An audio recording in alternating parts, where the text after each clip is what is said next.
The Tin Woodman of Oz by Lyman Frank Baum. Chapter 1. Woot the Wanderer. The Tin Woodman sat on his glittering tin throne in the handsome tin hall of his splendid tin castle in the Winkie country of the land of Oz. Beside him, in a chair of woven straw, sat his best friend, the Scarecrow of Oz. At times they spoke to one another of curious things they had seen and strange adventures they had known since first they two had met and become comrades. But at times they were silent, for these things had been talked over many times between them, and they found themselves contented in merely being together, speaking now and then a brief sentence to prove they were wide awake and attentive. But then these two quaint persons never slept. Why should they sleep when they never tired? And now, as the brilliant sun sank low over the Winkie country of Oz, tinting the glistening tin towers and tin minarets of the tin castle with glorious sunset hues, there approached along a winding pathway Woot the Wanderer, who met at the castle entrance a Winkie servant.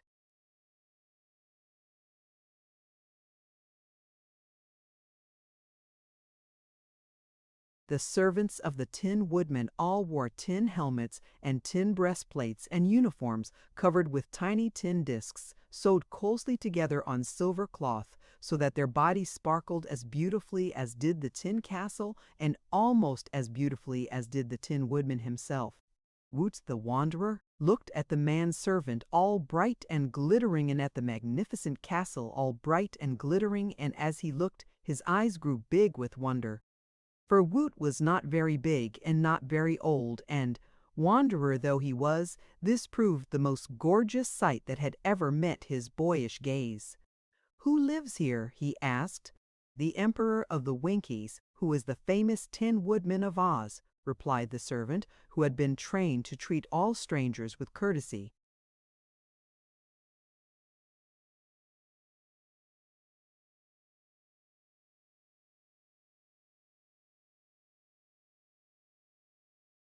"A Tin Woodman, how queer!" exclaimed the little wanderer. "Well, perhaps our emperor is queer," admitted the servant, "but he is a kind master, and as honest and true as good tin can make him, so we, who gladly serve him, are apt to forget that he is not like other people." "May I see him?" asked Woot the Wanderer, after a moment's thought.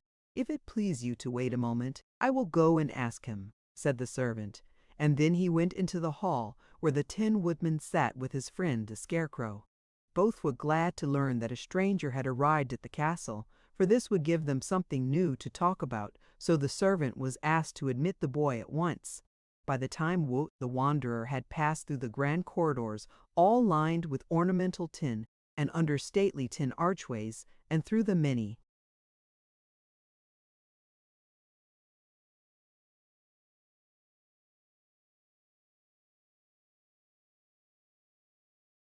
tin rooms all set with beautiful tin furniture, his eyes had grown bigger than ever and his whole little body thrilled with amazement. But astonished though he was able to make a polite bow before the throne and to say in a respectful voice, "I salute your illustrious majesty and offer you my humble services." "Very good," answered the Tin Woodman in his accustomed cheerful manner. "Tell me who you are and whence you come." "I am known as Woot the Wanderer," answered the boy, "and I have come, through many travels and by roundabout ways, from my former home in a far corner of the Gillikin country of Oz." "To wander from one's home," remarked the Scarecrow, "is to encounter dangers and hardships, especially if one is made of meat and bone. Had you no friends in that corner of the Gillikin country? Was it not homelike and comfortable?"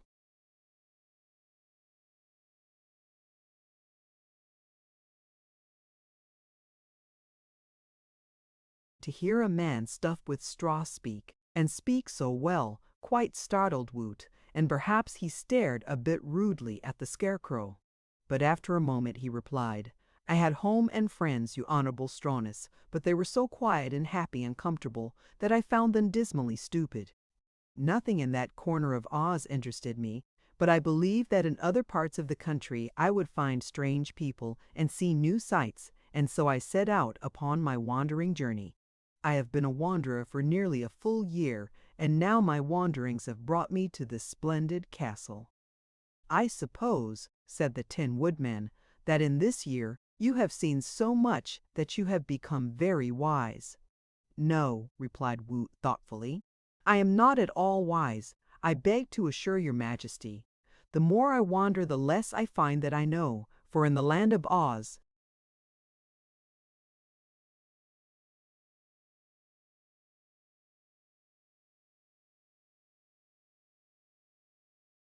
much wisdom and many things may be learned.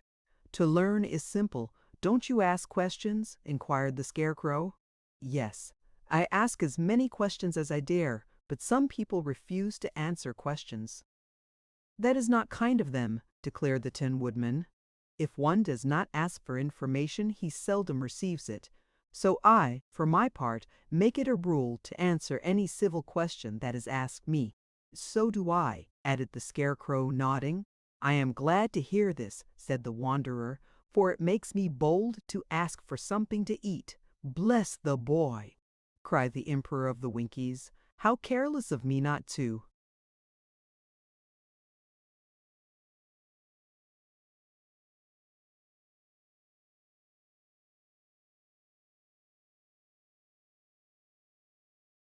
Remember that wanderers are usually hungry. I will have food brought you at once."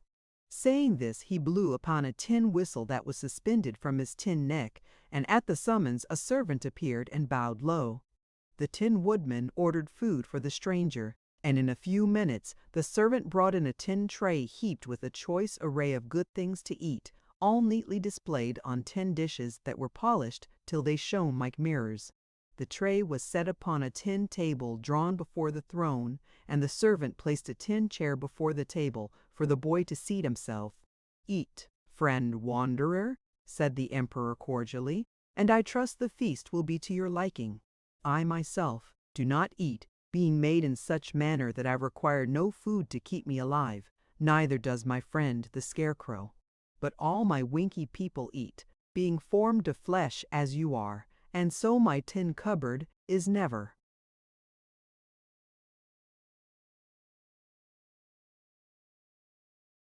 Bear and strangers are always welcome to whatever it contains. The boy ate in silence for a time, being really hungry, but after his appetite was somewhat satisfied, he said, "How happened your Majesty to be made of tin and still be alive?"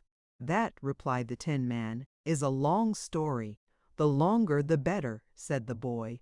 "Won't you please tell me the story?" "If you desire it," promised the Tin Woodman, leaning back in his tin throne and crossing his tin legs. "I haven't related my history in a long while, because everyone here knows it nearly as well as I do. But you, being a stranger, are no doubt curious to learn how I became so beautiful and prosperous, so I will recite for your benefit my strange adventures." "Thank you," said Woot the Wanderer, still eating. "I was not always made of tin," began the Emperor, "for in the beginning I was a man of flesh and bone and blood and lived in the Munchkin country of Oz. There I was by trade a wood chopper, and contributed my share to the comfort of the Oz people by chopping up the trees of the forest to make firewood, with which the women would cook their meals while the children warmed themselves about the fires. For my home I had a little hut by the edge of the forest, and my life was one of much content until I fell in love with a beautiful Munchkin girl who lived not far away." "What was the Munchkin girl's name?" asked Woot. "Nimmy Amee. This girl, so fair that the sunsets blushed when their rays fell upon her, lived with a powerful witch who wore silver shoes and who had made the poor child her slave. Nimmy Amee was obliged to work from morning till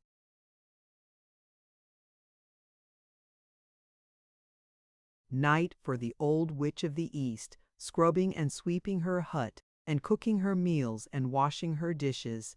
She had to cut firewood too, until I found her one day in the forest and fell in love with her. After that, I always brought plenty of firewood to Nimmy Amee, and we became very friendly. Finally, I asked her to marry me. and she agreed to do so. But the witch happened to overhear our conversation, and it made her very angry, for she did not wish her slave to be taken away from her. The witch commanded me never to come near Nimi Ami again, but I told her I was my own master and would do as I pleased, not realizing that this was a careless way to speak to a witch.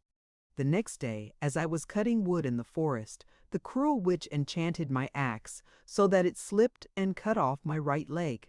"How dreadful!" cried Woot the Wanderer. "Yes, it was a seeming misfortune," agreed the Tin Man, "for a one-legged woodchopper is of little use in his trade." But I would not allow the witch to conquer me so easily.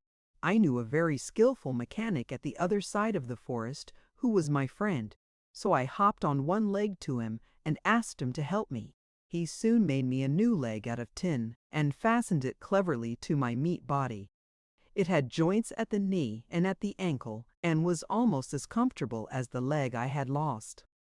"Your friend must have been a wonderful workman," exclaimed Woot.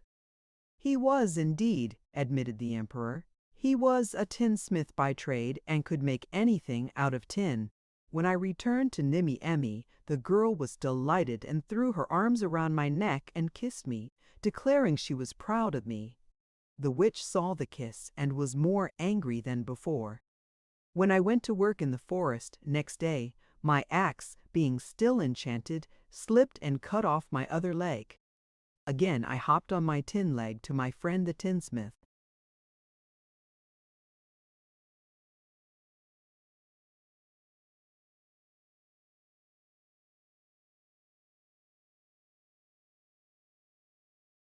Who kindly made me another tin leg and fastened it to my body. So I returned joyfully to Nimi Ami, who was much pleased with my glittering legs, and promised that when we were wed she would always keep them oiled and polished. But the witch was more furious than ever, and as soon as I raised my axe to chop, it twisted around and cut off one of my arms. The tinsmith made me a tin arm, and I was not much worried, because Nimi Ami declared she still loved me.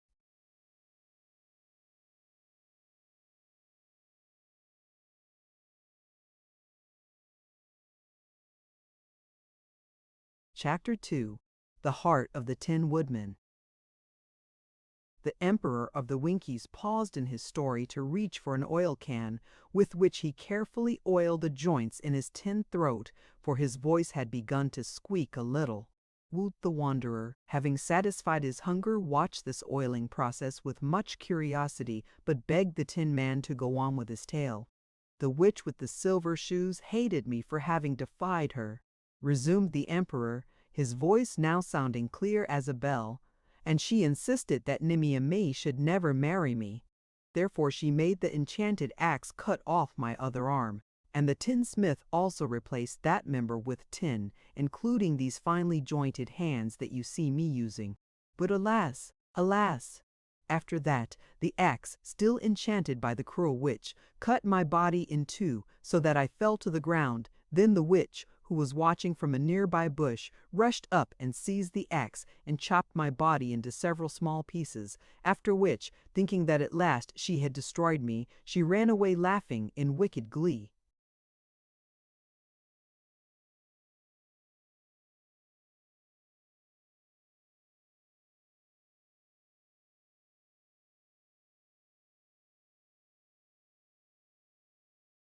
But Nemi Ami found me. She picked up my arms and legs and head, and made a bundle of them and carried them to the tinsmith, who set to work and made me a fine body of pure tin.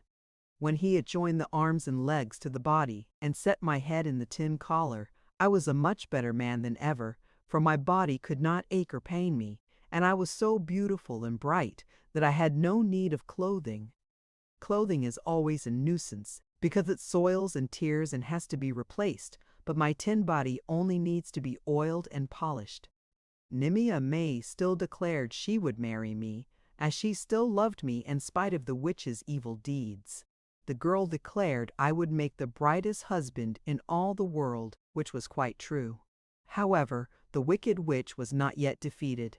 When I returned to my work, the axe slipped and cut off my head, which was the only meat part of me then remaining. Moreover, the old woman grabbed up my severed head and carried it away with her and hid it. But Nimmy and me came into the forest and found me wandering around helplessly because I could not see where to go, and she led me to my friend the tinsmith. The faithful fellow at once set to work to make me a tin head, and he had just completed it when Nimmy Amy came running up with my old head, which she had stolen from the witch. But on reflection, I considered the tin head far superior to the meat one I am wearing it yet, so you can see its beauty and grace of outline, and the girl agreed with me that a man all made of tin was far more perfect than one formed of different materials. The tinsmith was as proud of his workmanship as I was, and for 3 whole days all admired me and praised my beauty. Being now completely formed of tin, I had no more fear of the wicked witch, for she was powerless to injure me. Mimi said we must be married at once, for then she could come to my cottage and live with me and keep me bright and sparkling. I am sure, my dear Nick, said the brave and beautiful girl, my name was then Nick Chopper, you should be told that you will make the best husband any girl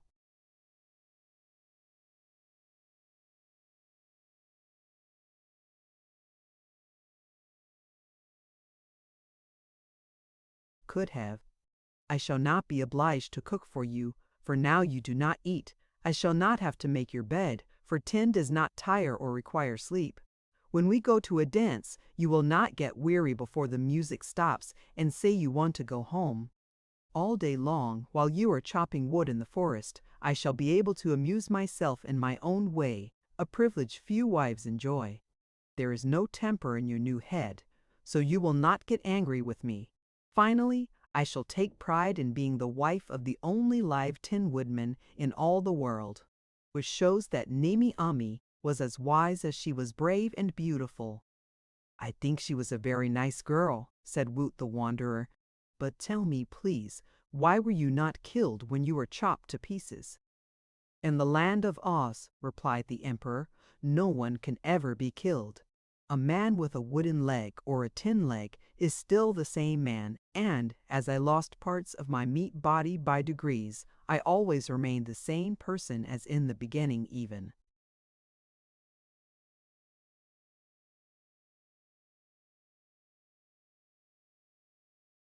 Though in the end I was all tin and no meat. I see, said the boy thoughtfully. And did you marry Nimmy Amee? No, answered the Tin Woodman, I did not. She said she still loved me, but I found that I no longer loved her. My tin body contained no heart, and without a heart no one can love. So the wicked witch conquered in the end, and when I left the Munchkin country of Oz, the poor girl was still the slave of the witch and had to do her bidding day and night. Where did you go? Asked Woot. Well, I first started out to find a heart, so I could love Nimmy again, but hearts are more scarce than one would think. One day, in a big forest that was strange to me, my joints suddenly became rested because I had forgotten to oil them. There I stood, unable to move hand or foot. And there I continued to.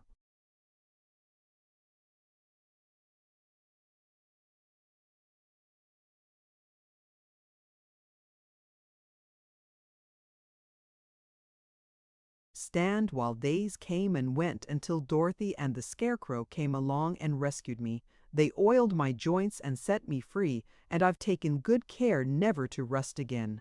Who was this Dorothy? Questioned the Wanderer. A little girl who happened to be in a house when it was carried by a cyclone all the way from Kansas to the land of Oz. When the house fell, in the Munchkin country, it fortunately landed on the Wicked Witch and smashed her flat. It was a big house, and I think the witch is under it yet. No, said the Scarecrow, correcting him. Dorothy says the witch turned to dust, and the wind scattered the dust in every direction. Well, continued the Tin Woodman, after meeting the Scarecrow and Dorothy, I went with them to the Emerald City, where the Wizard of Oz gave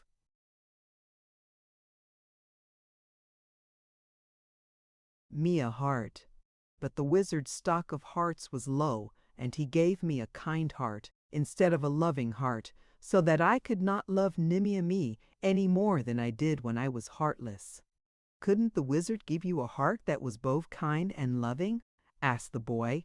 "No, that was what I asked for, but he said he was so short on hearts just then that there was but one in stock, and I could take that or none at all. So I accepted it, and I must say that for its kind it is a very good heart indeed." "It seems to me," said Woot musingly, "that the wizard fooled you. It can't be a very kind heart, you know." "Why not?" demanded the Emperor. "Because it was unkind of you to desert the girl who loved you and who had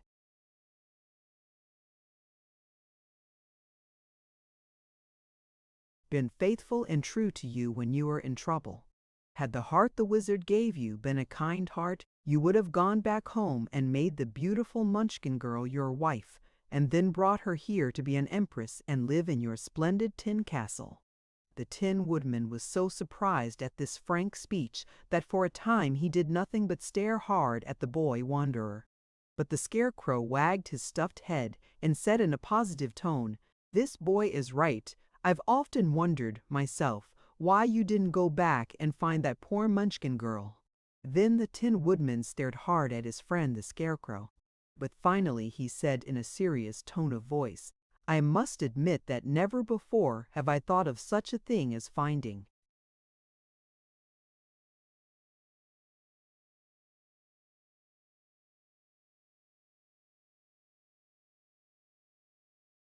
Mimi Ame and making her Empress of the Winkies. But it is surely not too late, even now, to do this, for the girl must still be living in the Munchkin country. And, since this strange wanderer has reminded me of Nimmy, I believe it is my duty to set out and find her. Surely it is not the girl's fault that I no longer love her, and so, if I can make her happy, it is proper that I should do so, and in this way reward her for her faithfulness." "Quite right, my friend," agreed the Scarecrow. "Will you accompany me on this errand?" asked the Tin Emperor. "Of course," said the Scarecrow. "And will you take me along?" pleaded Woot the Wanderer in an eager voice. "To be sure," said the Tin Woodman, "if you care to join our party. It was you who first told me it was my duty to find and marry Nimmy and I'd like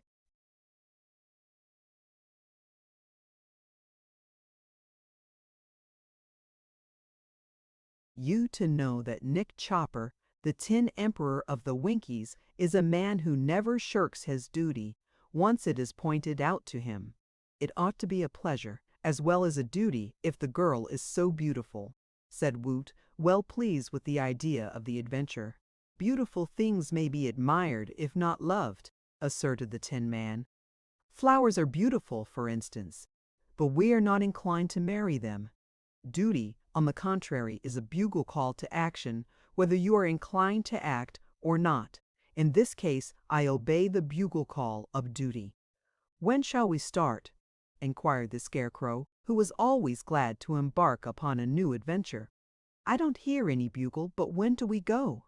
"As soon as we can get ready," answered the Emperor. "I'll call my servants at once and order them to make preparations for our journey."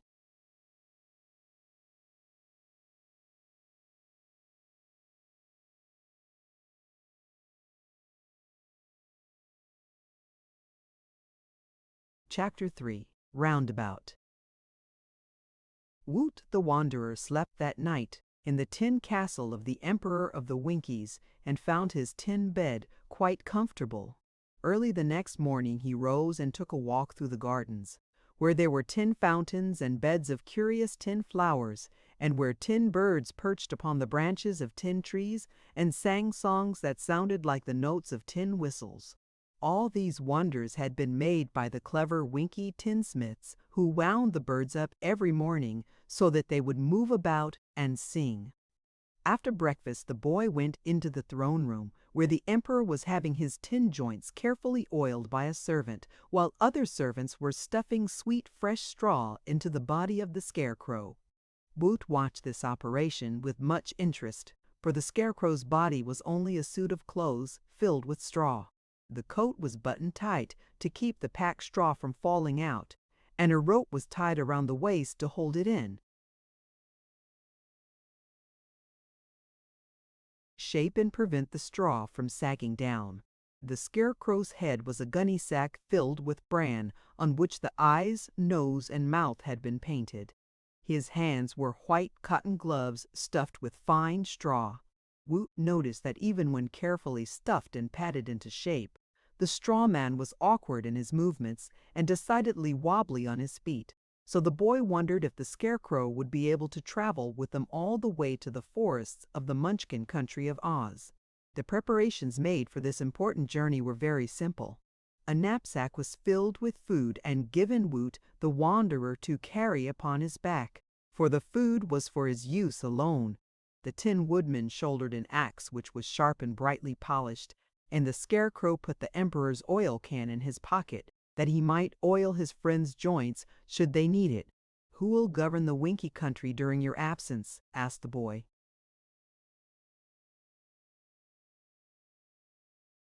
"Why, the country will run itself," answered the Emperor. "As a matter of fact, my people do not need an emperor, for Ozma of Oz watches over the welfare of all her subjects, including the Winkies. Like a good many kings and emperors, I have a grand title, but very little real power, which allows me time to amuse myself in my own way. The people of Oz have but one law to obey, which is, behave yourself, so it is easy for them to abide by this law, and you'll notice they behave very well. But it is time for us to be off, and I am eager to start, because I suppose that poor Munchkin girl is anxiously awaiting my coming." "She's waited a long time already, seems to me," remarked the Scarecrow, as they left the grounds of the castle and followed a path that led eastward. "True," replied the Tin Woodman, "but I've noticed that the last end of a wait, however long it has been, is the hardest to endure. So I must try to make Nimmy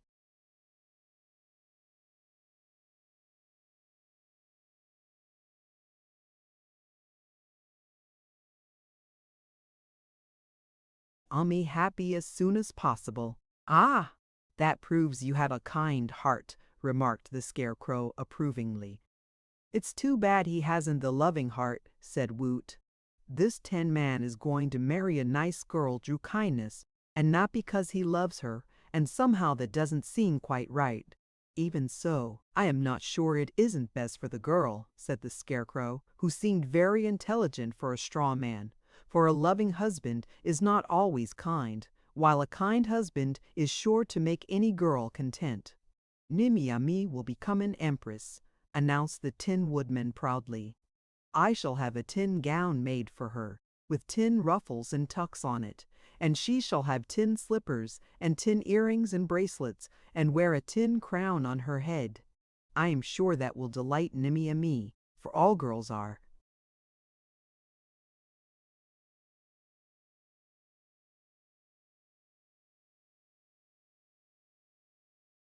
"Fond of finery. Are we going to the Munchkin country by way of the Emerald City?" inquired the Scarecrow, who looked upon the Tin Woodman as the leader of the party. "I think not," was the reply. "We are engaged upon a rather delicate adventure, for we are seeking a girl who fears her former lover has forgotten her. It will be rather hard for me, you must admit, when I confess to Nimmy Amee that I have come to marry her because it is my duty to do so, and therefore the fewer witnesses there are to our meeting, the better for both of us. After I have found Nimmy Amee and she has managed to control her joy at our reunion, I shall take her to the Emerald City and introduce her to Ozma and Dorothy, and to Betsy Bobbin and Tiny Trot and all our other friends. But, if I remember rightly, poor Nimmy Amee has a sharp tongue when angry, and she may be a trifle angry with me at first, because I've been so long in coming to her." "I can understand that," said Woot gravely. "But how can we get to that part of the Munchkin country where you once lived without passing through the Emerald City?" "Why, that is easy," the Tin Man assured him. "I have a map of Oz in my pocket," persisted the boy, "and it shows that the Winkie country, where we now are, is at the west of Oz, and the Munchkin country at the east, while directly between them lies the Emerald City." "True enough, but we shall go toward the north, first of all, into the Gillikin country and so pass around the Emerald City," explained the Tin Woodman. "That may prove a dangerous journey," replied the boy. "I used to live in one of the top corners of the Gillikin country near to Oogaboo, and I have been told that in this Northland country are many people whom it is not pleasant to meet. I was very careful to avoid them during my journey south." "A wanderer should have no fear," observed the Scarecrow, who was wobbling along in a funny haphazard manner, but keeping pace with his friends. "Fear does not make one a coward," returned Woot, growing a little red in the face, "but I believe it is more easy to avoid danger than to overcome it. The safest way is the best way, even for one who is brave and determined. Do not worry, for we shall not go far to the north," said the Emperor. "My one idea is to avoid the Emerald City without going out of our way more than is necessary. Once around the Emerald City we will turn south into the Munchkin country, where the Scarecrow and I are well acquainted and have many friends." "I have traveled some in the Gillikin country," remarked the Scarecrow, "and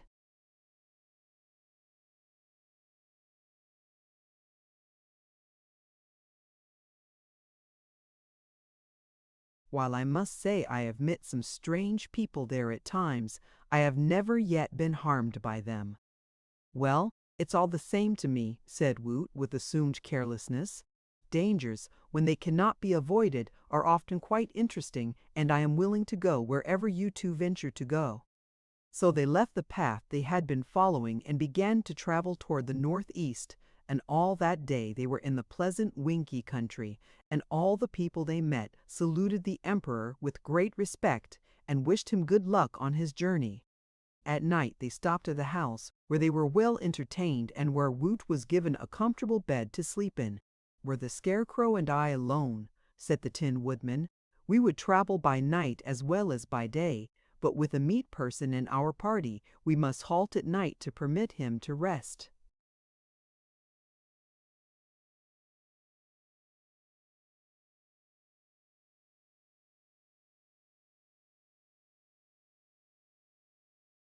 "Meat tires after a day's travel," added the Scarecrow, "while straw and tin never tire at all. Which proves," said he, "that we are somewhat superior to people made in the common way." Woot could not deny that he was tired, and he slept soundly until morning, when he was given a good breakfast, smoking hot. "You two miss a great deal by not eating," he said to his companions. "It is true," responded the Scarecrow. "We miss suffering from hunger when food cannot be had, and we miss a stomachache now and then." As he said this, the Scarecrow glanced at the Tin Woodman, who nodded his assent. All that second day they traveled steadily, entertaining one another the while with stories of adventures they had formerly met, and listening to the Scarecrow.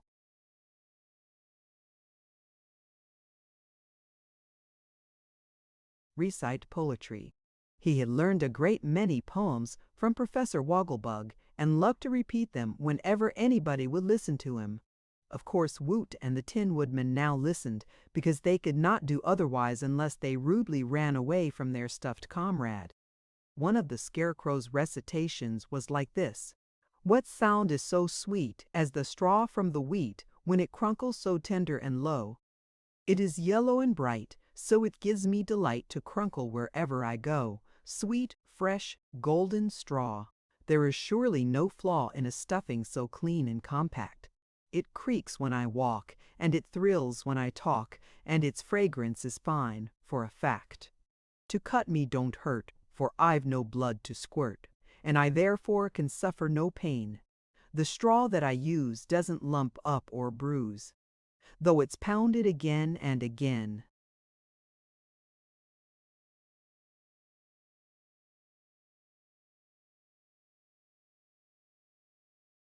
"I know it is said that my beautiful head has brains of mixed wheat straw and bran, but my thoughts are so good I'd not change, if I could, for the brains of a common meat man.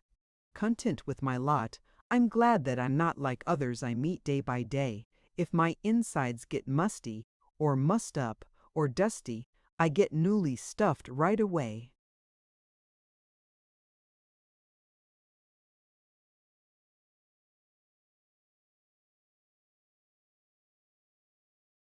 Chapter 4. The Loons of Limville. Toward evening, the travelers found there was no longer a path to guide them, and the purple hues of the grass and trees warned them that they were now in the country of the Gillikins, where strange peoples dwelt in places that were quite unknown to the other inhabitants of Oz. The fields were wild and uncultivated, and there were no houses of any sort to be seen. But our friends kept on walking even after the sun went down, hoping to find a good place for Woot the Wanderer to sleep. But when it grew quite dark and the boy was weary with his long walk, they halted right in the middle of a field and allowed Woot to get his supper from the food he carried in his knapsack. Then the Scarecrow laid himself down so that Woot could use his stuffed body as a pillow. And the Tin Woodman stood up beside them all night, so the dampness of the ground might not rust his joints or dull his brilliant polish. Whenever the dew settled on his body, he carefully wiped it off with a cloth. And so in the morning the Emperor shone as brightly as ever in the rays of the rising sun. They wakened the boy at daybreak. The Scarecrow sang to him, "We have discovered something queer, and therefore we must counsel together what to do about it." "What have you discovered?" asked Woot, rubbing the sleep from his eyes with his knuckles and giving 3 wide yawns to prove he was fully awake. "A sign," said the Tin Woodman. "A sign and another path." "What does the sign say?" inquired the boy. "It says that all strangers are warned not to follow this path to Loonville," answered the Scarecrow, who could read very well when his eyes had been freshly painted. "In that case," said the boy, opening his knapsack to get some breakfast, "let us."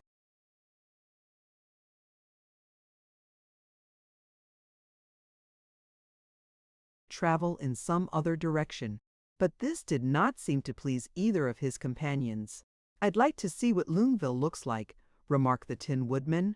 "When one travels, it is foolish to miss any interesting sight," added the Scarecrow. "But a warning means danger," protested Woot the Wanderer, "and I believe it's sensible to keep out of danger whenever we can." They made no reply to this speech for a while. Then said the Scarecrow, "I have escaped so many dangers during my lifetime that I am not much afraid of anything that can happen." "Nor am I," exclaimed the Tin Woodman, swinging his glittering axe around.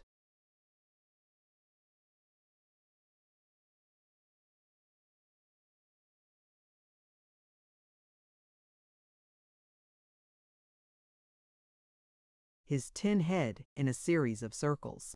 "Few things can injure tin, and my axe is a powerful weapon to use against a foe. But our boy friend," he continued, looking solemnly at Woot, "might perhaps be injured if the people of Loonville are really dangerous, so I propose he waits here while you and I, friend Scarecrow, visit the forbidden city of Loonville." "Don't worry about me," advised Woot calmly. "Wherever you wish to go, I will go and share your dangers. During my wanderings, I have found it more wise to keep out of danger than to venture in. But at that time I was alone, and now I have 2 powerful friends to protect me." So, when he had finished his breakfast, they all set out along the path that led to Loonville. "It is a place I have never heard of before," remarked the Scarecrow as they approached a dense forest. "The inhabitants may be people of some sort, or they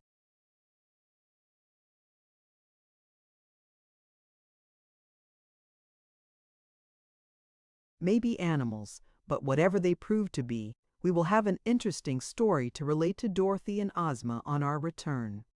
The path led into the forest, but the big trees grew so closely together, and the vines and underbrush were so thick and matted that they had to clear a path at each step in order to proceed. In 1 or 2 places the Tin Man, who went first to clear the way, cut the branches with a blow of his axe. Woot followed next, and last of the 3 came the Scarecrow, who could not have kept the path at all had not his comrades broken the way for his straw-stuffed body. Presently the Tin Woodman pushed his way through some heavy underbrush and almost tumbled headlong into a vast cleared space in the forest. The clearing was circular, big and roomy, Yet the top branches of the tall trees reached over and formed a complete dome or roof for it. Strangely enough, it was not dark in this immense natural chamber in the woodland, for the place glowed with a soft,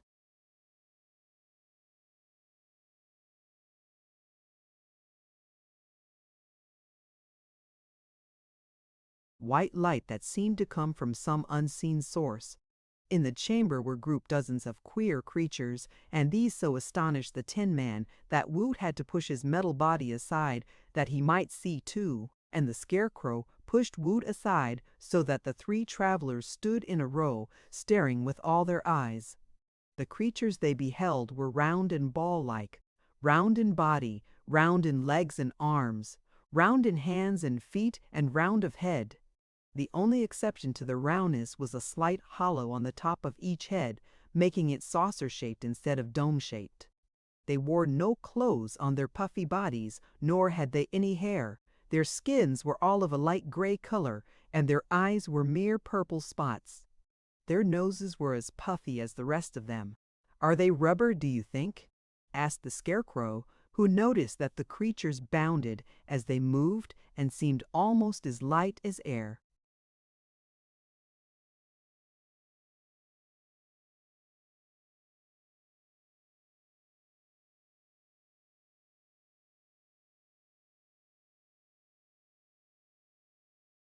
"It is difficult to tell what they are," answered Woot.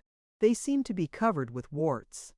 The loons, for so these folks were called, had been doing many things, some playing together, some working at tasks, and some gathered in groups to talk. But at the sound of strange voices, which echoed rather loudly through the clearing, all turned in the direction of the intruders. Then, in a body, they all rushed forward, running and bounding with tremendous speed. The Tin Woodman was so surprised by this sudden dash that he had no time to raise his axe before the loons were on them. The creatures swung their puffy hands, which looked like boxing gloves, and pounded the three travelers as hard as they could on all sides. The blows were quite soft and did not hurt our friends at all, but the onslaught quite bewildered them, so that in a brief period all three were knocked over and fell flat upon the ground. Once down, many of the loons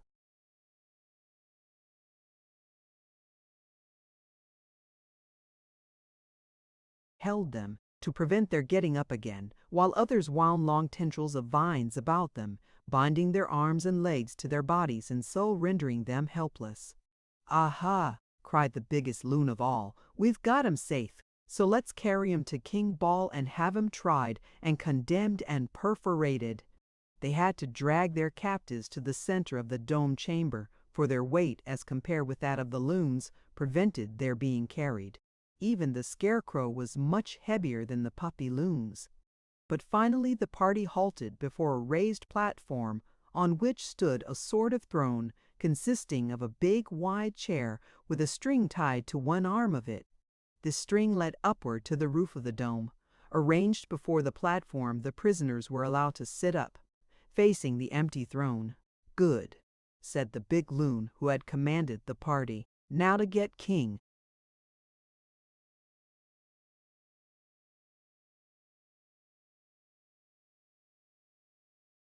Bal, to judge these terrible creatures we have so bravely captured." As he spoke, he took hold of the string and began to pull as hard as he could. One or two of the others helped him, and pretty soon, as they drew in the cord, the leaves above them parted, and a loon appeared at the other end of the string. It didn't take long to draw him down to the throne, where he seated himself and was tied in, so he wouldn't float upward again. "Hello," said the king, blinking his purple eyes at his followers. "What's up now?" "Strangers, your majesty. Strangers and captives," replied the big loon pompously. "Dear me, I see 'em. I see 'em very plainly," exclaimed the king, his purple eyes bulging out as he looked at the three prisoners. "What curious animals are they?"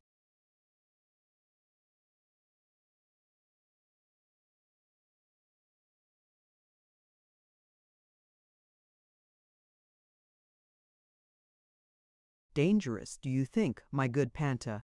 "I'm afraid so, your majesty. Of course, they may not be dangerous, but we mustn't take chances. Enough accidents happen to us poor loons as it is. And my advice is to condemn and perforate him as quickly as possible." "Keep your advice to yourself," said the monarch in a peeved tone. "Who's king here anyhow, you or me? We made you our king because you have less common sense than the rest of us," answered Pantaloon indignantly. "I could have been king myself had I wanted to, but I didn't care for the hard work and responsibility." As he said this, the big loon strutted back and forth in the space between the throne of King Ball and the prisoners, and the other loons seemed much impressed by his defiance. But suddenly there came a sharp report, and Panta,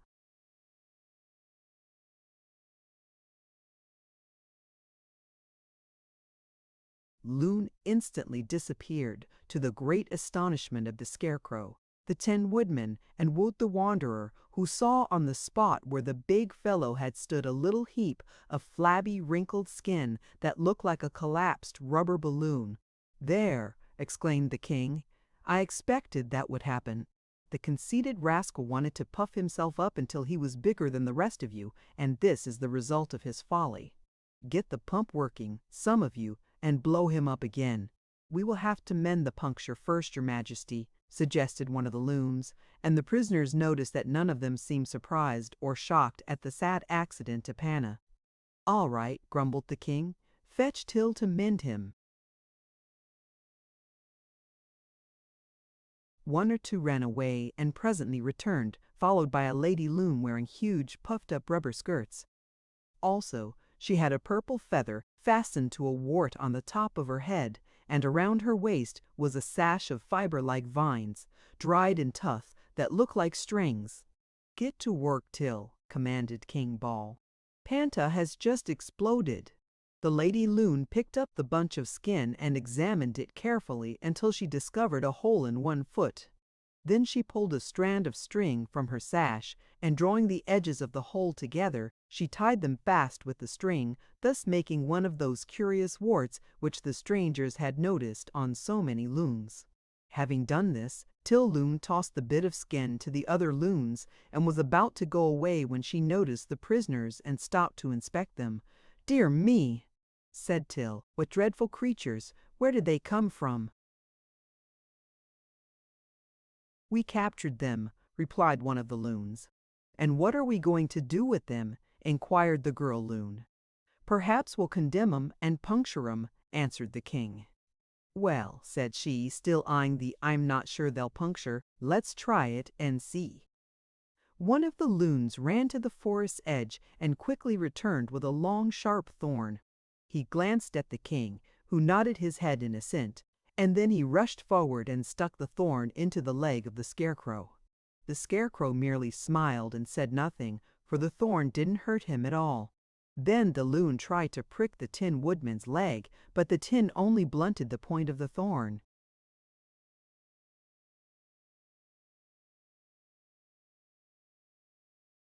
"Just as I thought," said Till, blinking her purple eyes and shaking her puffy head.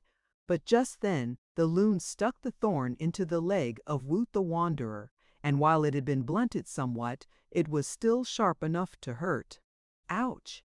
yelled Woot, and kicked out his leg with so much energy that the frail bonds that tied him burst apart. His foot caught the loon who was leaning over him full on his puppy's stomach, and sent him shooting up into the air. When he was high over their heads, he exploded with a loud pop, and his skin fell to the ground.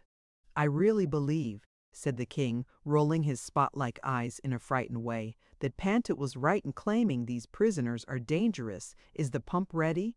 Some of the loons had wheeled a big machine in front of the throne, and now took Panta's skin and began to pump air into it. Slowly it swelled out until the king cried. "Stop! No, no!" yelled Panta. "I'm not big enough yet." "You're as big as you're going to be," declared the king. "Before you exploded, you were bigger than the rest of us, and that caused you to be proud and overbearing.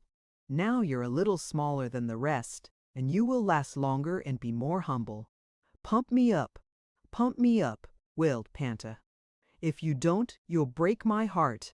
"If we do, we'll break your skin," replied the king. So the loon stopped pumping air into Panta and pushed him away from the pump. He was certainly more humble than before his accident, for he crept into the background and said nothing more.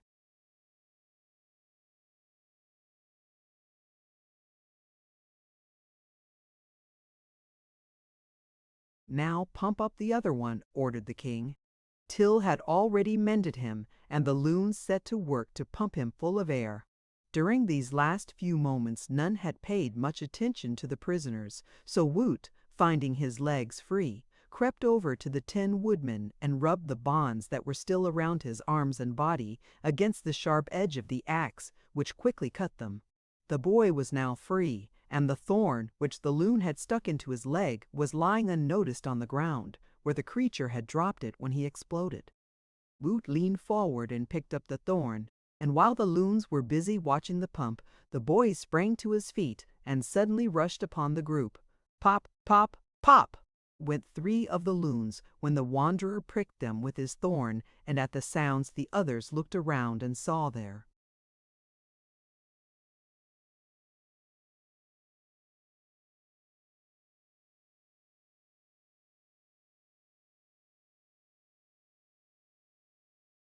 Danger. With yells of fear they bounded away in all directions, scattering about the clearing, with Woot the Wanderer in full chase. While they could run much faster than the boy, they often stumbled and fell, or got in one another's way, so he managed to catch several and prick them with his thorn. It astonished him to see how easily the loons exploded. When the air was let out of them, they were quite helpless. Till Loon was one of those who ran against his thorn, and many others suffered the same fate. The creatures could not escape from the enclosure, but in their fright many bounded upward and caught branches of the trees, and then climbed out of reach of the dreaded thorn. Woot was getting pretty tired chasing them, so he stopped and came over, panting, to where his friends were sitting, still bound. "Very well done, my wanderer," said the Tin Woodman. "It is evident that we need fear these puffed-up creatures no longer, so be kind enough to unfasten our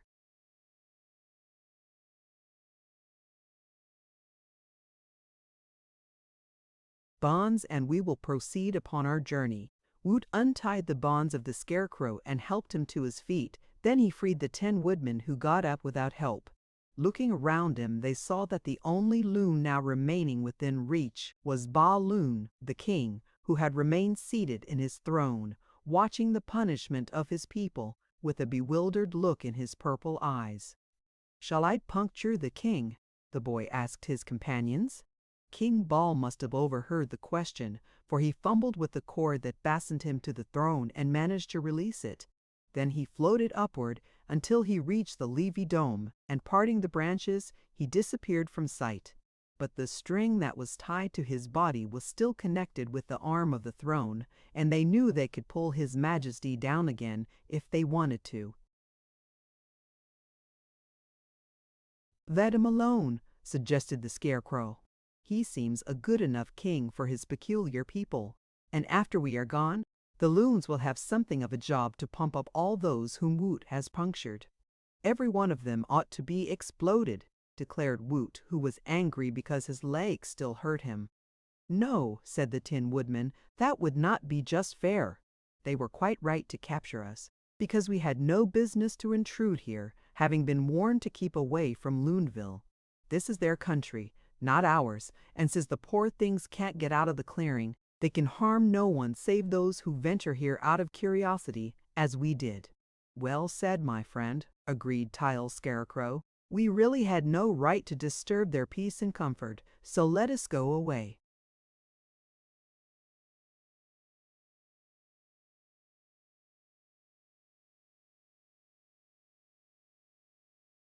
They easily found the place where they had forced their way into the enclosure, so the Tin Woodman pushed aside the underbrush and started first along the path. The Scarecrow followed next, and last came Woot, who looked back and saw that the loons were still clinging to their perches on the trees and watching their former captives with frightened eyes. "I guess they're glad to see the last of us," remarked the boy, and laughing at the happy ending of the adventure, he followed his comrades along the path.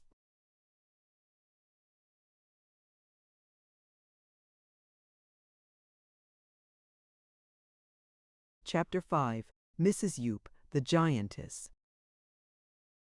When they had reached the end of the path, where they had first seen the warning sign, they set off across the country in an easterly direction.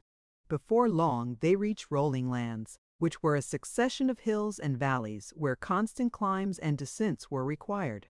And their journey now became tedious, because on climbing each hill they found before them nothing in the valley below it except grass, or weeds, or stones. Up and down they went for hours, with nothing to relieve the monotony of the landscape, until finally, when they had topped a higher hill than usual, they discovered a cup-shaped valley before them, in the center of which stood an enormous castle, built of purple stone. The castle was high and broad and long, but had no turrets and towers. So far as they could see, there was but one small window, and one big door on each side of the great building. "This is strange," mused the Scarecrow. "I'd no idea such a big castle existed in."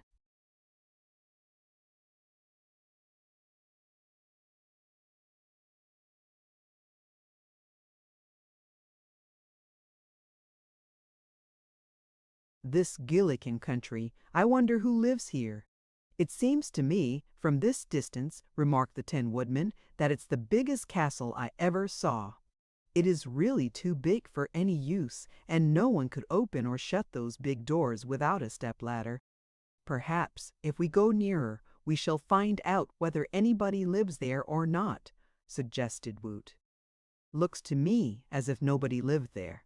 On they went, and when they reached the center of the valley, where the great stone castle stood, it was beginning to grow dark. So they hesitated as to what to do. "If friendly people happen to live here," said Woot, "I shall be glad of a bed, but should enemies occupy the place, I prefer to sleep upon the ground." "And if no one at all lives here," added the Scarecrow, "we can enter and take."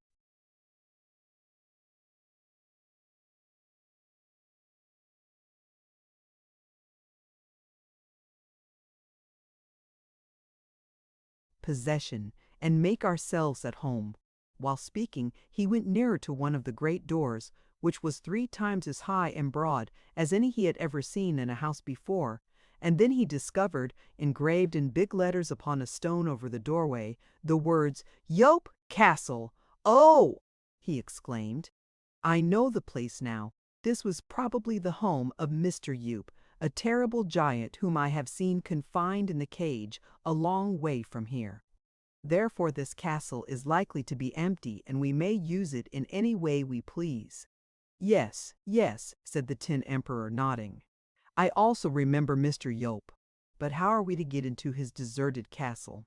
The latch of the door is so far above our heads that none of us can reach it."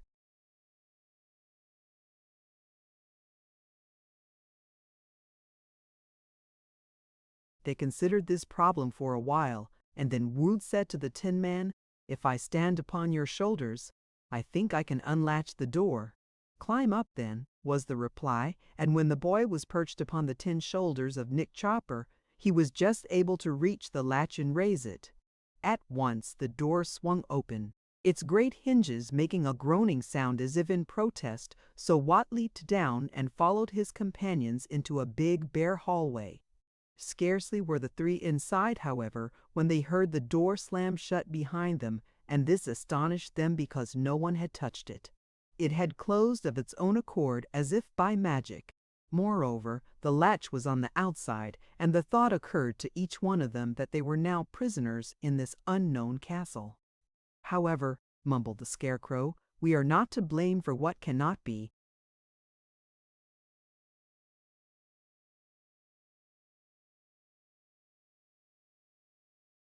Helped. So let us push bravely ahead and see what may be seen."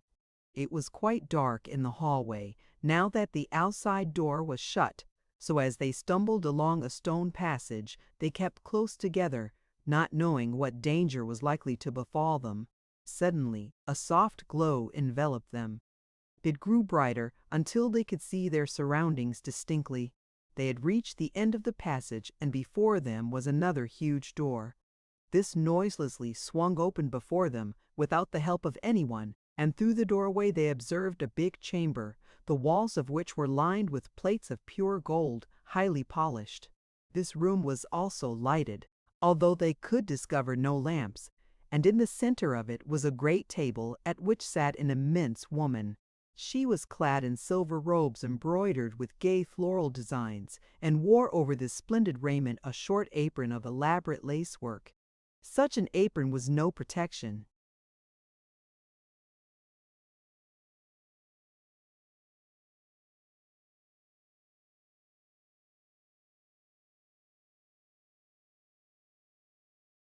And was not in keeping with the handsome gown, but the huge woman wore it, nevertheless. The table at which she sat was spread with a white cloth and had golden dishes upon it, so the travelers saw that they had surprised the giantess while she was eating her supper. She had her back toward them and did not even turn around, but taking a biscuit from a dish, she began to butter it and said in a voice that was big and deep, but not especially unpleasant, "Why don't you come in and allow the door to shut?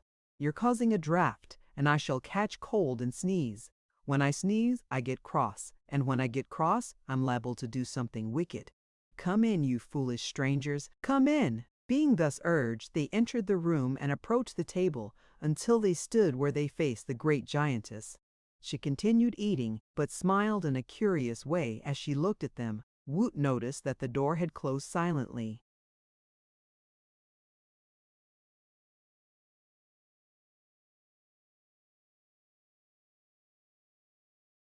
After they had entered, and that didn't please him at all.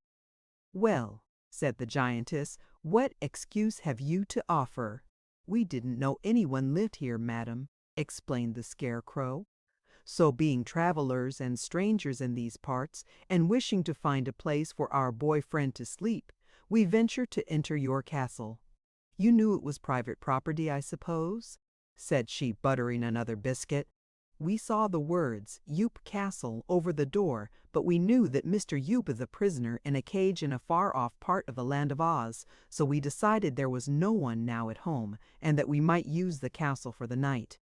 "I see," remarked the giantess, nodding her head and smiling again in that curious way, a way that made Woot shudder. "You didn't know that Mr. Yoop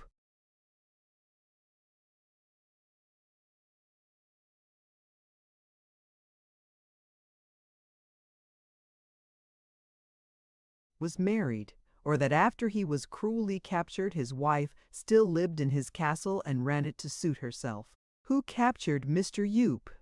asked Woot, looking gravely at the big woman. "Wicked enemies, people who selfishly objected to Yoop's taking their cows and sheep for his food. I must admit, however, that Yoop had a bad temper and had the habit of knocking over a few houses now and then when he was angry. So one day the little folks came in a great crowd and captured Mr. Yoop and carried him away to a cage somewhere in the mountains. I don't know where it is, and I don't care, for my husband treated me badly at times, forgetting the respect a giant owes to a giantess. Often he kicked me on my shins when I wouldn't wait on him, so I'm glad he is gone." "It's a wonder the people didn't capture you too," remarked Woot.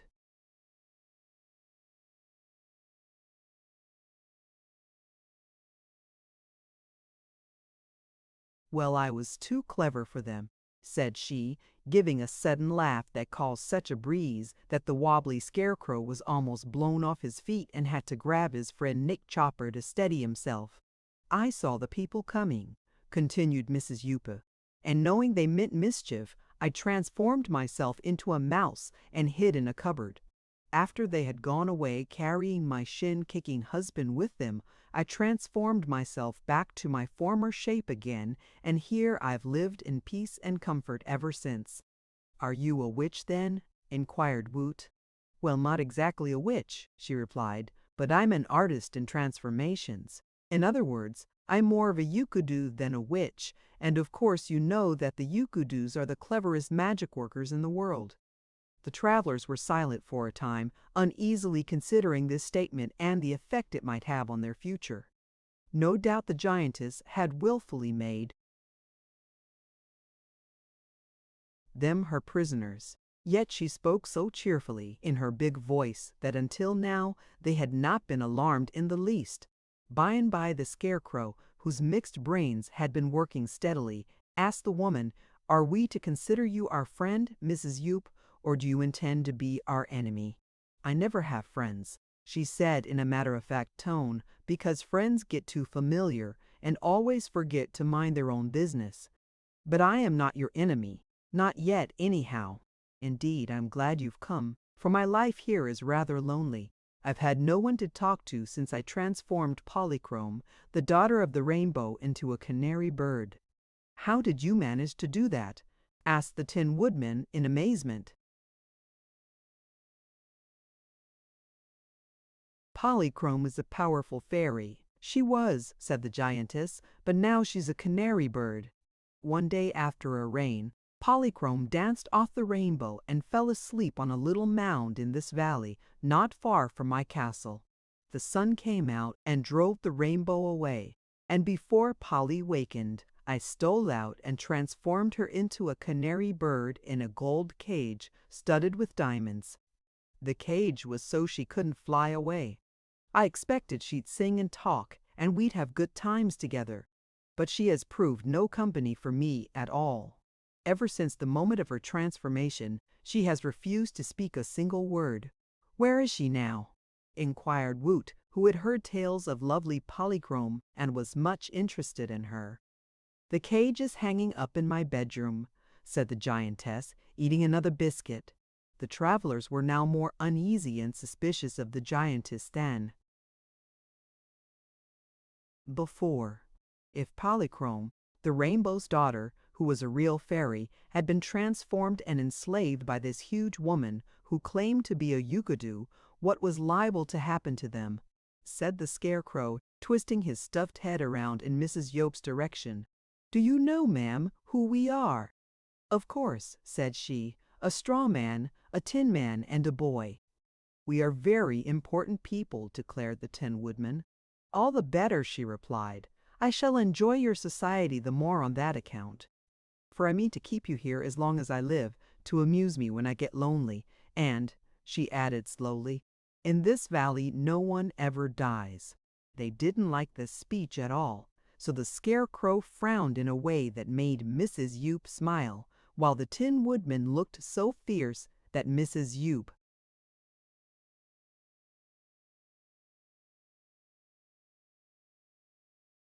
laughed. The Scarecrow suspected she was going to laugh, so he slipped behind his friends to escape the wind from her breath. "From this safe position," he said warningly, "we have powerful friends who will soon come to rescue us." "Let them come," she returned, with an accent of scorn. "When they get here they will find neither a boy, nor a tin man, nor a scarecrow, for tomorrow morning I intend to transform you all into other shapes so that you cannot be recognized." This threat filled them with dismay. The good-natured giantess was more terrible than they had imagined. She could smile and wear pretty clothes, and at the same time be even more cruel than her wicked husband had been. Both the Scarecrow and the Tin Woodman tried to think of some way to escape.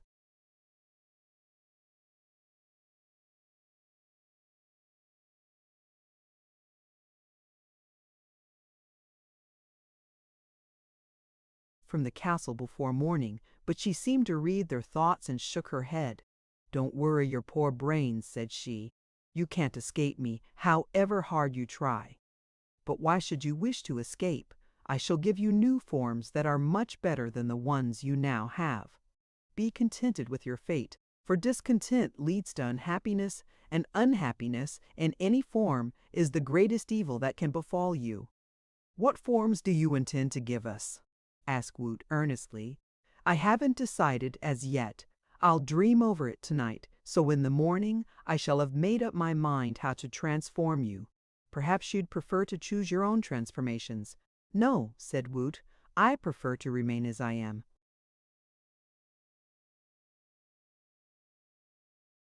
"That's funny," she retorted. "You are little, and you're weak. As you are, you're not much account anyhow. The best thing about you is that you're alive, for I shall be able to make of you some sort of live creature, which will be a great improvement on your present form." She took another biscuit from a plate and dipped it in a pot of honey and calmly began eating it. The Scarecrow watched her thoughtfully. "There are no fields of grain in your valley," said he. "Where, then, did you get the flour to make your biscuits? Mercy me!" "Do you think I'd bother to make biscuits out of flour?" she replied. "That is altogether too tedious a process for a Yukunu. I set some traps this afternoon and caught a lot of field mice, but as I do not like to eat mice, I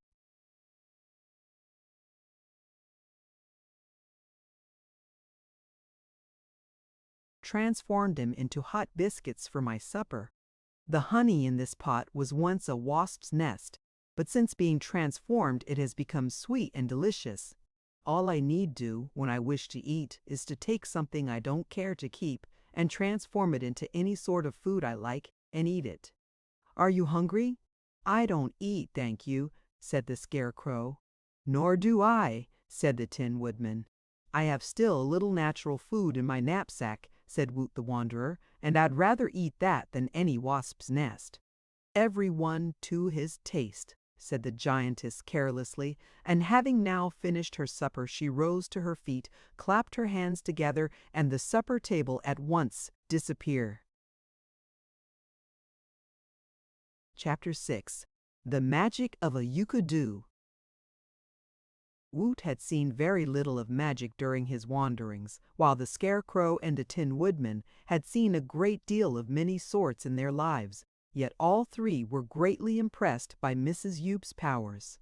She did not affect any mysterious airs, or indulge in chants or mystic rites, as most witches do, nor was the giantess old and ugly, or disagreeable in face or manner. Nevertheless, she frightened her prisoners more than any witch could have done. "Please be seated," she said to them, as she sat herself down in a great armchair and spread her beautiful embroidered skirts for them to admire. But all the chairs in the room were so high that our friends could not climb to the seats of them. Mrs. Yoop observed this and waved her hand, when instantly a golden ladder appeared leaning against a chair opposite her own. "Climb up," said she, and they obeyed, the Tin Man and the boy assisting the more clumsy Scarecrow. When they were all seated in a row on the cushion of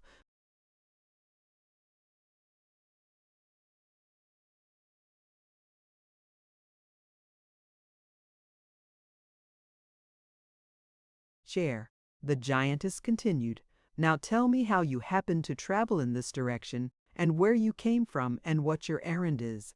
So the Tin Woodman told her all about Nimmy Amee, and how he had decided to find her and marry her, although he had no loving heart.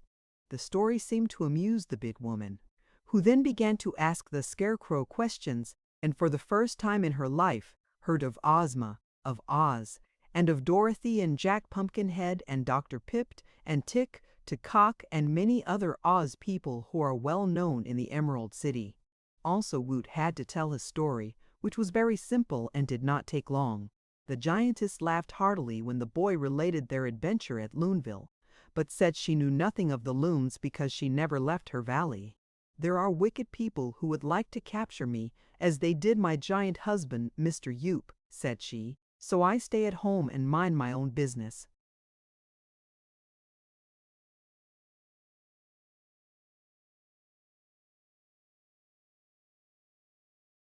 "If Ozma knew that you dared to work magic without her consent, she would punish you severely," declared the Scarecrow, "for this castle is in the land of Oz, and no persons in the land of Oz are permitted to work magic except Glinda the Good and the little wizard who lives in the Emerald City." "Dat for your Ozma!" exclaimed the giantess, snapping her fingers in derision. "What do I care for a girl whom I have never seen and who has never seen me?"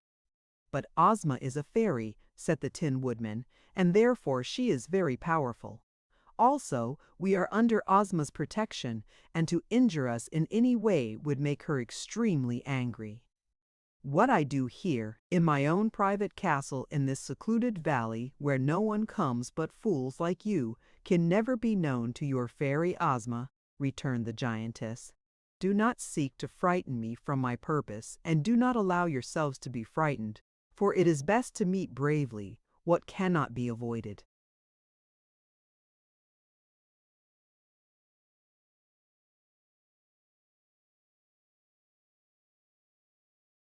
I am now going to bed, and in the morning I will give you all new forms, such as will be more interesting to me than the ones you now wear. Good night, and pleasant dreams." Saying this, Mrs. Yup rose from her chair and walked through a doorway into another room. So heavy was the tread of the giantess that even the walls of the big stone castle trembled as she stepped. She closed the door of her bedroom behind her, and then suddenly the light went out, and the three prisoners found themselves in total darkness. The Tin Woodman and the Scarecrow didn't mind the dark at all, but Woot the Wanderer felt worried to be left in this strange place, in this strange manner, without being able to see any danger that might threaten. "The big woman might have given me a bed, anyhow," he said to his companions, and scarcely had he spoken when he felt something press against his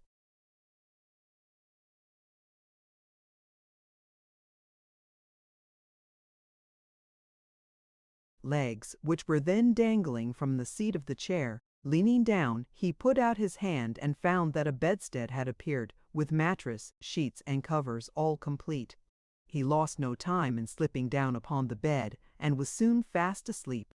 During the night the Scarecrow and the Emperor talked in low tones together, and they got out of the chair and moved all about the room, feeling for some hidden spring that might open a door or window and permit them to escape.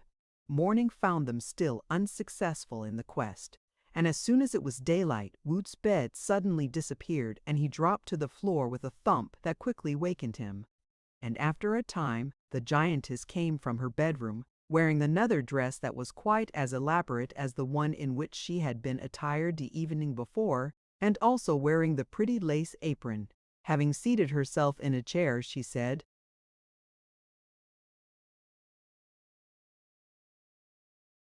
"I'm hungry, so I'll have breakfast at once." She clapped her hands together, and instantly the table appeared before her, spread with snowy linen and laden with golden dishes. But there was no food upon the table, nor anything else except a pitcher of water, a bundle of weeds, and a handful of pebbles. But the giantess poured some water into her coffee pot, patted it once or twice with her hand, and then poured out a cupful of steaming hot coffee. "Would you like some?" she asked Woot. He was suspicious of magic coffee, but it smelled so good that he could not resist it, so he answered, "If you please, madam." The giantess poured out another cup and set it on the floor for Woot. It was as big as a tub, and the golden spoon in the saucer beside the cup was so heavy the boy could scarcely lift it. But Woot managed to get a sip of the coffee and found it delicious. Mrs. Yup next transformed the weeds into a dish of oatmeal, which she ate with good appetite.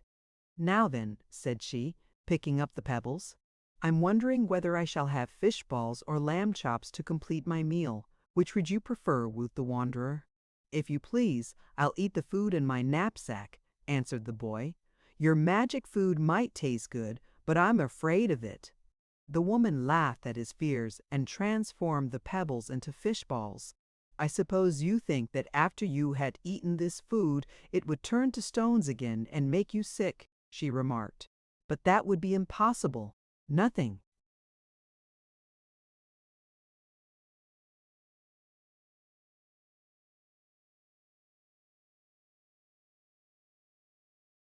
"I transform ever gets back to its former shape again, so these fish balls can never more be pebbles. That is why I have to be careful of my transformations," she added, busily eating while she talked. "For while I can change forms at will, I can never change them back again, which proves that even the powers of a clever Yuku are limited. When I have transformed you three people, you must always wear the shapes that I have given you." "Then please don't transform us," begged Woot, "for we are quite satisfied to remain as we are." I am not expecting to satisfy you, but intend to please myself," she declared, "and my pleasure is to give you new shapes. For if by chance your friends came in search of you, not one of them would be able to recognize you." Her tone was so positive that they knew it would be useless to protest. The woman was not unpleasant to look at, her face was not cruel, her voice was big.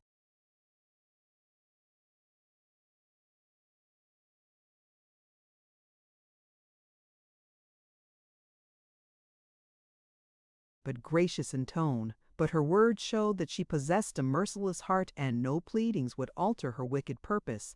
Mrs. Yup took ample time to finish her breakfast, and the prisoners had no desire to hurry her, but finally the meal was concluded and she folded her napkin and made the table disappear by clapping her hands together.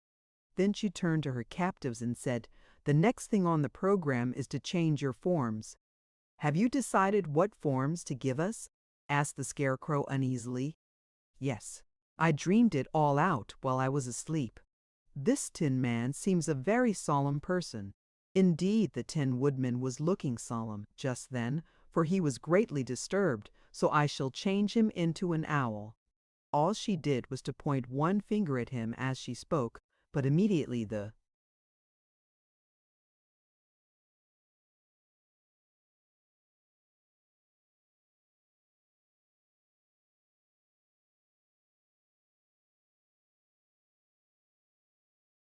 form of the Tin Woodman began to change, and in a few seconds Nick Chopper, the Emperor of the Winkies, had been transformed into an owl, with eyes as big as saucers and a hooked beak and strong claws.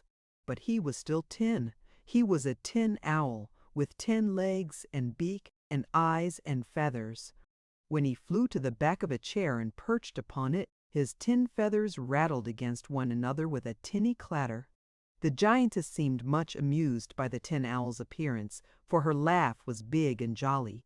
"You're not liable to get lost," said she, "for your wings and feathers will make a racket wherever you go.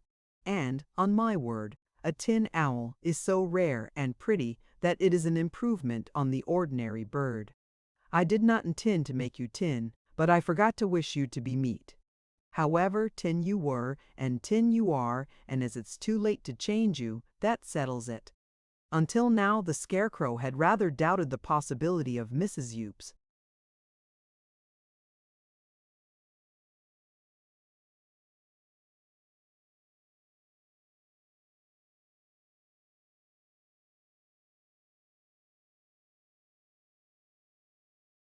Being able to transform him, or his friend the Tin Woodman, for they were not made as ordinary people are. He had worried more over what might happen to Woot than to himself, but now he began to worry about himself. "Madam," he said hastily, "I consider this action very impolite. It may even be called rude, considering we are your guests." "You are not guests, for I did not invite you here," she replied. "Perhaps not, but we craved hospitality. We threw ourselves upon your mercy, so to speak, and we now find you have no mercy. Therefore, if you will excuse the expression, I must say it is downright wicked to take our proper forms away from us and give us others that we do not care for." "Are you trying to make me angry?" she asked, frowning. "By no means," said the Scarecrow. "I'm just trying to make you act more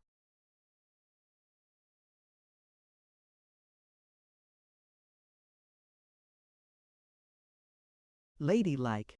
"Oh, indeed. In my opinion, Mr. Scarecrow, you are now acting like a bear, so a bear you shall be." Again the dreadful finger pointed, this time in the Scarecrow's direction, and at once his form began to change. In a few seconds he had become a small brown bear, but he was stuffed with straw as he had been before, and when the little brown bear shuffled across the floor he was just as wobbly as the Scarecrow had been, and moved just as awkwardly. Woot was amazed, but he was also thoroughly frightened. "Did it hurt?" he asked the little brown bear. "No, of course not," growled the Scarecrow in the bear's form, "but I don't like walking on 4 legs. It's undignified.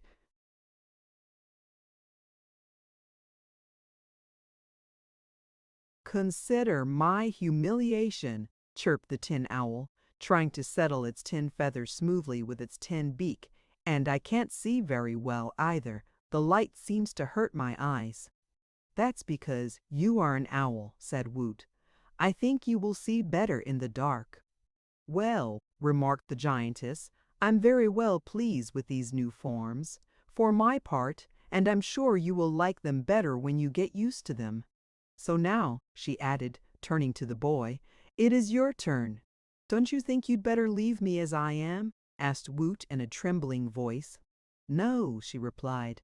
I'm going to make a monkey of you. I love monkeys, they're so cute. And I think a green monkey will be lots of fun and amuse me when I am.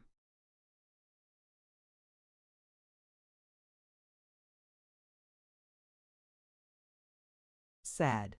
Woot shivered, for again the terrible magic finger pointed directly his way. He felt himself changing, not so very much, however, and it didn't hurt him a bit. He looked down at his limbs and body and found that his clothes were gone and his skin covered with a fine, silk-like green fur. His hands and feet were now those of a monkey. He realized he really was a monkey, and his first feeling was one of anger.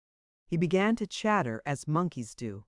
He bounded to the seat of a giant chair and then to its back, and with a wild leap sprang upon the laughing giantess.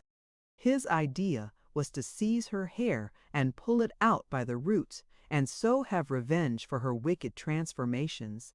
But she raised her hand and said, Gently, my dear monkey, gently. You're not angry, you're happy as can be. Woot stopped short. No, he wasn't a bit angry now. He felt as good-humored and gay as ever he did when a boy. Instead of pulling Mrs. Yoop's hair, he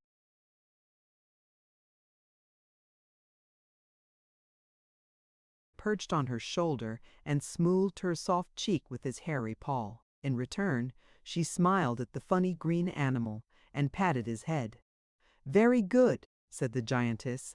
Let us all become friends and be happy together. How is my Tin Owl feeling? Quite comfortable, said the owl. I don't like it, to be sure, but I'm not going to allow my new form to make me unhappy. But tell me, please, what is a tin owl good for? You are only good to make me laugh, replied the giantess. Will a stuffed bear also make you laugh? Inquired the scarecrow, sitting back on his haunches to look up at her. Of course, declared the giantess, and I have added a little magic to your transformations to make you all contented with wearing your new forms. I'm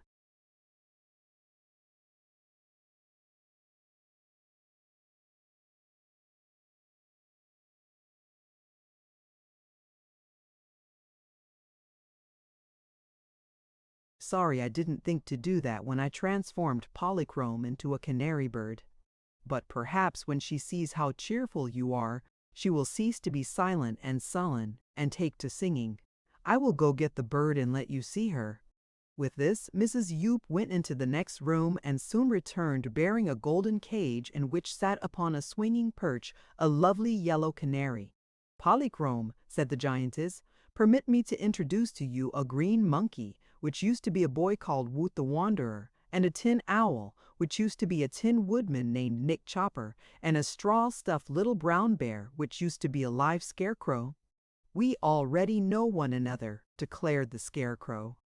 The bird is Polychrome, the rainbow's daughter, and she and I used to be good friends. Are you really my old friend, the scarecrow? Asked the bird in a sweet low voice.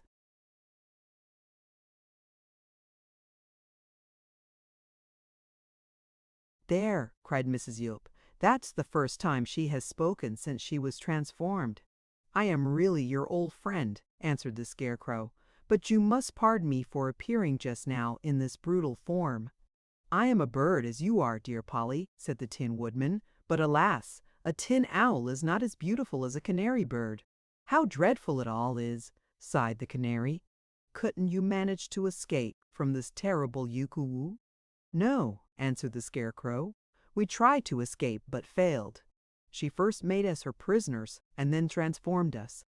But how did she manage to get you, Polychrome? I was asleep, and she took unfair advantage of me," answered the bird sadly.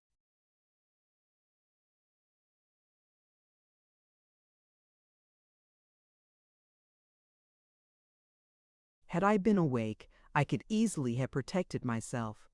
"Tell me," said the green monkey earnestly as he came close to the cage, "what must we do, daughter of the rainbow, to escape from these transformations? Can't you help us, being a fairy?" "At present I am powerless to help even myself," replied the canary. "That's the exact truth," exclaimed the giantess, who seemed pleased to hear the bird talk even though it complained. "You are all helpless and in my power, so you may as well make up your minds to accept your fate and be content. Remember that you are transformed for good, since no magic on earth can break your enchantments. I am now going out for my morning walk, for each day after breakfast I walk 16 times around my castle for exercise. Amuse yourselves while I am gone, and when I return I hope to find you all reconciled and happy."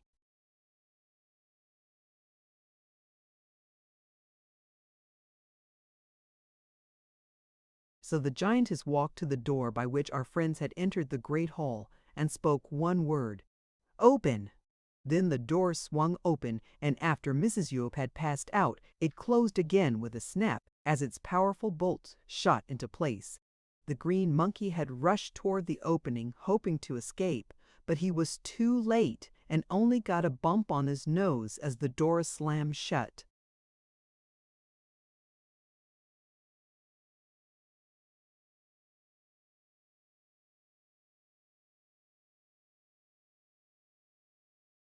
Chapter 7.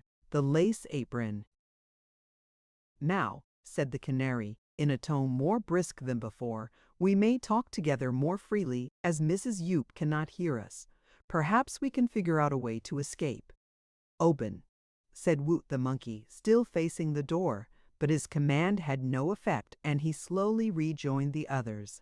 "You cannot open any door or window in this enchanted castle unless you are wearing the magic apron," said the canary.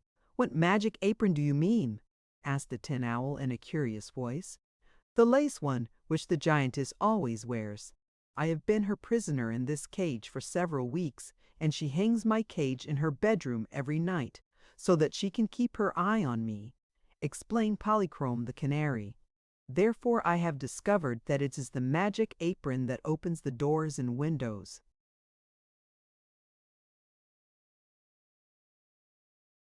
and nothing else can move them. When she goes to bed, Mrs. Yup hangs her apron on the bedpost, and one morning she forgot to put it on when she commanded the door to open, and the door would not move. So then she put on the lace apron and the door obeyed her. That was how I learned the magic power of the apron." I see," said the little brown bear, wagging his stuffed head. "Then, if we could get the apron from Mrs. Yup, we could open the doors and escape from our prison." "That is true, and it is the plan I was about to suggest," replied Polychrome the canary bird. "However, I don't believe the owl could steal the apron, or even the bear, but perhaps the monkey could hide in her room at night and get the apron while she is asleep." "I'll try it," cried Woot the monkey. "I'll try it this very night if I can manage to."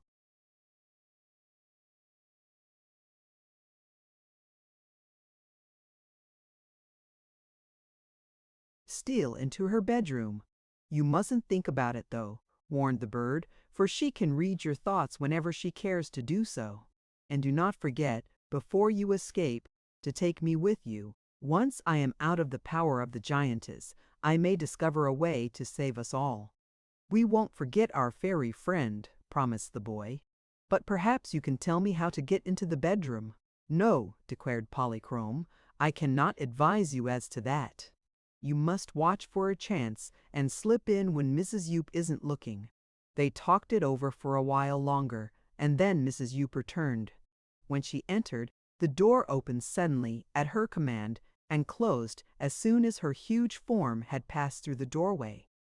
During that day she entered her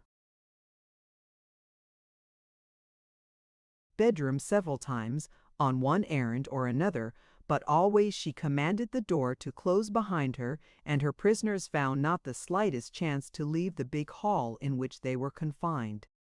The green monkey thought it would be wise to make a friend of the big woman, so as to gain her confidence. So he sat on the back of her chair and chattered to her while she mended her stockings and sewed silver buttons on some golden shoes that were as big as rowboats. This pleased the giantess, and she would pause at times to pat the monkey's head. The little brown bear curled up in a corner and lay still all day. The owl and the canary found they could converse together in the bird language, which neither the giantess nor the bear nor the monkey could understand. So at times they twittered away to each other and passed the long, dreary day quite cheerfully. After dinner, Mrs. Yoop took a big fiddle from a big cupboard and played such loud and dreadful music that her prisoners were all thankful when at last she stopped and said she was going to bed. After cautioning the monkey and bear and owl to behave themselves during the night, she picked up the cage containing the canary and, going to the door of her bedroom, commanded it to open. Just then, however, she remembered she had left her fiddle lying upon a table, so she went back for it and put it away in the cupboard, and while her back was turned, the green monkey slipped through the open door into her bedroom and hid underneath the bed. The giantess, being sleepy, did not notice this, and entering her room she made the door close behind her and then hung the birdcage on a peg by the window. Then she began to undress, first taking off the lace apron and laying it over the bedpost, where it was within easy reach of her hand.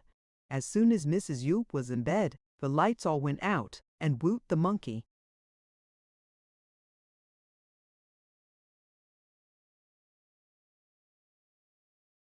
crouched under the bed and waited patiently until he heard the giantess snoring. Then he crept out and in the dark felt around until he got hold of the apron which he had once tied around his own waist. Next, Woot tried to find the canary, and there was just enough moonlight showing through the window to enable him to see where the cage hung, but it was out of his reach. At first he was tempted to leave Polychrome and escape with his other friends, but remembering his promise to the Rainbow's daughter Woot, tried to think how to save her. A chair stood near the window, and this showing dimly in the moonlight gave him an idea. By pushing against it with all his might, he found he could move the giant chair a few inches at a time. So he pushed and pushed until the chair was beneath the birdcage, and then he sprang noiselessly upon the seat, for his monkey form enabled him to jump higher than he could do as a boy, and from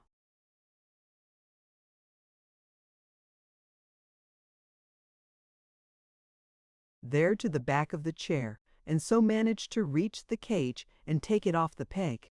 Then down he sprang to the floor and made his way to the door. "Open!" he commanded, and at once the door obeyed and swung open. But his voice wakened Mrs. Yoop, who gave a wild cry and sprang out of bed with one bound.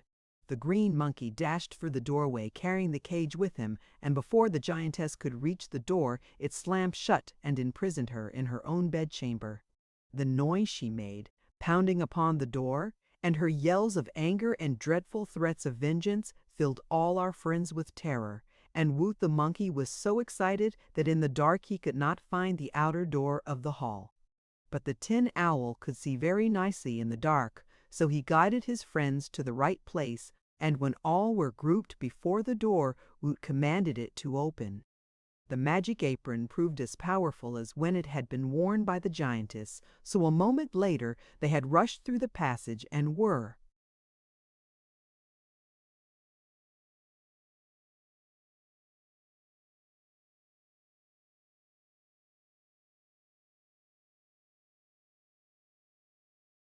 standing in the fresh night air outside the castle, free to go wherever they willed.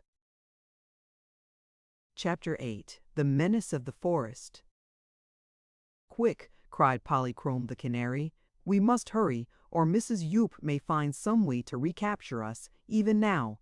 Let us get out of her valley as soon as possible." So they set off toward the east, moving as swiftly as they could, and for a long time they could hear the yells and struggles of the imprisoned giantess. The green monkey could run over the ground very swiftly, and he carried with him the birdcage containing Polychrome, the rainbow's daughter. Also, the tin owl could skip and fly along at a good rate of speed, his feathers rattling against one another with a tinkling sound as he moved. But the little brown bear, being stuffed with straw, was a clumsy traveler, and the others had to wait for him to follow. However, they were not very long in reaching the ridge that led out of Mrs. Yelp's valley, and when they had passed this ridge and descended into the next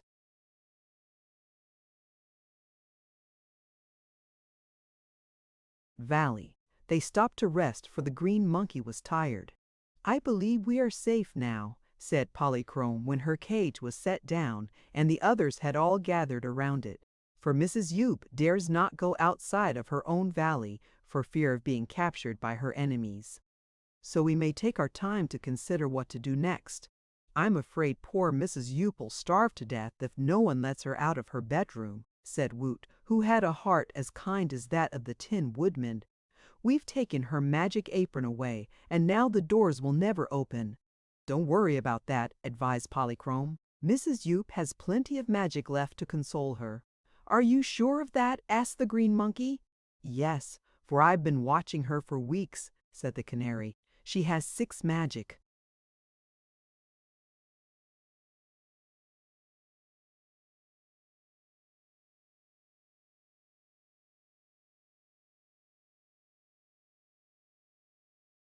Hairpins, which she wears in her hair, and a magic ring which she wears on her thumb, and which is invisible to all eyes except those of a fairy, and magic bracelets on both her ankles. So I am positive that she will manage to find a way out of her prison. "She might transform the door into an archway," suggested the little brown bear. "That would be easy for her," said the Tin Owl, "but I'm glad she was too angry to think of that before we got out of her valley." "Well, we have escaped the big woman, to be sure," remarked the green monkey, "but we still wear the awful forms the cruel Yookoodo gave us. How are we going to get rid of these shapes and become ourselves again?" None could answer that question. They sat around the cage brooding over the problem until the monkey fell asleep. Seeing this, the canary tucked her head under her wing and also slept, and the Tin Owl and the brown bear did not disturb them until morning came and it was broad daylight. "I'm hungry," said Woot when he wakened, for his knapsack of food had been left behind at the castle. "Then let us travel on until we can find something for you to eat," returned the Scarecrow Bear. "There is no use in your lugging my cage any farther," declared the canary. "Let me out and throw the cage away. Then I can fly with you and find my own breakfast of seeds. Also I can search for water and tell you where to find it." So the green monkey unfastened the door of the golden cage and the canary hopped out. At first she flew high in the air and made great circles overhead, but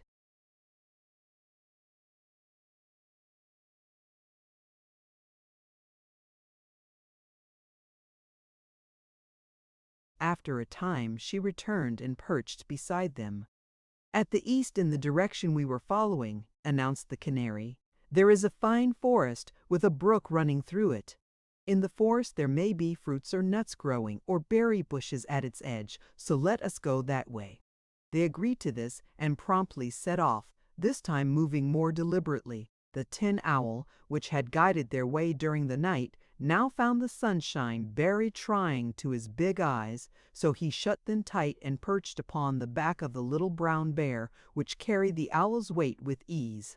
The canary sometimes perched upon the green monkey's shoulder, and sometimes fluttered on ahead of the party, and in this manner they traveled in good spirits across that valley and into the next one to the east of it.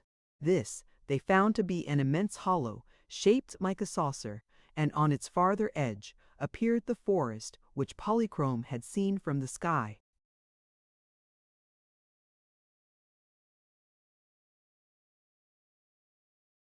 "Come to think of it," said the Tin Owl, waking up and blinking comically at his friends, "there's no object now in our traveling to the Munchkin country. My idea in going there was to marry Nimmy and me, But however much the Munchkin girl may have loved a Tin Woodman, I cannot reasonably expect her to marry a Tin Owl." "There is some truth in that, my friend," remarked the Brown Bear. "And to think that I, who was considered the handsomest scarecrow in the world, am now condemned to be a scrubby, no-account beast whose only redeeming feature is that he is stuffed with straw." "Consider my case, please," said Woot. "The cruel giantess has made a monkey of a boy, and that is the most dreadful deed of all." "Your color is rather pretty," said the Brown Bear, eyeing Woot critically. "I have never seen a pea-green monkey before, and it strikes me you are quite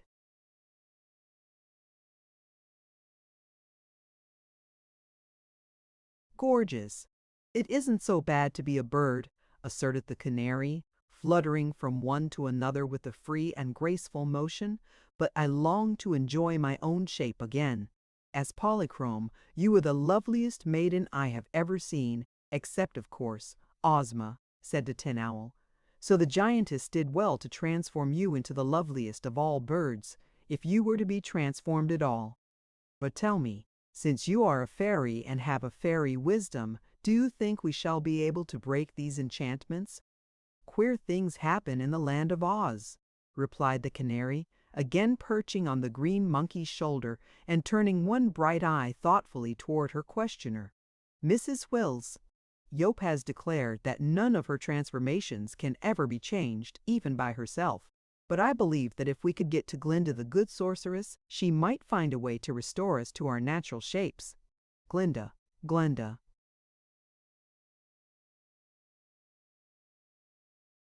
As you know, is the most powerful sorceress in the world, and there are few things she cannot do if she tries. "In that case," said the little Brown Bear, "let us return southward and try to get to Glinda's castle. It lies in the Quadling country, you know, so it is a good way from here." "First, however, let us visit the forest and search for something to eat," pleaded Woot. So they continued on to the edge of the forest, which consisted of many tall and beautiful trees.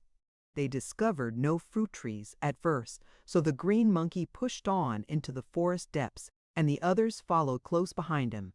They were traveling quietly along, under the shade of the trees, when suddenly an enormous jaguar leaped upon them from a limb, and with one blow of his paw sent the little Brown Bear tumbling over and over until he was stopped by a tree.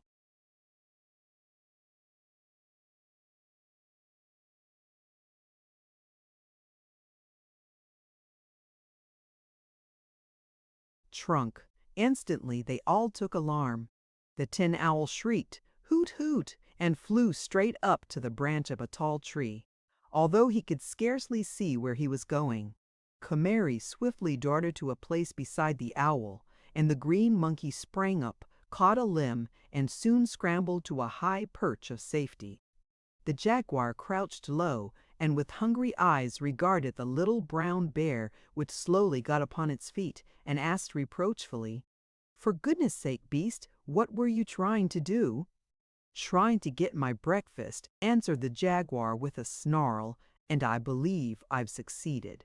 You ought to make a delicious meal, unless you happen to be old and tough." "I'm worse than that, considered as a breakfast," said the bear, "for I'm only a skin stuffed with straw, and therefore not fit to eat."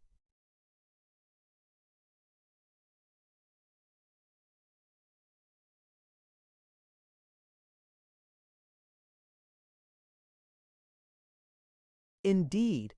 cried the jaguar in a disappointed voice. "Then you must be a magic bear, or enchanted, and I must seek my breakfast from among your companions." With this he raised his lean head to look up at the Tin Owl and the Canary and the monkey, and he lashed his tail upon the ground and growled as fiercely as any jaguar could. "My friends are enchanted also," said the little Brown Bear. "All of them?" asked the jaguar. "Yes. The Owl is tin, so you couldn't possibly eat him. The Canary is a fairy Polychrome, the daughter of the Rainbow, and you never could catch her because she can easily fly out of your reach." "There still remains the green monkey," remarked the jaguar hungrily. "He is neither made of tin nor stuffed with straw, nor can he fly. I'm pretty good at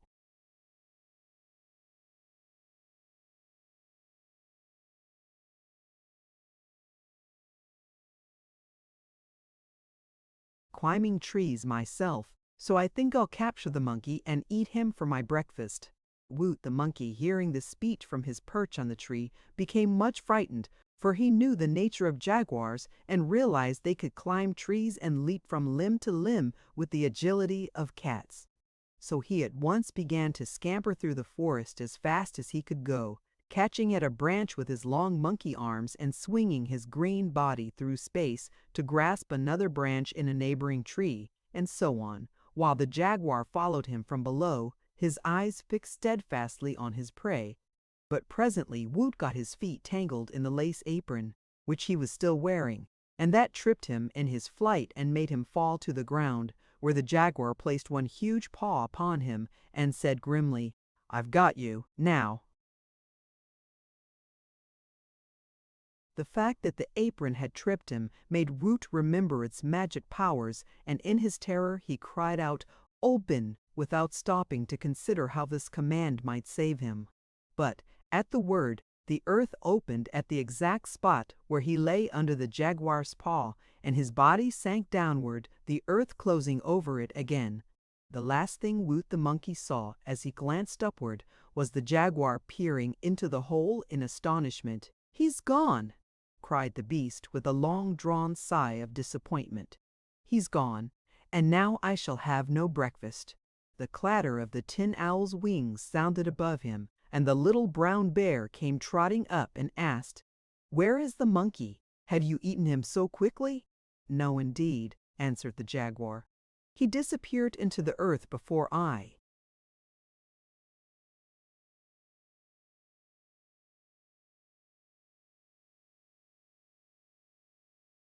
could take one bite of him." And now the canary perched upon a stump a little way from the forest beast and said, "I am glad our friend has escaped you, but as it is natural for a hungry beast to wish his breakfast, I will try to give you one." "Thank you," replied the jaguar. "You're rather small for a full meal, but it's kind of you to sacrifice yourself to my appetite." "Oh, I don't intend to be eaten, I assure you," said the canary. "But as I am a fairy, I know something of magic, and though I am now transformed into a bird shape, I am sure I can conjure up a breakfast that will satisfy you." "If you can work magic, why don't you break the enchantment you are under and return to your proper form?" inquired the beast doubtingly. "I haven't the power to do that," answered the canary, "for Mrs. Yoop, the giantess who transformed me, used a peculiar form of Yukunu magic that is unknown to me. However, she could not deprive me of my own fairy knowledge, so I will try to get you a breakfast." "Do you think a magic breakfast would taste good, or relieve the pangs of hunger I now suffer?" asked the jaguar. "I am sure it would. What would you like to eat?" "Give me a couple of fat rabbits," said the beast. "Rabbits? No, indeed, I'd not allow you to eat the dear little things," declared Polychrome the canary. "Well, 3 or 4 squirrels then," pleaded the jaguar.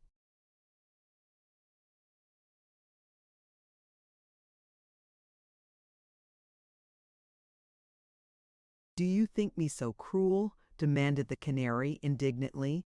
"The squirrels are my especial friends." "How about a plump owl?" asked the beast. "Not a tin one, you know, but a real meat owl." "Neither beast nor bird shall you have," said Polychrome in a positive voice.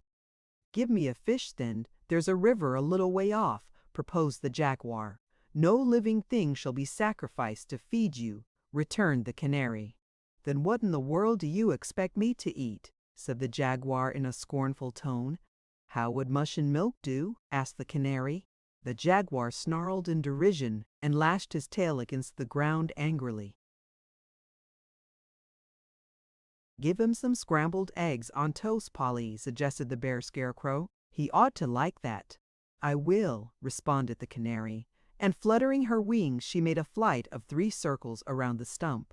Then she flew up to a tree, and the bear and the owl and the jaguar saw that upon the stump had appeared a great green leaf upon which was a large portion of scrambled eggs on toast, smoking hot. "There," said the bear, "eat your breakfast, friend jaguar, and be content." The jaguar crept closer to the stump and sniffed the fragrance of the scrambled eggs. They smelled so good that he tasted them, and they tasted so good that he ate the strange meal in a hurry, proving he had been really hungry.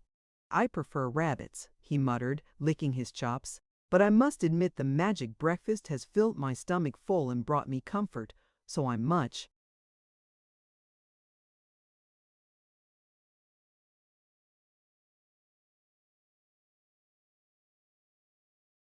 obliged for the kindness, little fairy, and I'll now leave you in peace." Saying this, he plunged into the thick underbrush and soon disappeared, although they could hear his great body crashing through the bushes until he was far distant. "That was a good way to get rid of the savage beast, Polly," said the Tin Woodman to the Canary. "But I'm surprised that you didn't give our friend Woot a magic breakfast when you knew he was hungry." "The reason for that," answered Polychrome, "was that my mind was so intent on other things that I quite forgot my power to produce food by magic. But where is the monkey boy?" "Gone," said the Scarecrow Bear solemnly. "The earth has swallowed him up."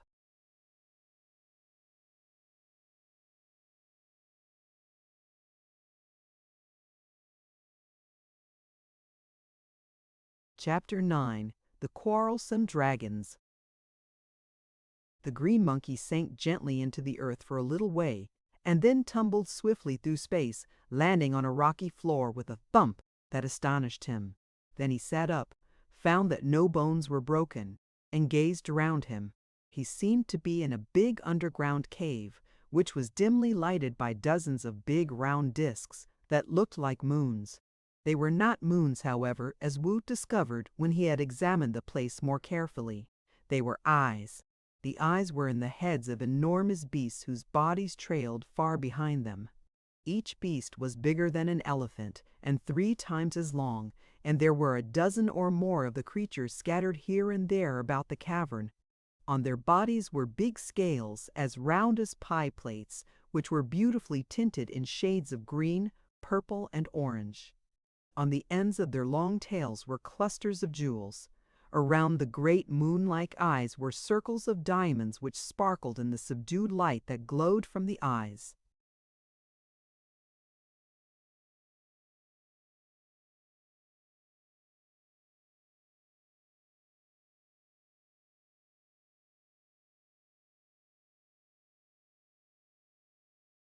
Woot saw that the creatures had wide mouths and rows of terrible teeth, and, from tales he had heard of such beings, he knew he had fallen into a cavern inhabited by the great dragons that had been driven from the surface of the earth and were only allowed to come out once in 100 years to search for food.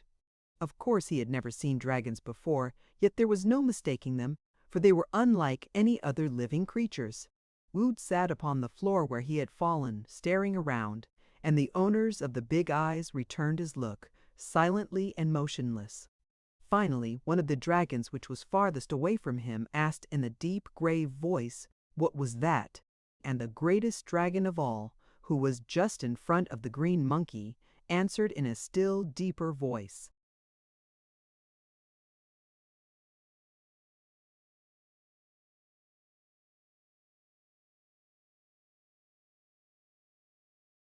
"It is some foolish animal from outside." "Is it good to eat?" inquired a smaller dragon beside the great one. "I'm hungry, hungry," exclaimed all the dragons in a reproachful chorus, and then the great one said chidingly, "Tut, tut, my son, you've no reason to be hungry at this time." "Why not?" asked the little dragon. "I haven't eaten anything in 11 years." "11 years is nothing," remarked another dragon, sleepily opening and closing his eyes. "I haven't feasted for 87 years, and I dare not get hungry for a dozen or so years to come. Children who eat between meals should be broken of the habit. All I had 11 years ago was a rhinoceros, and that's not a full meal at all," grumbled the young one. "And, before that, I had waited 62 years to be fed, so it's no wonder I'm hungry. How old are you now?" asked Woot, forgetting his own dangerous position in his interest in the conversation. "Why, I'm How old am I, father?" asked the little dragon. Goodness gracious! What a child to ask questions. Do you want to keep me thinking all the time? Don't you know that thinking is very bad for dragons? Returned the big one impatiently. How old am I, father? Persisted the small dragon. About 6:30, I believe. Ask your mother. No, don't, said an old dragon in the background. Haven't I enough worries?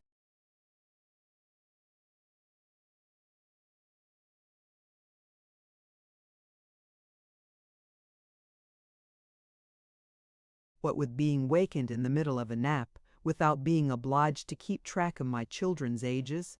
You've been fast asleep for over 60 years, mother, said the child dragon. How long a nap do you wish? I should have slept 40 years longer. And this strange little green beast should be punished for falling into our cavern and disturbing us. I didn't know you were here, and I didn't know I was going to fall in, explained Woot. Nevertheless, here you are, said the great dragon, and you have carelessly wakened our entire tribe, so it stands to reason you must be punished. In what way? Inquired the green monkey, trembling a little.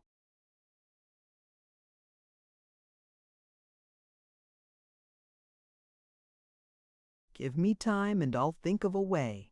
You're in no hurry, are you? Asked the great dragon.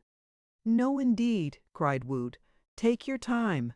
I'd much rather you'd all go to sleep again and punish me when you wake up in 100 years or so. Let me eat him, pleaded the littlest dragon. He is too small, said the father. To eat this one green monkey would only serve to make you hungry for more, and there are no more. Quit this chatter and let me get to sleep, protested another dragon, yawning in a fearful manner, for when he opened his mouth a sheet of flame leaped forth from it and made Woot jump back to get out of its way. In his jump he bumped against the nose of a dragon behind him, which opened its mouth to growl and shot another sheet of flame at him. The flame was bright, but not very hot, yet Woot screamed with terror and sprang forward with a great bound. This time he landed on the paw of the great chief dragon, who angrily raised his other front paw and struck the green monkey a fierce blow. Woot went sailing through the air and fell sprawling upon the rocky floor far beyond the place where the dragon tribe was grouped. All the great beasts were now thoroughly wakened and aroused, and they blamed the monkey for disturbing their quiet. The littlest dragon darted after Woot, and the others turned their unwieldy bodies in his direction and followed, flashing from their eyes and mouths flames which lighted up the entire cavern. Woot almost gave himself up for lost at that moment, but he scrambled to his feet and dashed away to the farthest end of the cave, the dragons following more leisurely because they were too clumsy to move fast. Perhaps they thought there was no need of haste, as the monkey could not escape from the cave. But, away up at the end of the place, the cavern floor was heaped with tumbled rocks, so Woot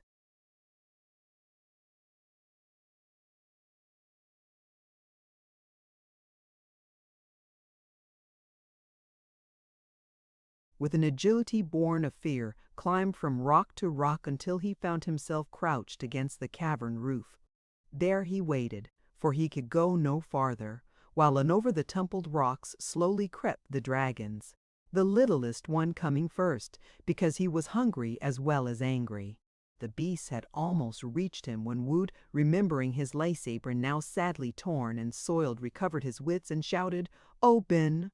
At the cry, a hole appeared in the roof of the cavern just over his head, and through it the sunlight streamed full upon the green monkey.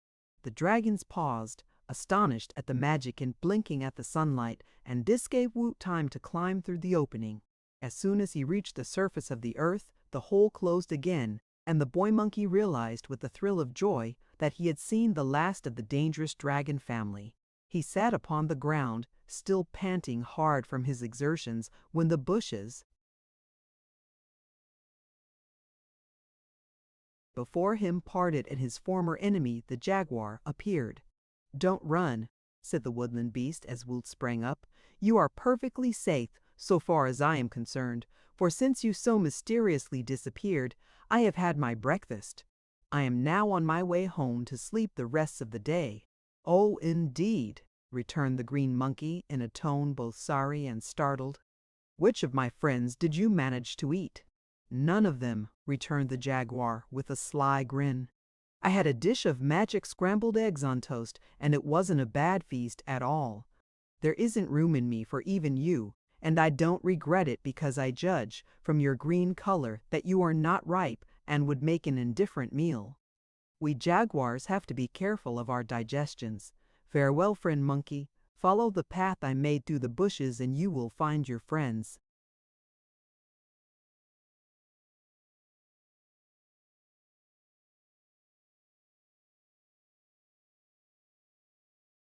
With this the jaguar marched on his way, and Woot took his advice and followed the trail he had made until he came to the place where the little brown bear and the tin owl and the canary were conferring together and wondering what had become of their comrade, the green monkey.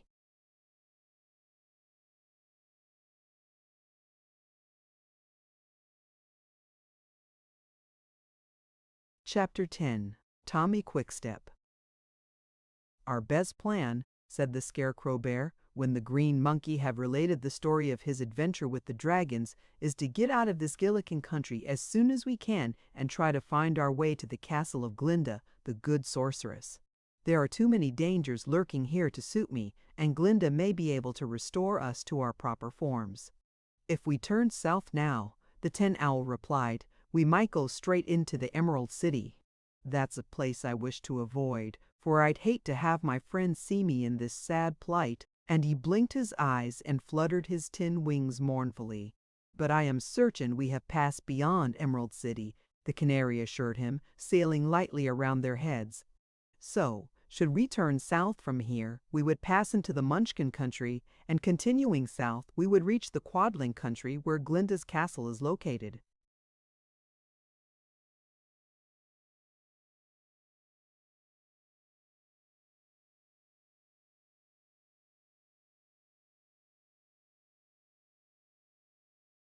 "Well, since you're sure of that, let's start right away," proposed the bear.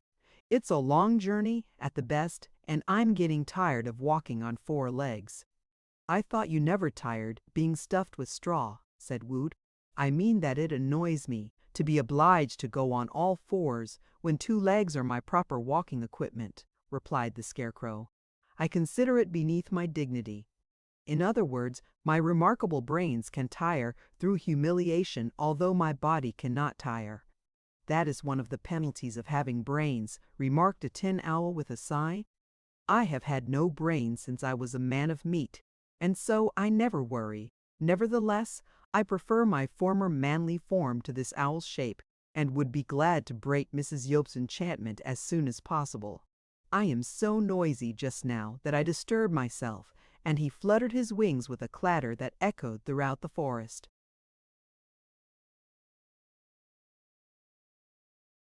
So, being all of one mind, they turned southward, traveling steadily on until the woods were left behind and the landscape turned from purple tints to blue tints, which assured them they had entered the country of the Munchkins.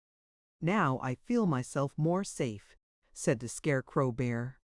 "I know this country pretty well, having been made here by a Munchkin farmer and having wandered over these lovely blue lands many times. Seems to me, indeed, that I even remember that group of three tall trees ahead of us, and, if I do, we are not far from the home of my friend, Ginger." "Who is Ginger?" asked Woot, the green monkey. "Haven't you heard of Ginger?" exclaimed the Scarecrow in surprise. "No," said Woot. "Is Ginger a man, a woman, a beast, or a bird?" "Ginger is a girl," explained the Scarecrow Bear. "She's a fine girl, too, although a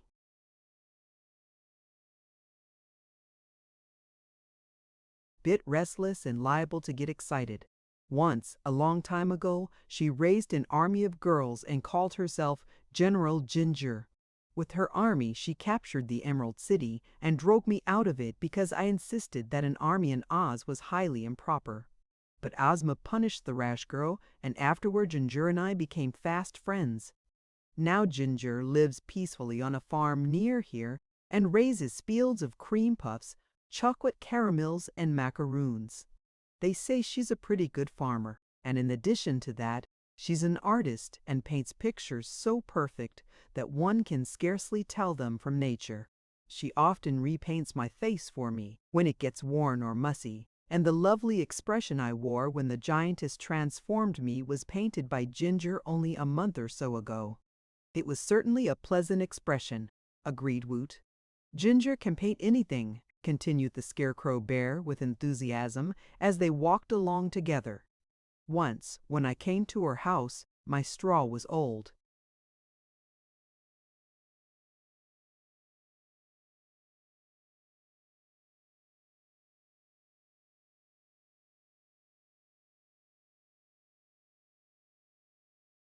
And crumpled so that my body sagged dreadfully. I needed new straw to replace the old, but Ginger had no straw on all her ranch, and I was really unable to travel farther until I had been restuffed. When I explained this to Ginger, the girl at once painted a straw stack which was so natural that I went to it and secured enough straw to fill all my body. It was a good quality of straw, too, and lasted me a long time. This seemed very wonderful to Woot, who knew that such a thing could never happen in any place but a fairy country like Oz. The Munchkin country was much nicer than the Gillikin country, and all the fields were separated by blue fences, with grassy lanes and paths of blue ground, and the land seemed well cultivated. They were on a little hill looking down upon this favored country, but had not quite reached the settled parts, when on turning a bend in the path, they were halted by a form that barred their way.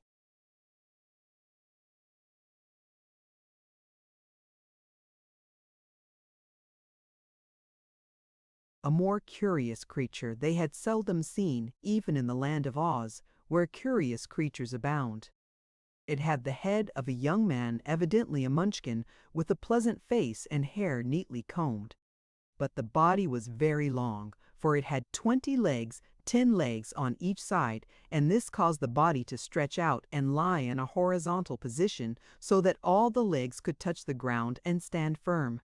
From the shoulders extended 2 small arms. At least they seemed small beside so many legs. This odd creature was dressed in the regulation clothing of the Munchkin people, a dark blue coat neatly fitting the long body, and each pair of legs having a pair of sky blue trousers with blue tinted stockings and blue leather shoes turned up at the pointed toes. "I wonder who you are," said Polychrome the Canary, fluttering above the strange creature, who had probably been asleep on the path.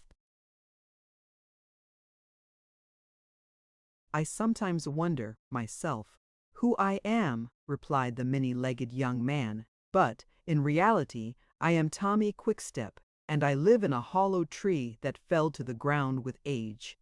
I have polished the inside of it, and made a door at each end, and that's a very comfortable residence for me because it just fits my shape."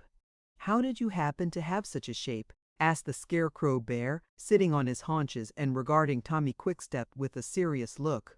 "Is the shape natural?" "No, it was wished on me," replied Tommy with a sigh.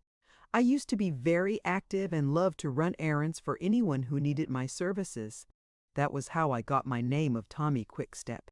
I could run an errand more quickly than any other boy, and so I was very proud of myself.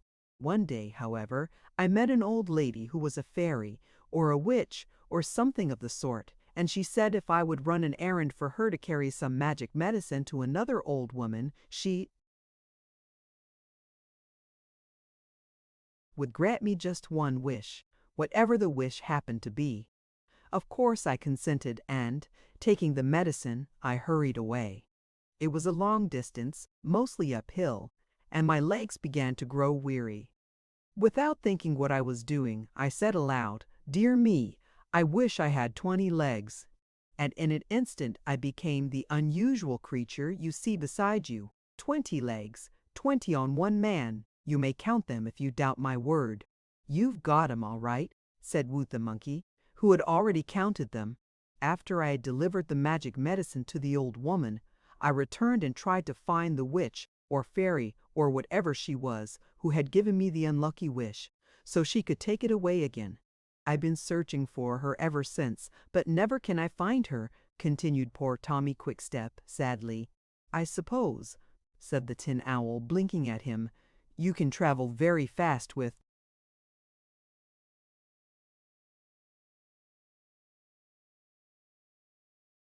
those 20 legs." "At first I was able to," was the reply. "But I traveled so much, searching for the fairy, or witch, or whatever she was, that I soon got corns on my toes." Now, a corn on one toe is not so bad, but when you have 100 toes as I have and get corns on most of them, it is far from pleasant. Instead of running, I now painfully crawl, and although I try not to be discouraged, I do hope I shall find that witch or fairy, or whatever she was, before long." "I hope so too," said the Scarecrow. "But after all, you have the pleasure of knowing you are unusual, and therefore remarkable among the people of Oz. To be just like other persons is small credit to one, while to be unlike others is a mark of distinction." "That sounds very pretty," returned Tommy Quickstep, "but if you had to put on 10 pair of trousers every morning and tie up 20 shoes, you would prefer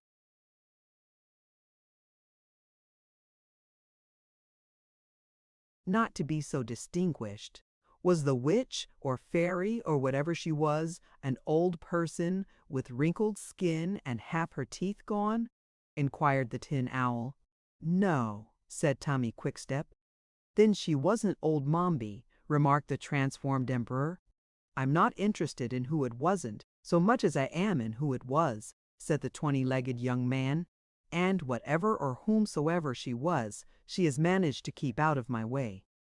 "If you found her, do you suppose she'd change you back into a 2-legged boy?" asked Woot. "Perhaps so, if I could run another errand for her and so earn another wish."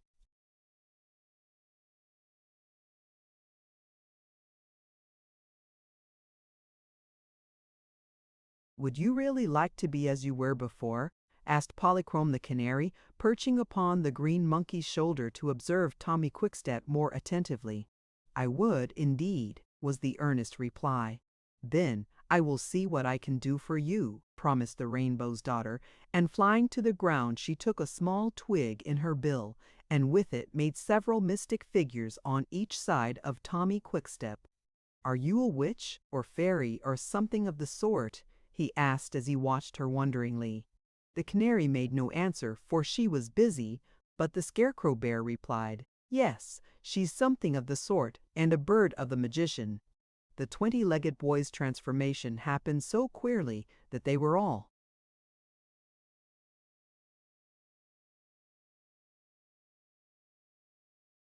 surprised at its method.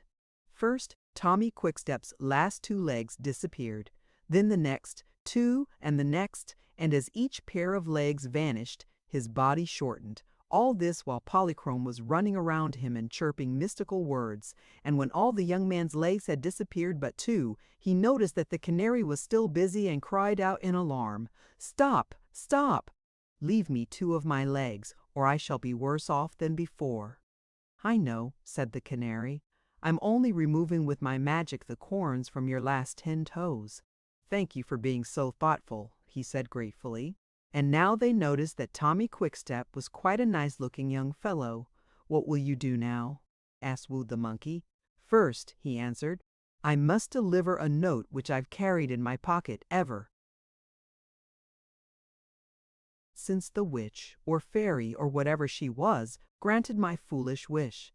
And I am resolved never to speak again without taking time to think carefully on what I am going to say, for I realize that speech without thought is dangerous. And after I've delivered the note, I shall run errands again for anyone who needs my services." So he thanked Polychrome again and started away in a different direction from their own, and that was the last they saw of Tommy Quickstep.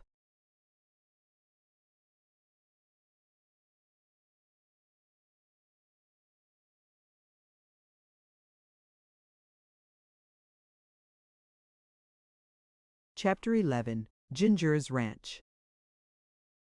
As they followed a path down the bluegrass hillside, the first house that met the view of the travelers was joyously recognized by the Scarecrow Bear as the one inhabited by his friend Ginger. so they increased their speed and hurried toward it. On reaching the place, however, they found the house deserted. The front door stood open, but no one was inside. In the garden surrounding the house were neat rows of bushes bearing cream puffs and macaroons, some of which were still green, but others ripe and ready to eat. Farther back were fields of caramels, and all the land seemed well cultivated and carefully tended. They looked through the fields for the girl farmer, but she was nowhere to be seen. "Well," finally remarked the little brown bear, "let us go into the house and make ourselves at home. That will be sure to please my friend Ginger, who happens to be away from home just now. When she returns, she will be greatly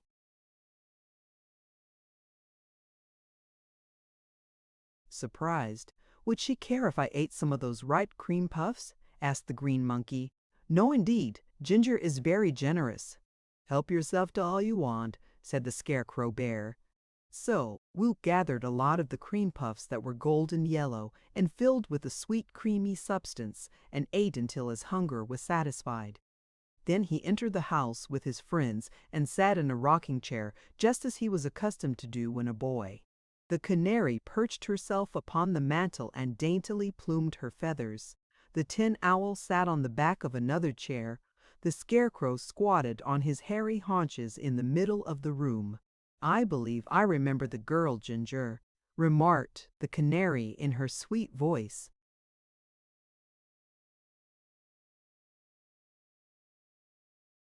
"She cannot help us very much, except to direct us on our way to Glinda's castle, for she does not understand magic.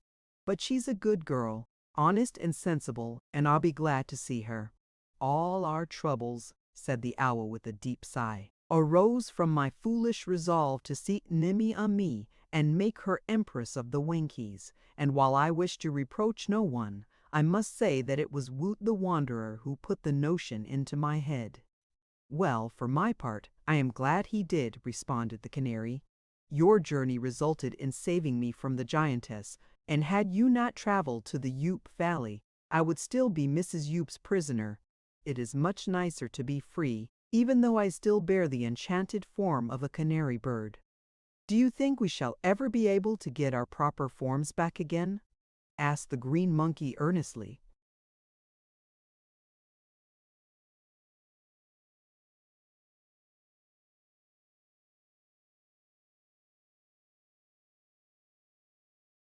Polychrome did not make reply at once to this important question, but after a period of thoughtfulness she said, "I have been taught to believe that there is an antidote for every magic charm, yet Mrs. Ute insists that no power can alter her transformations. I realize that my own fairy magic cannot do it, although I have thought that we sky fairies have more power than is accorded to earth fairies.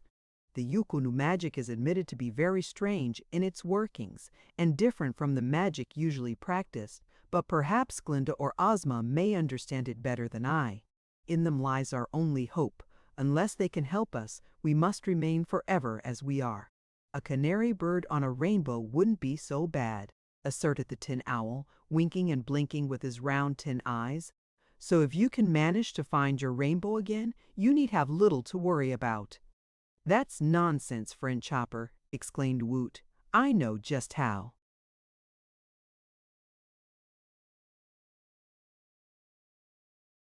Polychrome feels. "A beautiful girl is much superior to a little yellow bird, and a boy such as I was far better than a green monkey. Neither of us can be happy again unless we recover our rightful forms." "I feel the same way," announced the stuffed bear. "What do you suppose my friend the Patchwork Girl would think of me if she saw me wearing this beastly shape?" "She'd laugh till she cried," admitted the tin owl. "For my part, I'll have to give up the notion of marrying Nimmy-Amee, but I'll try not to let that make me unhappy. If it's my duty, I'd like to do my duty, but if magic prevents my getting married, I'll flutter along all by myself and be just as contented." Their serious misfortunes made them all silent for a time, and as their thoughts were busy in dwelling upon the evils with which fate had burdened them, none noticed that Ginger had suddenly appeared in the doorway and was looking at them in astonishment. The next moment her astonishment changed to anger, for there in her best rocking chair sat a green monkey. A great shiny owl perched upon another chair, and a brown bear squatted upon her parlor rug. Ginger did not notice the canary, but she caught up a broomstick and dashed into the room, shouting as she came, "Get out of here, you wild creatures! How dare you enter my house?" With a blow of her broom, she knocked the brown bear over, and the tin owl tried to fly out of her reach and made a great clatter with his tin wings. The green monkey was so startled by the sudden attack that he sprang into the fireplace, where there was fortunately no fire, and tried to escape by climbing up the chimney. But he found the opening too small, and so was forced to drop down again. Then he crouched trembling in the fireplace, his pretty green hair all blackened with soot and covered with ashes. From this position Woot watched too.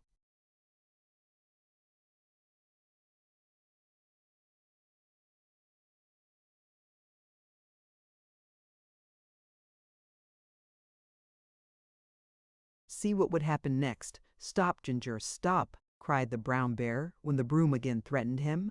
"Don't you know me? I'm your old friend, the Scarecrow." "You're trying to deceive me, you naughty beast. I can see plainly that you are a bear, and a mighty poor specimen of a bear, too," retorted the girl. "That's because I'm not properly stuffed," he assured her. "When Mrs. Yoop transformed me, she didn't realize I should have more stuffing." "Who is Mrs. Yoop?" inquired Ginger, pausing with the broom still upraised. "A giantess in the Gillikin country."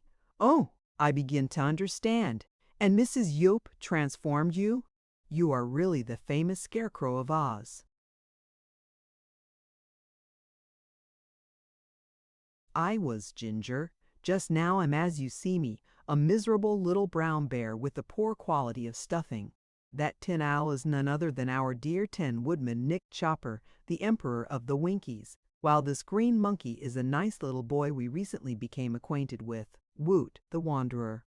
"And I," said the canary, flying close to Ginger, "am Polychrome, the daughter of the rainbow, in the form of a bird." "Goodness me!" cried Ginger, amazed. "That giantess must be a powerful sorceress, and as wicked as she is powerful." "She's a Yuku," said Polychrome. "Fortunately, we managed to escape from her castle, and we are now on our way to Glinda the Good to see if she possesses the power to restore us to our former shapes." "Then I must beg your pardons. All of you must forgive me," said Ginger, putting away the broom. "I took you to be a lot of wild, unmannerly animals, as was quite natural. You are very welcome to my home, and I'm sorry I haven't the power to help you out of your troubles. Please use my house and all that I have as if it were your own." At this declaration of peace, the bear got upon his feet, and the owl resumed his perch upon the chair, and the monkey crept out of the fireplace. Ginger looked at Woot critically and scowled. "For a green monkey," said she, "you're the blackest creature I ever saw. And you'll get my nice clean room all dirty with soot and ashes. Whatever possessed you to jump up the chimney?" I was scared," explained Woot, somewhat ashamed.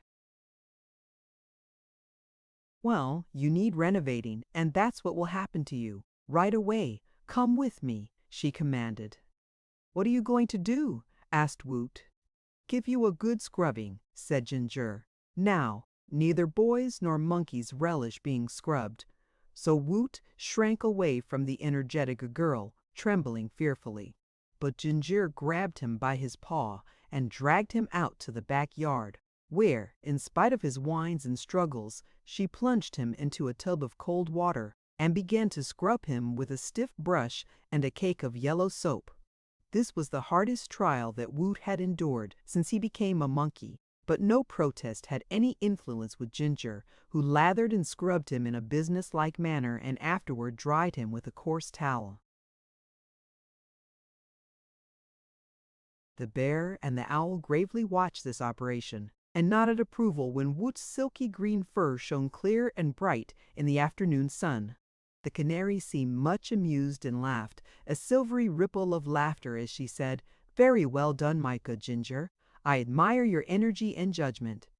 But I had no idea a monkey could look so comical as this monkey did while he was being bathed. "I'm not a monkey," declared Woot resentfully. "I'm just a boy in a monkey's shape, that's all." "If you can explain to me the difference," said Ginger, "I'll agree not to wash you again, that is, unless you foolishly get into the fireplace.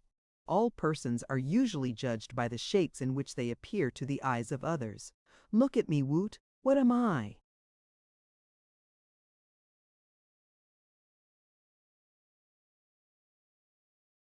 Woot looked at her. "You're as pretty a girl as I've ever seen," he replied. Ginger frowned. That is, she tried hard to frown. "Come out into the garden with me," she said, "and I'll give you some of the most delicious caramels you ever ate. They're a new variety that no one can grow but me, and they have a heliotrope flavor." Chapter 12. Ozma and Dorothy.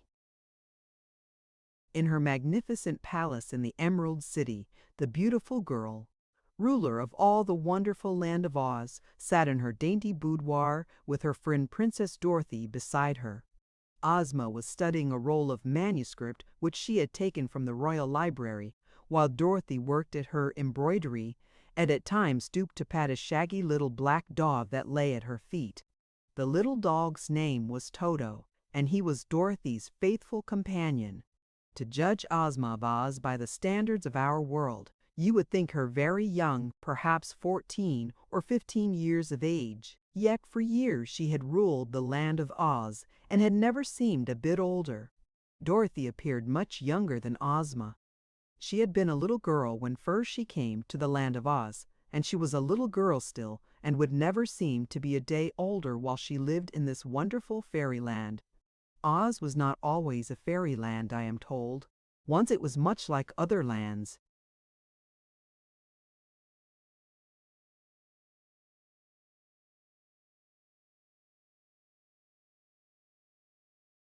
Except it was shut in by a dreadful desert of sandy wastes that lay all around it, thus preventing its people from all contact with the rest of the world.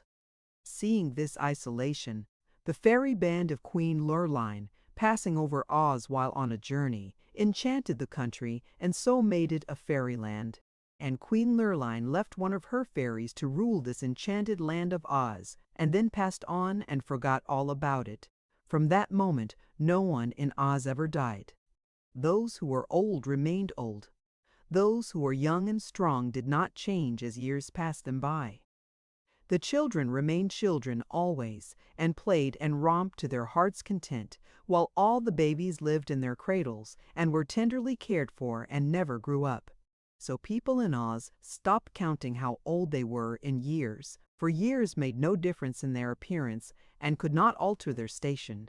They did not get sick, so there were no doctors among them. Accidents might happen to some, on rare occasions it is true, and while no one could die.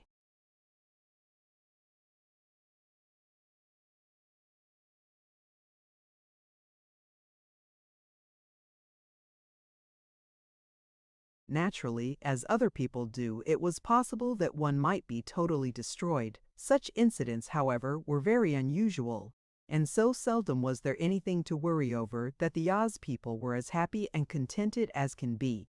Another strange thing about this fairy land of Oz was that whoever managed to enter it from the outside world came under the magic spell of the place and did not change in appearance as long as they lived there.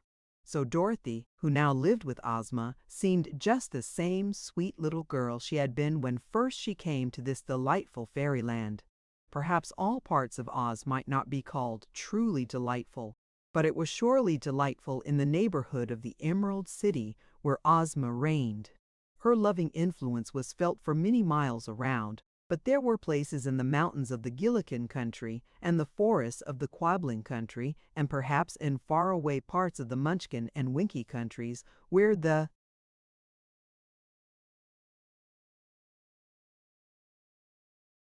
inhabitants were somewhat rude and uncivilized and had not yet come under the spell of Ozma's wise and kindly rule. Also, when Oz first became a fairyland, it harbored several witches and magicians and sorcerers and necromancers who were scattered in various parts. But most of these had been deprived of their magic powers, and Ozma had issued a royal edict forbidding anyone in her dominions to work magic except Glinda the Good and the Wizard of Oz. Ozma herself, being a real fairy, knew a lot of magic, but she only used it to benefit her subjects. This little explanation will help you to understand better the story you are reaching, but most of it is already known to those who are familiar with the Oz people whose adventures they have followed in other Oz books. Ozma and Dorothy were fast friends and were much together. Everyone in Oz loved Dorothy almost as well as they did their lovely ruler, for the little Kansas girl's good fortune had not spoiled her or rendered her at all vain. She was just the same brave and true and adventurous child as before she lived in a royal palace and became the chum of the fairy Ozma. In the room in which the two sat, which was one of Ozma's private suite of apartments, hung the famous magic picture. This was the source of constant interest to little Dorothy. One had but to stand before it and wish to see what any person was doing, and at once a scene would flash upon the magic canvas which showed exactly where that person was, and like our own moving pictures would reproduce the actions of that person as long as you cared to watch them. So today, when Dorothy tired of her embroidery, she drew the curtains from before the magic picture and wished to see what her friend Button Bright was doing. Button Bright, she saw, was playing ball with Ojo, the Munchkin boy, so Dorothy next wished to see what her Aunt Em was doing. The picture showed Aunt Em quietly engaged in darning socks for Uncle Henry, so Dorothy wished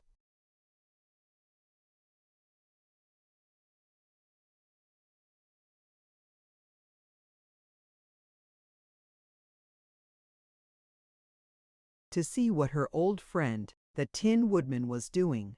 The Tin Woodman was then just leaving his tin castle in the company of the Scarecrow and Woot the Wanderer.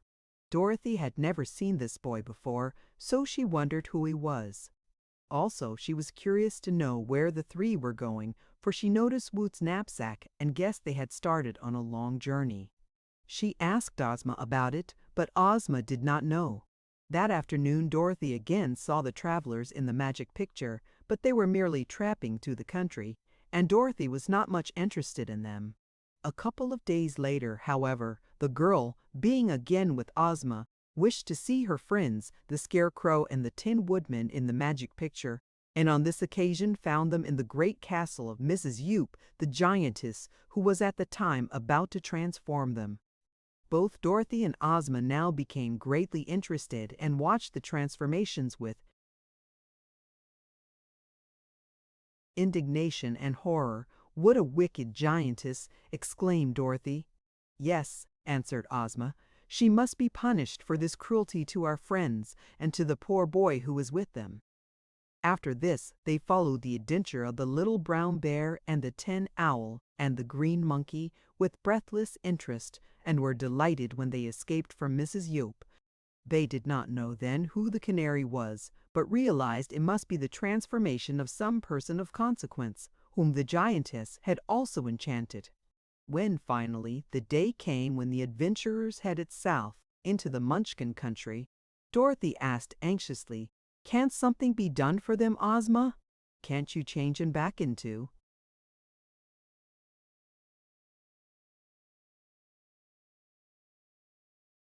their own shapes? They've suffered enough from these dreadful transformations, seems to me. I've been studying ways to help them ever since they were transformed," replied Ozma.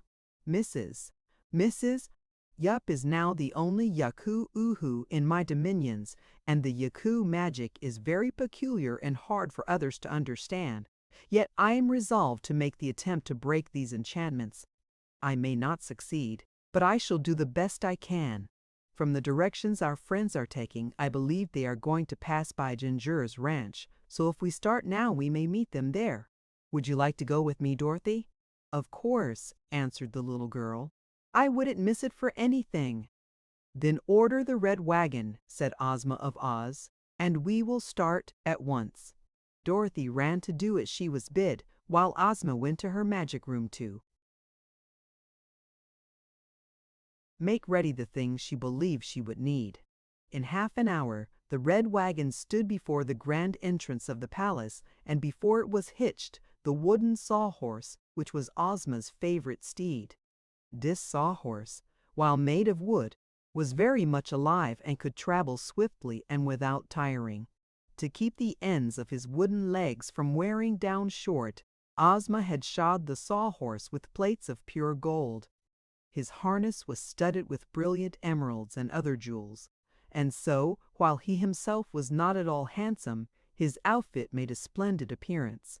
Since the sawhorse could understand her spoken words, Ozma used no reins to guide him. She merely told him where to go. When she came from the palace with Dorothy, they both climbed into the red wagon, and then the little dog, Toto, ran up and asked, "Are you going to leave me behind, Dorothy?" Dorothy looked at Ozma. "Who?"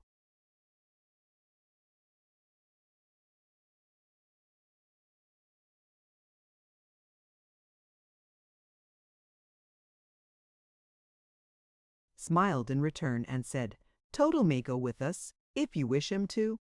So Dorothy lifted the little dog into the wagon, for while he could run fast, he could not keep up with the speed of the wonderful sawhorse.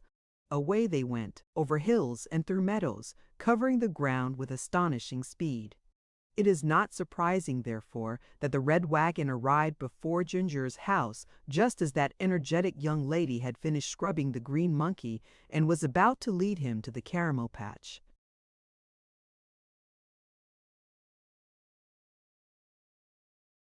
Chapter 13. The Restoration.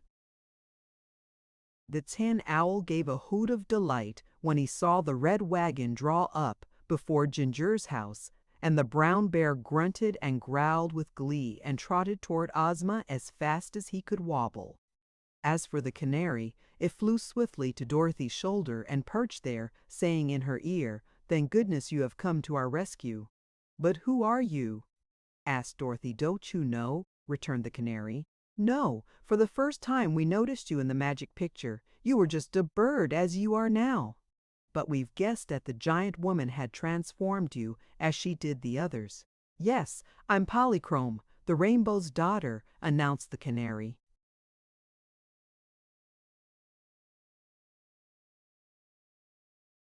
"Goodness me!" cried Dorothy. "How dreadful!" "Well, I make a rather pretty bird, I think," returned Polychrome. "But of course I'm anxious to resume my own shape and get back upon my rainbow." "Ozma will help you, I'm sure," said Dorothy. "How does it feel, Scarecrow, to be a bear?" she asked, addressing her old friend. "I don't like it," declared the Scarecrow Bear. "This brutal form is quite beneath the dignity of a wholesome straw man." "And think of me," said the Owl, perching upon the dashboard of the red wagon with much noisy clattering of his tin feathers. "Don't I look horrid, Dorothy, with eyes several sizes too big for my body, and so weak that I ought to wear spectacles?" "Well," said Dorothy critically as she looked him over, "you're nothing to brag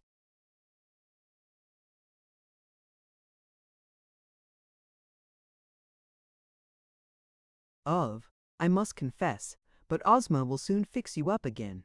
The green monkey had hung back, bashful at meeting two lovely girls while in the form of a beast. But Ginger now took his hand and led him forward while she introduced him to Ozma, and Woot managed to make a low bow, not really ungraceful, before her girlish majesty, the ruler of Oz. "You have all been forced to endure a sad experience," said Ozma, "and so I am anxious to do all in my power to break Mrs. Yoop's enchantments.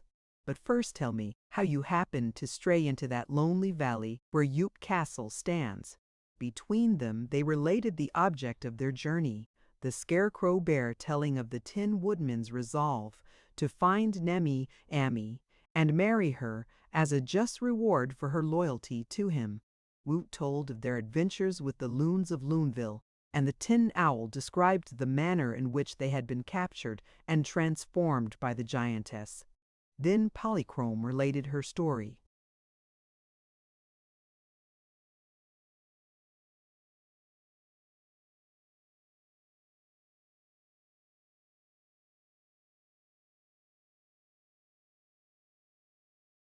And when all had been told, and Dorothy had several times reproved Toto for growling at the Tin Owl, Ozma remained thoughtful for a while, pondering upon what she had heard.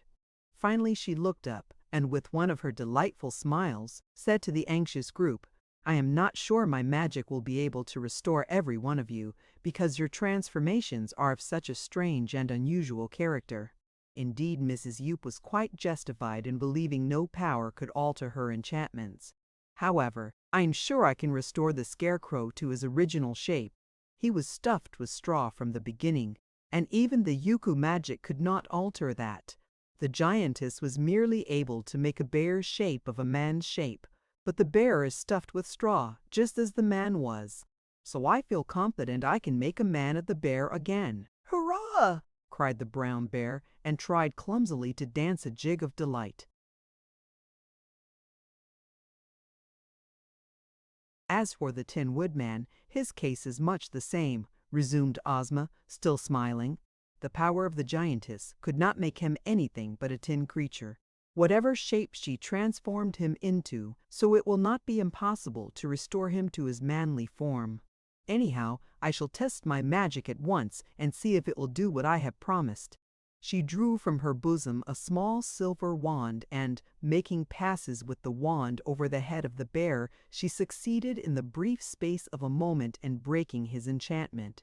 The original Scarecrow of Oz again stood before them, well stuffed with straw and with his features nicely painted upon the bag which formed his head.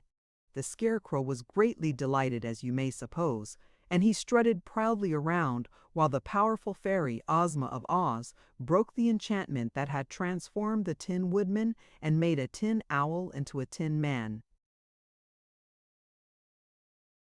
Again. "Now then," chirped the canary eagerly. "I'm next, Ozma."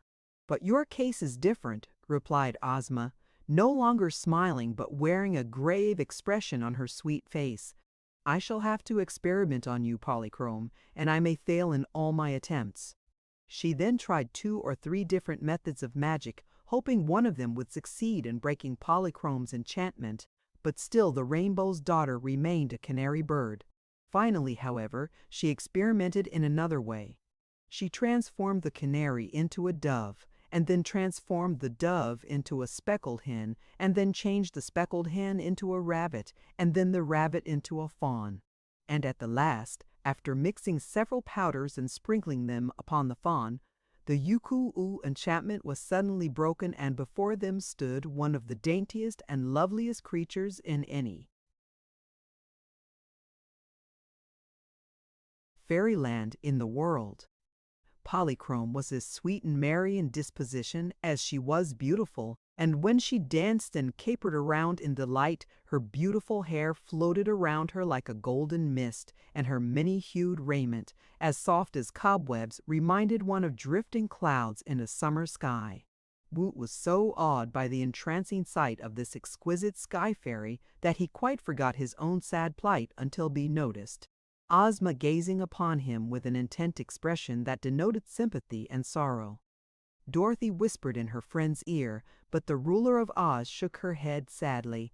Ginger, noticing this and understanding Ozma's looks, took the paw of the green monkey in her own hand and patted it softly. "Never mind," she said to him. "You are a very beautiful color, and a monkey can climb better than a boy and do a lot of other things no boy can ever do." "What's the matter?" asked Woot, a sinking feeling at his heart. "Is Ozma's magic all used up?" Ozma herself answered him. "Your form of enchantment, my poor boy," she said pityingly, "is different from that of the others. Indeed, it is a form that is impossible to alter by any magic known to fairies or Yukuhus.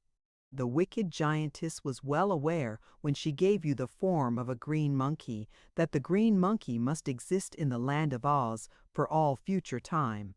Woot drew a long sigh. "Well, that's pretty hard luck," he said bravely. "But if it can't be helped, I must endure it, that's all. I don't like being a monkey. But what's the use of kicking against my fate?"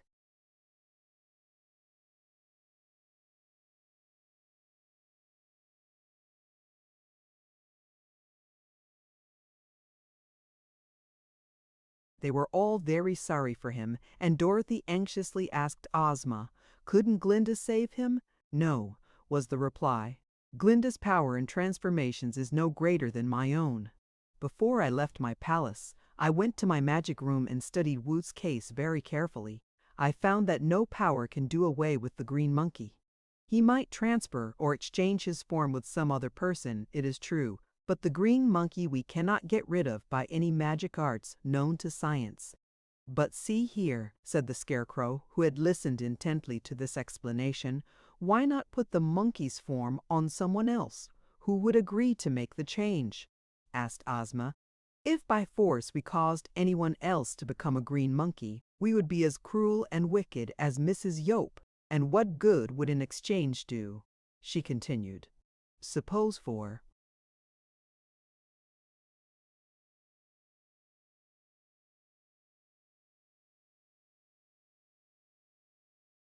instance, we worked the enchantment and made Toto into a green monkey. At the same moment Woot would become a little dog. Leave me out of your magic, please, said Toto with a reproachful growl. I wouldn't become a green monkey for anything. And I wouldn't become a dog, said Woot. A green monkey is much better than a dog, it seems to me. That is only a matter of opinion, answered Toto. Now, here's another idea, said the Scarecrow. My brains are working finely today, you must admit. Why not transform Toto into Woot the Wanderer and then have them exchange forms? The dog would become a green monkey and the monkey would have his own natural shape again. To be sure, cried Ginger. That's a fine idea. Leave me out of it, said Toto. I won't do it. Wouldn't you be willing to become a green monkey, see what a pretty color it is, so that this poor boy could be restored to his own shape? Asked Ginger pleadingly. No, said Toto. I don't like that plan the least bit, declared Dorothy. For then I wouldn't have any little dog. But you'd have a green monkey in his place, persisted Ginger, who liked Woot and wanted to help him. I don't want a green monkey, said Dorothy positively. Don't speak of this again, I beg of you, said Woot. This is my own.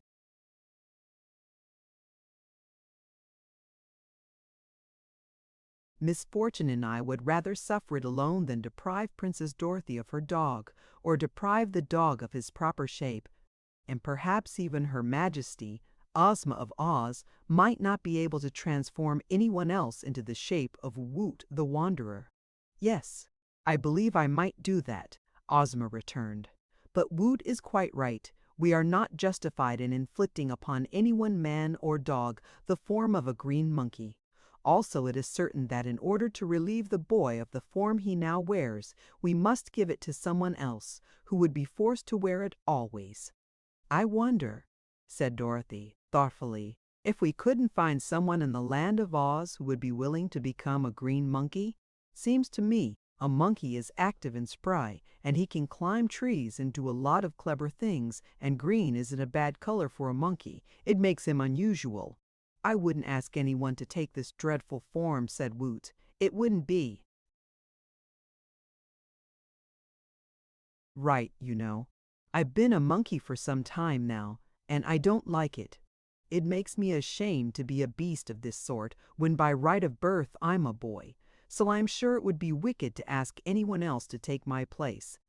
They were all silent, for they knew he spoke the truth. Dorothy was almost ready to cry with pity, and Ozma's sweet face was sad and disturbed. The Scarecrow rubbed and patted his stuffed head to try to make it think better, while the Tin Woodman went into the house and began to oil his tin joints so that the sorrow of his friends might not cause him to weep. Weeping is liable to rust tin, and the Emperor prided himself upon his highly polished body, now doubly dear to him, because for a time he had been deprived of it. Polychrome had danced down the garden paths and back again a dozen times, for she was seldom still a moment, yet she had heard Ozma's speech and understood very well Woot's unfortunate position. But the Rainbow's daughter.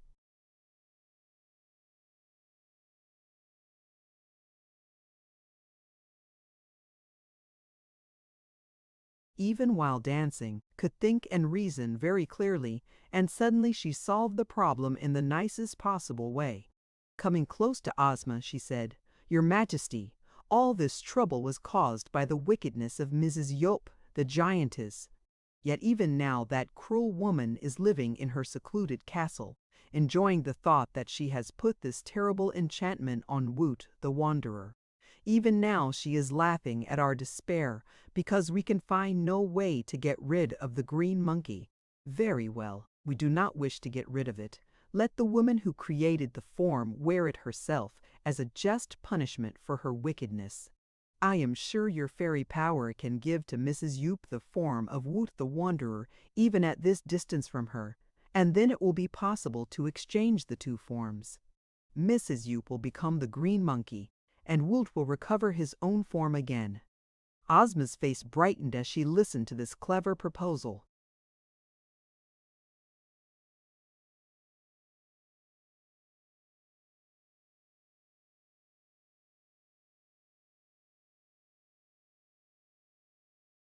"Thank you, Polychrome," said she.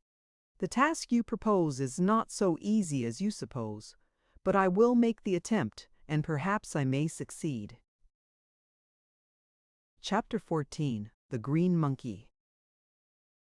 They now entered the house, and as an interested group, watched Junior at Ozma's command build a fire and put a kettle of water over to boil.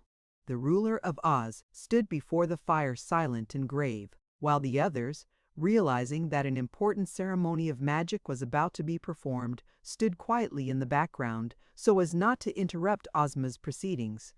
Only Polychrome kept going in and coming out, humming softly to herself as she danced, for the Rainbow's Daughter could not keep still for long, and the four walls of a room always made her nervous and ill at ease. She moved so noiselessly, however, that her movements were like the shifting of sunbeams and did not annoy anyone. When the water in the kettle bubbled, Ozma drew from her bosom 2 tiny packets containing powders. These powders she drew into the kettle, and after briskly stirring the contents with a branch from a macaroon bush, Ozma poured the mystic broth upon a broad platter which Ginger had placed upon the table. As the broth cooled it became as silver, reflecting all objects from its smooth surface, like a mirror. While her companions gathered around the table eagerly attentive, and Dorothy even held little Toto in her arms, that he might see, Ozma waved her wand over the mirror-like surface. At once it reflected the interior of Yup Castle, and in the big hall sat Mrs. Yup, in her best embroidered silken robes, engaged in weaving a new lace apron to replace the one she had lost. The giantess seemed rather uneasy, as if she had a faint idea that someone was spying upon her, for she kept looking behind her and this way and that, as though expecting danger from an unknown source. Perhaps some Yukudu instinct warned her. Woot saw that she had escaped from her room by some of the magical means at her disposal, after her prisoners had escaped her. She was now occupying the big hall of her castle, as she used to do. Also, Woot thought, from the cruel expression on the face of the giantess, that she was planning revenge on them as soon as her new magic apron was finished. But Ozma was now making passes over the platter with her silver wand, and presently the form of the giantess began to shrink in size and to change its shape, and now, in her place, sat the form of Woot the Wanderer, and as if suddenly realizing her transformation, Mrs. Yup threw down her work and rushed to a looking-glass that stood against the wall of her room. When she saw the boy's form reflected as her own, she grew violently angry and dashed her head against the mirror, smashing it to atoms. Just then, Ozma was busy with her magic wand, making strange figures, and she had also placed her left hand firmly upon the shoulder of the green monkey. So now, as all eyes were turned upon the platter, the form of Mrs. Yuppie gradually changed again. She was slowly transformed into the green monkey, and at the same time Woot slowly regained his natural form. It was quite a surprise to them all when they raised their eyes from the platter and saw Woot the Wanderer standing beside Ozma. and when they glanced at the platter again, it reflected nothing more than the walls of the room in Ginger's house in which they stood. The magic ceremonial was ended, and Ozma of Oz had triumphed over the wicked giantess. "What will become of her, I wonder?" said Dorothy as she drew a long breath. "She will always remain a green monkey," replied Ozma, "and in that form she will be unable to perform any magical arts whatsoever. She need not be unhappy, however, and as she lives all alone in her castle, she probably won't mind the transformation very much after she gets used to it." "Anyhow, it serves her right," declared Dorothy, and all agreed with her. "But," said the kind-hearted Tin Woodman, "I'm afraid the green monkey will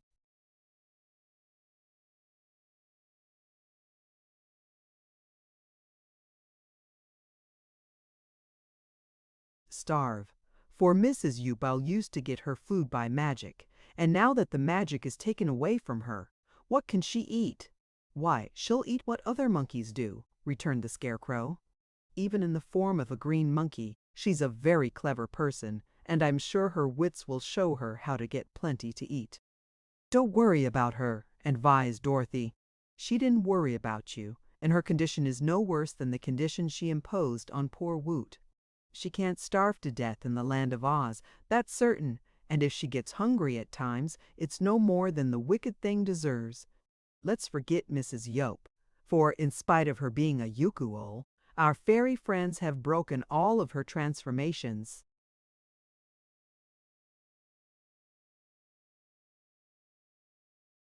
Chapter 15. The Man of Tin. Ozma and Dorothy were quite pleased with Woot the Wanderer, whom they found modest and intelligent and very well-mannered. The boy was truly grateful for his release from the cruel enchantment, and he promised to love, revere, and defend the girl ruler of Oz forever afterward as a faithful subject. "You may visit me at my palace if you wish," said Ozma, "where I will be glad to introduce you to two other nice boys, Ojo the Munchkin and Button Bright." "Thank your Majesty," replied Woot, and then he turned to the Tin Woodman and inquired, "What are your further plans, Mr. Emperor? Will you still seek Nimmy Amee and marry her, or will you abandon the quest and return to the Emerald City and your own castle?" The Tin Woodman, now as highly polished and well-oiled as ever, reflected a while on this question, and then answered,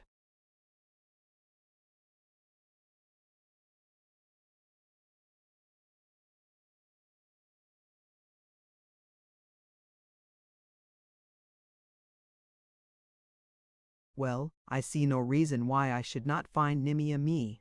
We are now in the Munchkin country, where we are perfectly safe, and if it was right for me, before our enchantment, to marry Nimmy Amee and make her Empress of the Winkies, it must be right now, when the enchantment has been broken and I am once more myself.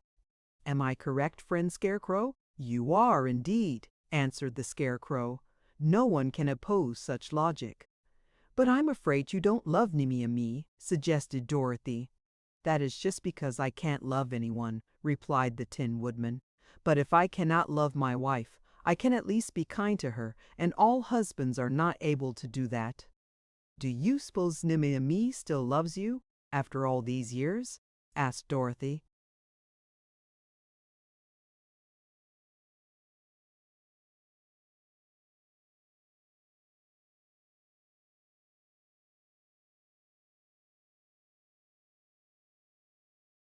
"I'm quite sure of it, and that is why I am going to her to make her happy. Woot the Wanderer thinks I ought to reward her for being faithful to me after my meat body was chopped to pieces and I became tin. What do you think, Ozma?"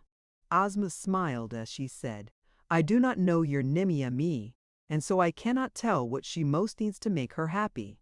But there is no harm in your going to her and asking her if she still wishes to marry you.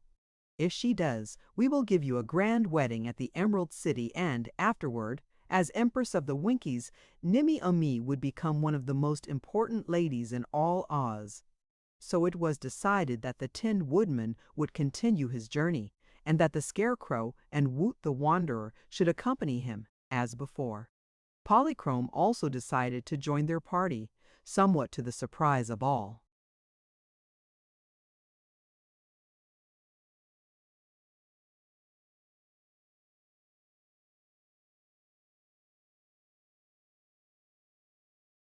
"I hate to be cooped up in a palace," she said to Ozma. "And of course the first time I meet my rainbow, I shall return to my own dear home in the skies, where my fairy sisters are even now awaiting me, and my father is cross because I get lost so often. But I can find my rainbow just as quickly while traveling in the Munchkin country as I could if living in the Emerald City or any other place in Oz, so I shall go with the Tin Woodman and help him woo Nimmy Amee." Dorothy wanted to go too, but as the Tin Woodman did not invite her to join his party, she felt she might be intruding if she asked to be taken. She hinted, but she found he didn't take the hint. It is quite a delicate matter for one to ask a girl to marry him, however much she loves him, and perhaps the Tin Woodman did not desire to have too many looking on when he found his old sweetheart, Nimmy Amee. So Dorothy contented herself with the thought that she would help Ozma prepare a splendid wedding feast, to be followed by a round of parties and festivities when the Emperor of the Winkies reached the Emerald City with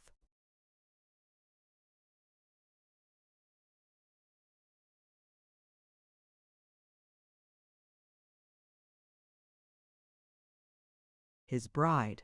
Ozma offered to take them all in the red wagon to a place as near to the great Munchkin forest as a wagon could get. The red wagon was big enough to seat them all, and so, bidding goodbye to Ginger, who gave Woot a basket of ripe cream puffs and caramels to take with him, Ozma commanded the wooden sawhorse to start, and the strange creature moved swiftly over the lanes and presently came to the road of yellow bricks. This road led straight to a dense forest, where the path was too narrow for the red wagon to proceed farther, so here the party separated. Ozma and Dorothy and Toto returned to the Emerald City after wishing their friends a safe and successful journey, while the Tin Woodman, the Scarecrow, Woot the Wanderer, and Polychrome, the Rainbow's daughter, prepared to push their way through the thick forest. However, these forest paths were well known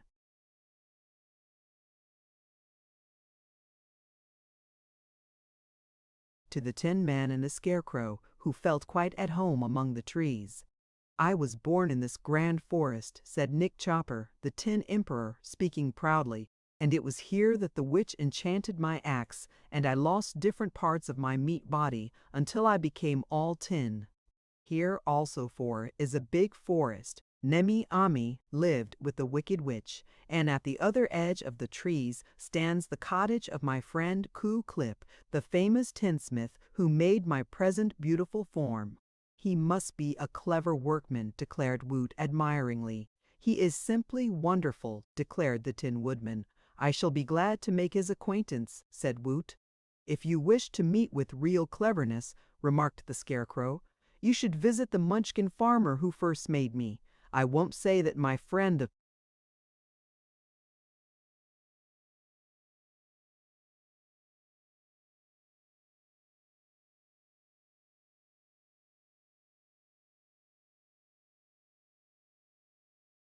Emperor isn't all right for a Tin Man, but any judge of beauty can understand that a Scarecrow is far more artistic and refined." "You are too soft and flimsy," said the Tin Woodman. "You are too hard and stiff," said the Scarecrow. And this was as near to quarreling as the two friends ever came. Polychrome laughed at them both as well she might, and Woot hastened to change the subject. At night they all camped underneath the trees. The boy ate cream puffs for supper and offered Polychrome some, but she preferred other food and at daybreak sipped the dew that was cluster thick on the forest flowers. Then they tramped onward again, and presently the Scarecrow paused and said, "It was on this very spot that Dorothy and I first met the Tin Woodman, who was rusted so badly that none of his joints would move. But after we had oiled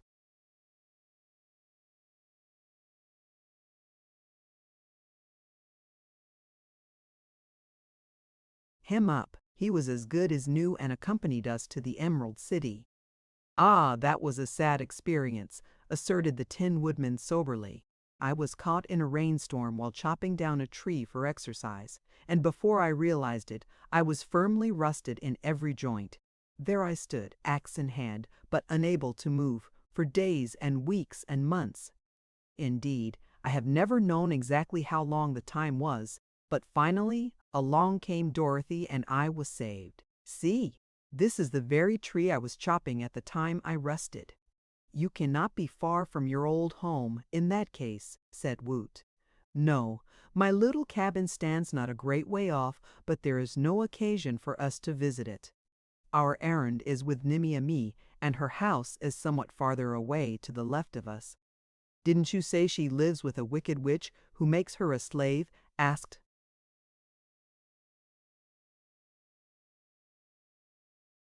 the boy. She did, but she doesn't, was the reply.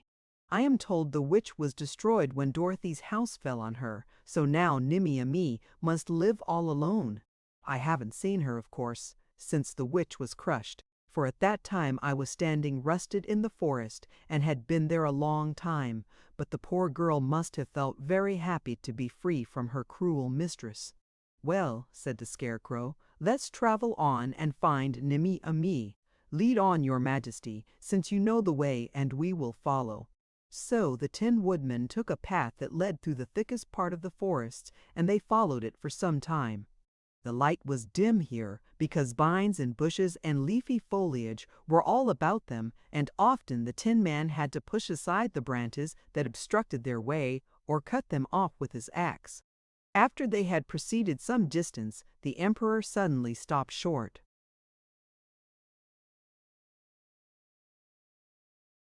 and exclaimed, "Good gracious!" The Scarecrow, who was next, first bumped into his friend and then peered around his tin body and said in a tone of wonder, "Well, I declare." Woot the Wanderer pushed forward to see what was the matter and cried out in astonishment, "For goodness sake!" Then the three stood motionless, staring hard, until Polychrome's merry laughter rang out behind them and aroused them from their stupor. In the path before them stood a Tin Man who was the exact duplicate of the Tin Woodman. He was of the same size, he was jointed in the same manner, and he was made of shining tin from top to toe. But he stood immovable, with his tin jaws half parted and his tin eyes turned upward. In one of his hands was held a long gleaming sword. Yes, there was the difference. The only thing that distinguished him from the Emperor of the Winkies. His Tin Man bore a sword while the Tin Woodman bore an axe. "It's a dream. It must be a dream," gasped Woot. "That's it, of course," said the Scarecrow. "There couldn't be two Tin Woodmen." "No," agreed Polychrome, dancing nearer to the stranger. "This one is a tin soldier. Don't you see his sword?" The Tin Woodman cautiously put out one tin hand and felt of his double's arm. Then he said in a voice that trembled with emotion, "Who are you, friend?"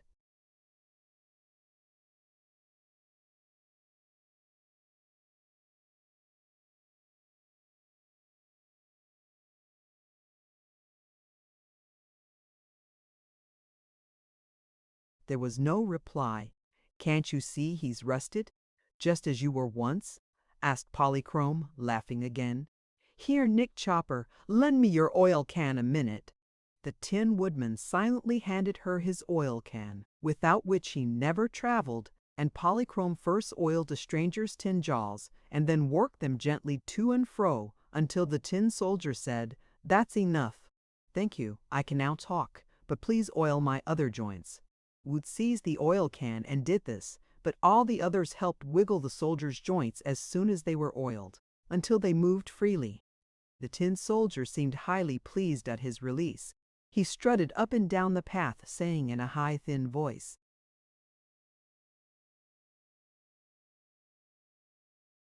"The soldier is a splendid man when marching on parade, and when he meets the enemy he never is afraid.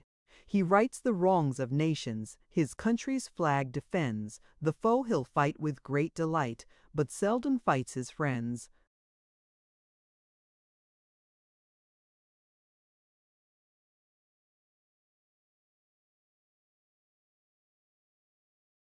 Chapter 16. Captain Fighter. "Are you really a soldier?" asked Woot, when they had all watched this strange tin person parade up and down the path and proudly flourish his sword. "I was a soldier," was the reply. But I've been a prisoner to Mr. Rust so long that I don't know exactly what I am. But dear me, cried the Tin Woodman, sadly perplexed, how came you to be made of tin? That, answered the soldier, is a sad, sad story. I was in love with a beautiful Munchkin girl who lived with the wicked witch. The witch did not wish me to marry the girl, so she enchanted my sword, which began hacking me to pieces. When I lost my legs, I went to the tinsmith Ku-Klip, and he made me some tin legs. When I lost my arms, Ku-Klip made me tin arms, and when I lost my head, he made me this fine one out of tin. It was the same way with my body, and finally I was all tin.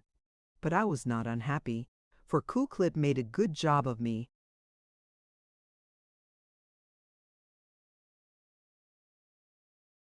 Having had experience in making another Tin Man before me. Yes, observed the Tin Woodman, it was Ku-Klip who made me.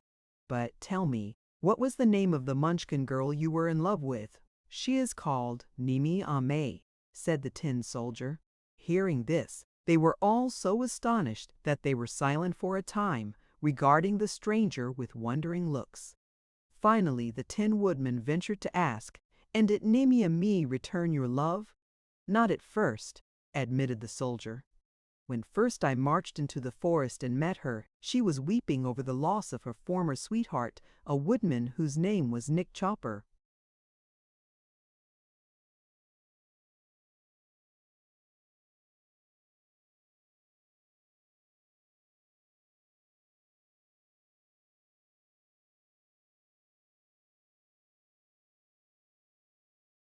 "That is me," said the Tin Woodman.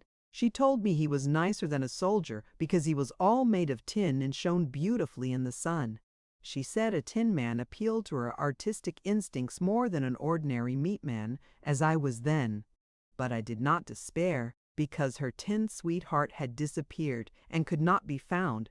And finally, Nimi Omi permitted me to call upon her, and we became friends.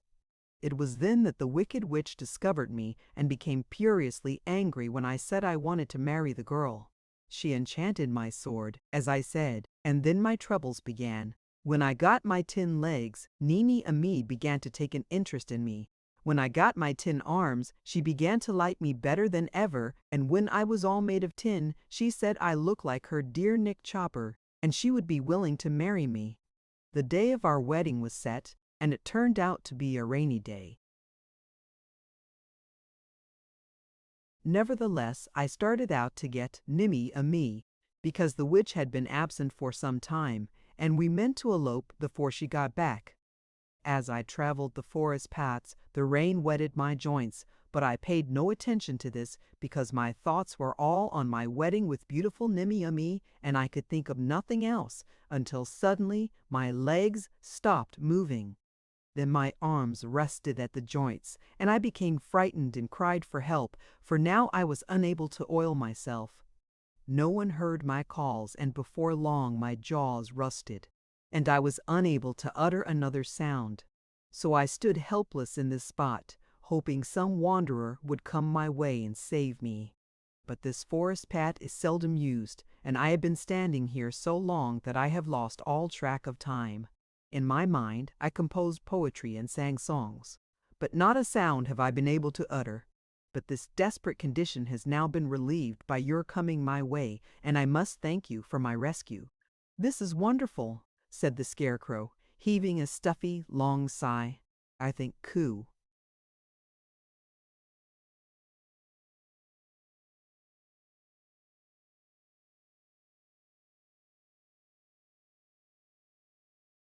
Click was wrong to make two tin men just alike, and the strangest thing of all is that both you tin men fell in love with the same girl. "As for that," returned the soldier seriously, "I must admit I lost my ability to love when I lost my meat heart. Ku-Klip gave me a tin heart, to be sure, but it doesn't love anything, as far as I can discover, and merely rattles against my tin ribs, which makes me wish I had no heart at all. Yet, in spite of this condition, you were going to marry Nimi Ami? Well, you see I had promised to marry her, and I am an honest man and always try to keep my promises. I didn't like to disappoint the poor girl who had been disappointed by one Tin Man already. That was not my fault, declared the Emperor of the Winkies, and then he related how he, also, had rusted in the forest and after a long time had been rescued by Dorothy and the Scarecrow and had traveled with them to the Emerald City in search of a heart that could love. "If you have found such a heart, sir," said the soldier, "I will gladly allow you to marry Nimmy Ammy in my place." "If she loves you best, sir," answered the Woodman, "I shall not interfere with your wedding her. For, to be quite frank with you, I cannot yet love Nimmy Ammy as I did before I became tin." "Still, one of you ought to marry the poor girl," remarked Woot, "and, if she likes 10 men, there is not much choice between you. Why don't you draw lots for her?" "That wouldn't be right," said the Scarecrow. "The girl should be permitted to choose her own husband," asserted Polychrome. "You should both go to her and allow her to take her choice. Then she will surely be happy." "That to me seems a very fair arrangement," said the Tin Soldier.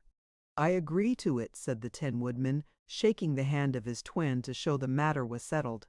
"May I ask your name, sir?" he continued.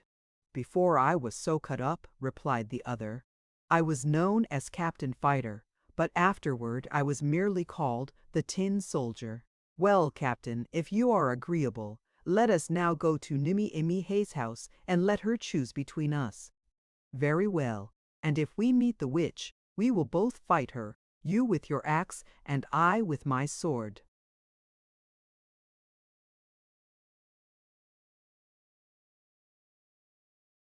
"The witch is destroyed," announced the Scarecrow, and as they walked away he told the Tin Soldier of much that had happened in the land of Oz since he had stood rusted in the forest. "I must have stood there longer than I had imagined," he said thoughtfully.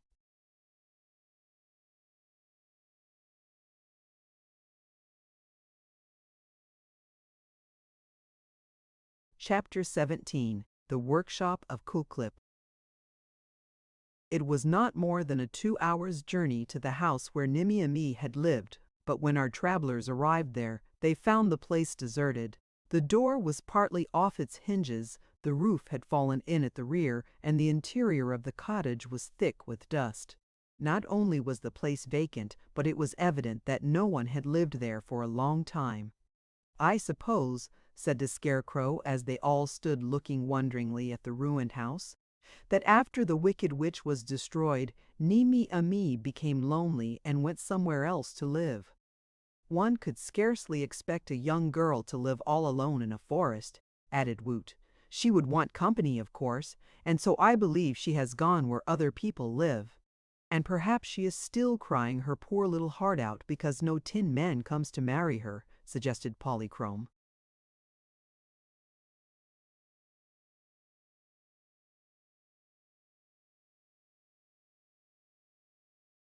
"Well, in that case, it is the clear duty of you 2 tin persons to seek Nimmy Ammy until you find her," declared the Scarecrow. "I do not know where to look for the girl," said the Tin Soldier, "for I am almost a stranger to this part of the country." "I was born here," said the Tin Woodman, "but the forest has few inhabitants except the wild beasts. I cannot think of anyone living near here with whom Nimmy Ammy might care to live. Why not go to Kuklip and ask him what has become of the girl?" proposed Polychrome. That struck them all as being a good suggestion. So once more they started to tramp through the forest, taking the direct path to Kuklip's house, for both the Tin Twins knew the way, having followed it many times.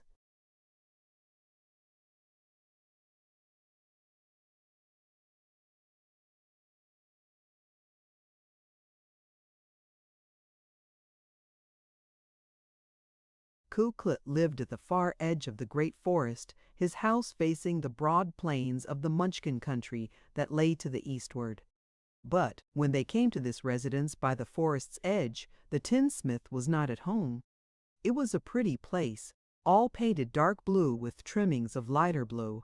There was a neat blue fence around the yard, and several blue benches had been placed underneath the shady blue trees which marked the line between forest and plain. There was a blue lawn before the house, which was a good-sized building. Ku Klip lived in the front part of the house and had his workshop in the back part, where he had also built a lean-to addition in order to give him more room. Although they found the tinsmith absent on their arrival, there was smoke coming out of his chimney, which proved that he would soon return. "And perhaps Nimmy Amee will be with him," said the Scarecrow in a cheerful voice.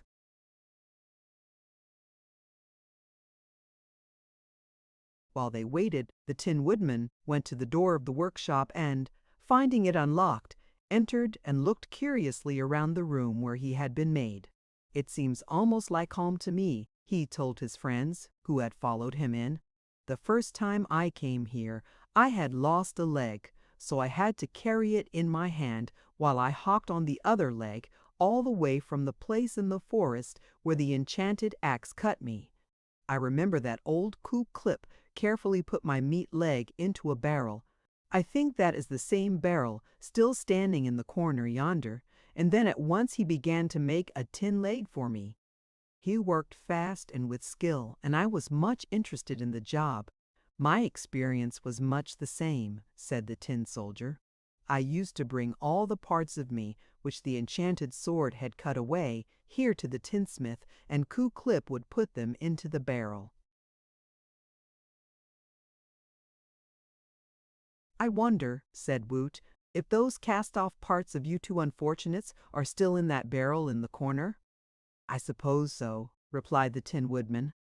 "In the land of Oz, no part of a living creature can ever be destroyed." "If that is true, how was that wicked witch destroyed?" inquired Woot. "Why, she was very old and was all dried up and withered before Oz became a fairyland," explained the Scarecrow. "Only her magic arts had kept her alive so long, and when Dorothy's house fell upon her she just turned to dust and was blown away and scattered by the wind. I do not think, however, that the parts cut away from these two young men could ever be entirely destroyed, and, if they are still in those barrels, they are likely to be just the same as when the enchanted axe or sword severed them."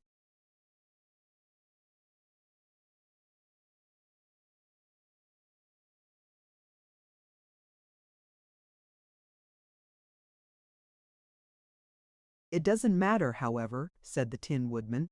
"Our tin bodies are more brilliant and durable and quite satisfy us." "Yes, the tin bodies are best," agreed the Tin Soldier.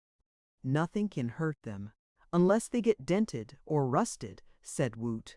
But both the tin men frowned on him. Scraps of tin, of all shapes and sizes, lay scattered around the workshop.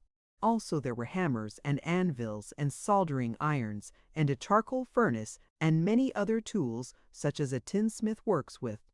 Against two of the side walls had been built stout workbenches, and in the center of the room was a long table. At the end of the shop, which adjoined the dwelling, were several cupboards. After examining the interior of the workshop until his curiosity was satisfied,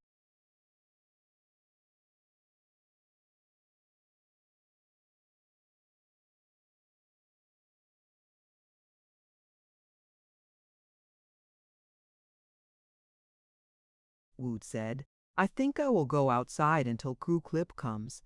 It does not seem quite proper for us to take possession of his house while he is absent." "That is true," agreed the Scarecrow, and they were all about to leave the room when the Tin Woodman said, "Wait a minute," and they halted in obedience to the command.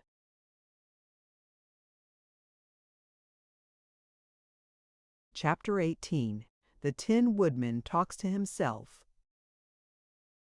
The Tin Woodman had just noticed the cupboards and was curious to know what they contained, so he went to one of them and opened the door. There were shelves inside, and upon one of the shelves, which was about on a level with his tin chin, the Emperor discovered a head.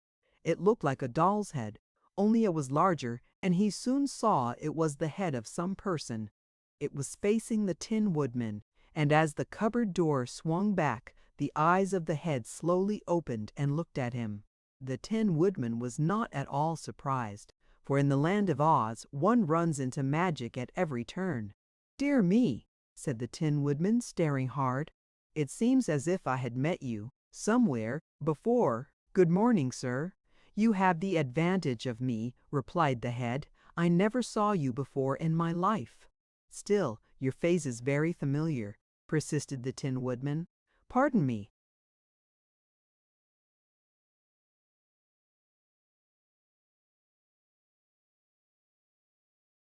"May I ask if you ever had a body?" "Yes, at one time," answered the head, "but that is so long ago I can't remember it." "Did you think," with a pleasant smile, "that I was born just as I am? That a head would be created without a body?" "No, of course not," said the other. "But how came you to lose your body?" "Well, I can't recollect the details. You'll have to ask Ku Klip about it," returned the head. "For, curious as it may seem to you, my memory is not good since my separation from the rest of me. I still possess my brains, and my intellect is as good as ever, but my memory of some of the events I formerly experienced is quite hazy." "How long have you been in this cupboard?" asked the Emperor. "I don't know."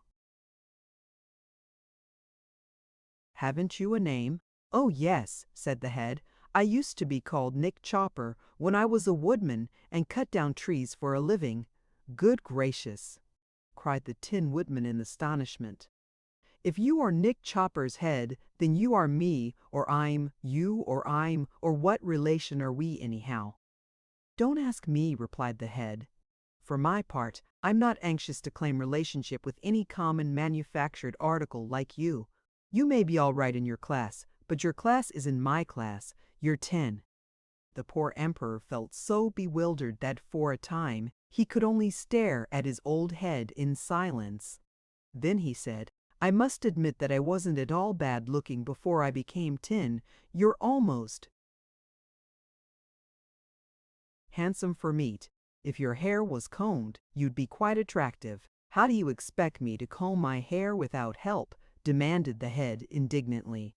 "I used to keep it smooth and neat when I had arms, but after I was removed from the rest of me, my hair got mussed, and old Ku Klip never has combed it for me." "I'll speak to him about it," said the Tin Woodman. "Do you remember loving a pretty Munchkin girl named Nimmy Amee?" "No," answered the head. "That is a foolish question. The heart in my body when I had a body might have loved someone, for all I know, but a head isn't made to love. It's made to think." "Oh, do you think then?" "I used to think."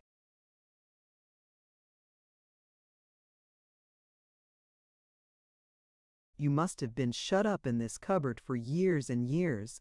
What have you thought about in all that time?" "Nothing." "That's another foolish question. A little reflection will convince you that I have had nothing to think about except the boards on the inside of the cupboard door, and it didn't take me long to think of everything about those boards that could be thought of. Then, of course, I quit thinking." "And are you happy?" "Happy? What's that?" "Don't you know what happiness is?" inquired the Tin Woodman. "I haven't the faintest idea whether it's round or square, or black or white, or what it is. And if you will pardon my lack of interest in it, I will say that I don't care."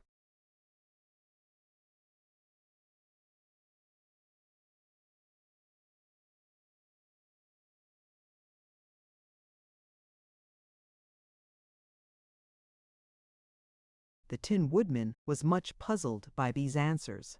His traveling companions had grouped themselves at his back and had fixed their eyes on the head and listened to the conversation with much interest, but until now they had not interrupted because they thought the Tin Woodman had the best right to talk to his own head and renew acquaintance with it.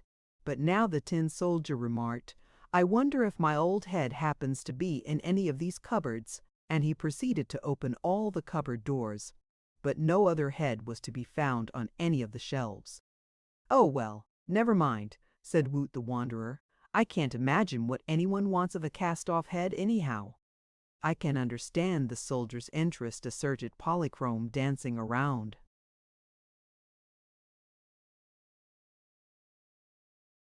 The grimy workshop until her draperies formed a cloud around her dainty form.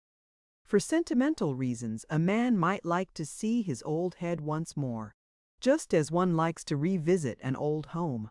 And then to kiss it goodbye, added the Scarecrow. I hope that tin thing won't try to kiss me goodbye, exclaimed the Tin Woodman's former head. And I don't see what right you folks have to disturb my peace and comfort, either. You belong to me, the Tin Woodman declared. I do not. You and I are one. We've been parted, asserted the head. It would be unnatural for me to have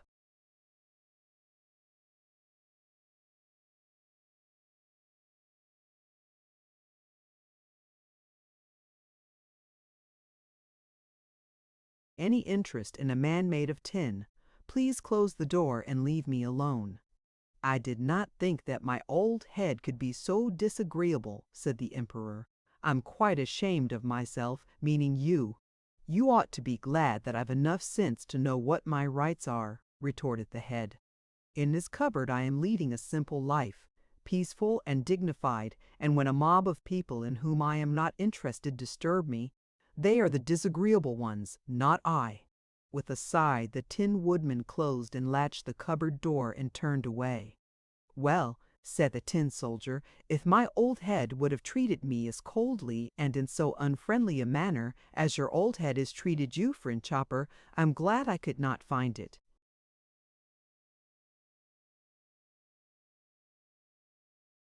Yes, I'm rather surprised at my head myself, replied the Tin Woodman thoughtfully.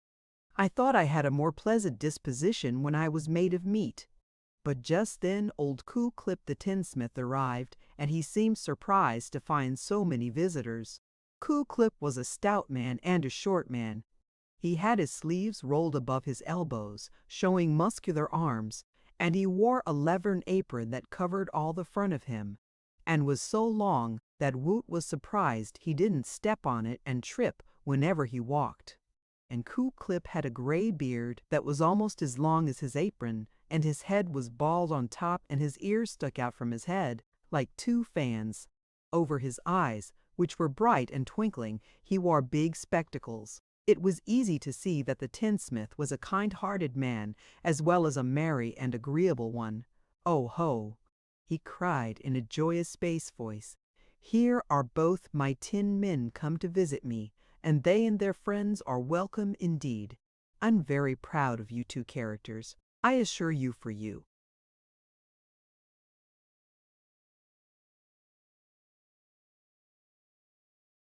Are so perfect that you are proof that I'm a good workman. Sit down, all of you, if you can find anything to sit on, and tell me why you are here. So they found seats, and told him all of their adventures that they thought he would like to know. Ku Klip was glad to learn that Nick Chopper, the Tin Woodman, was now Emperor of the Winkies, and a friend of Ozma of Oz, and the tinsmith was also interested in the Scarecrow and Polychrome.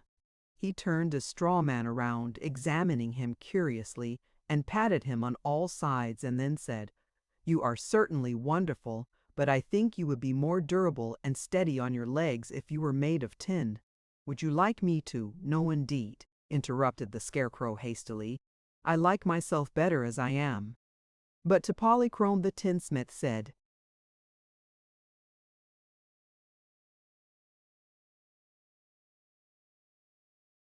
"Nothing could improve you, my dear, for you are the most beautiful maiden I have ever seen. It is pure happiness just to look at you."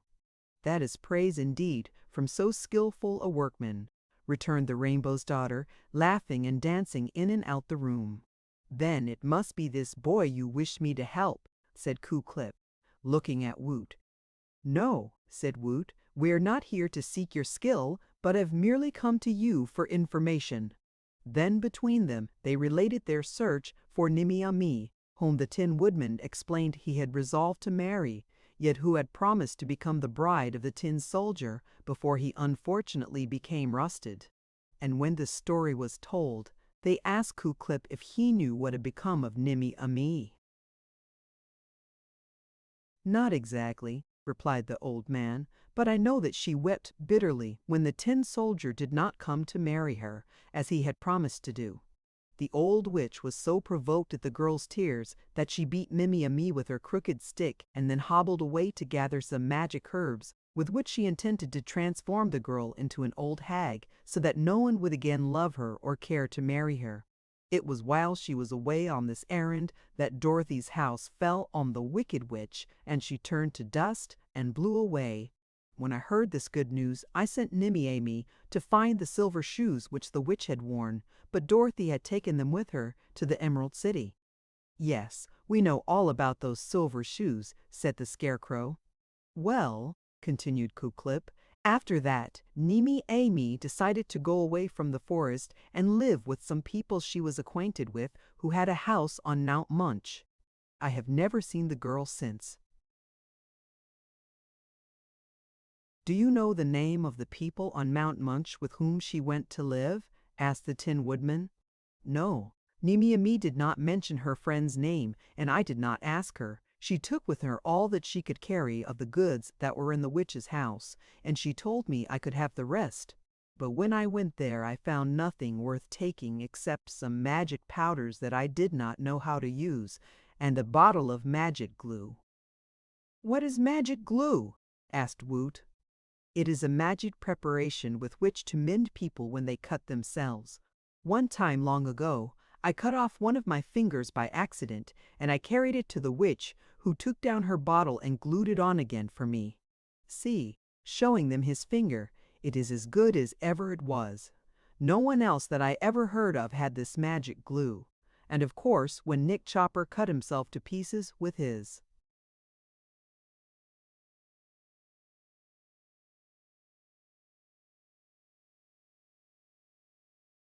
Enchanted axe, and Captain Fighter cut himself to pieces with his enchanted sword. The witch would not mend them or allow me to glue them together, because she had herself wickedly enchanted the axe and sword. Nothing remained but for me to make them new parts out of tin, but as you see, tin answered the purpose very well, and I am sure their tin bodies are a great improvement on their meat bodies. Very true, said the Tin Soldier. I quite agree with you, said the Tin Woodman. I happened to find my old head in your cupboard a while ago, and certainly it is not as desirable a head as the tin one I now wear.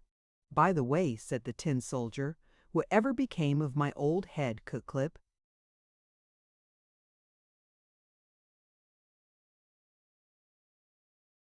And of the different parts of our bodies, added the Tin Woodman. Let me think a minute, replied Kuklip. If I remember right, you two boys used to bring me most of your parts when they were cut off, and I saved them in that barrel in the corner. You must not have brought me all the parts, for when I made Chopfit, I had hard work finding enough pieces to complete the job. I finally had to finish him with one arm. Who is Chopfit? Inquired Woot. Oh, haven't I told you about Chopfit? Explained Kuklip. Of course not. And he's quite a curiosity, too. You'll be interested in hearing about Chopfit. This is how he happened.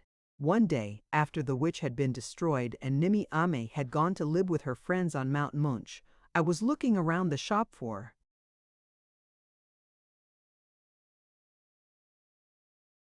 something, and came upon the bottle of magic glue which I had brought from the old witch's house. It occurred to me to piece together the odds and ends of you two people, which of course were just as good as ever, and see if I couldn't make a man out of them. If I succeeded, I would have an assistant to help me with my work, and I thought it would be a clever idea to put to some practical use the scraps of Nick Chopper and Captain Fighter. There were two perfectly good heads in my cupboard and a lot of feet and legs and parts of bodies in the barrel, so I set to work to see what I could do. First, I pieced together a body, gluing it with the witch's magic glue, which worked perfectly.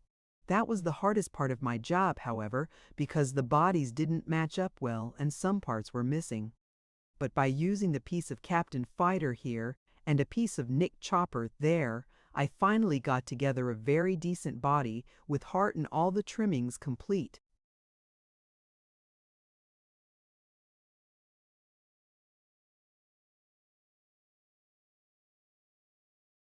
Whose heart did you use in making the body? asked the Tin Woodman anxiously. "I can't tell, for the parts had no tags on them, and one heart looks much like another." After the body was completed, I glued 2 fine legs and feet onto it. One leg was Nick Chopper's and one was Captain Fighter's, and, finding one leg longer than the other, I trimmed it down to make them match. I was much disappointed to find that I had but one arm. There was an extra leg in the barrel, but I could find only one arm. Having glued this onto the body, I was ready for the head, and I had some difficulty in making up my mind which head to use. Finally, I shut my eyes and reached out my hand toward the cupboard shelf, and the first head I touched I glued upon my new man. "It was mine," declared the tin soldier gloomily. "No, it was mine," asserted Ku Klip, "for I had given you another in exchange."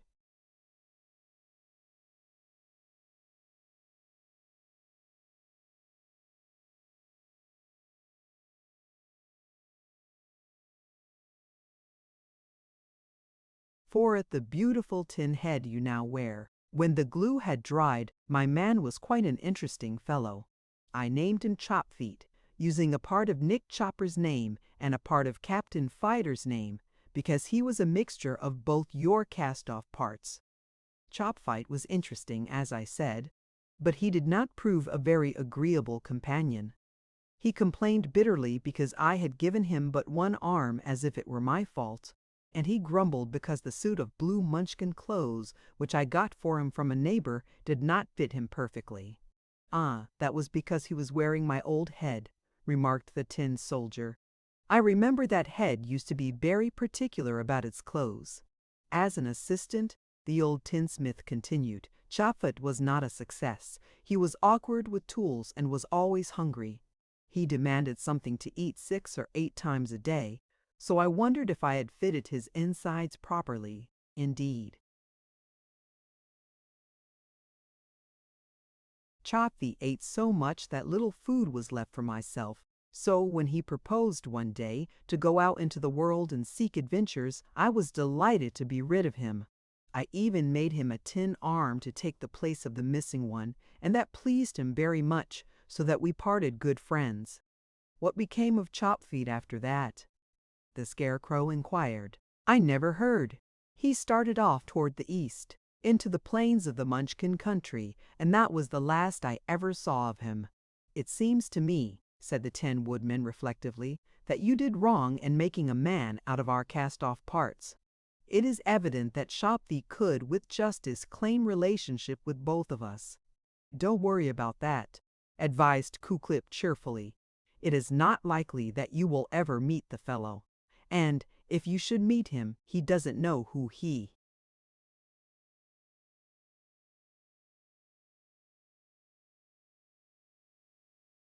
is made of, for I never told him the secret of his manufacture. Indeed, you are the only ones who know of it, and you may keep the secret to yourselves if you wish to." "Never mind Chopfit," said the Scarecrow. "Our business now is to find poor Nimmy Amee and let her choose her tin husband. To do that, it seems, from the information Ku Klip has given us, we must travel to Mount Munch." "If that's the program, let us start at once," suggested Woot. So they all went outside, where they found Polychrome dancing about among the trees and talking with the birds and laughing as merrily as if she had not lost her rainbow and so been separated from all her fairy sisters. They told her they were going to Mount Munch, and she replied, "Very well, I am as likely to find my rainbow there as here and any other place."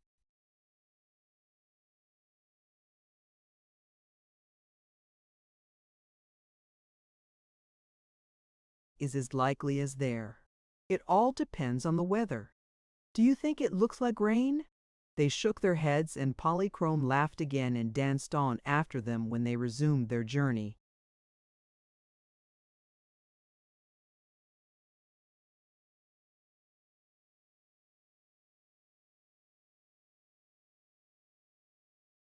Chapter 19.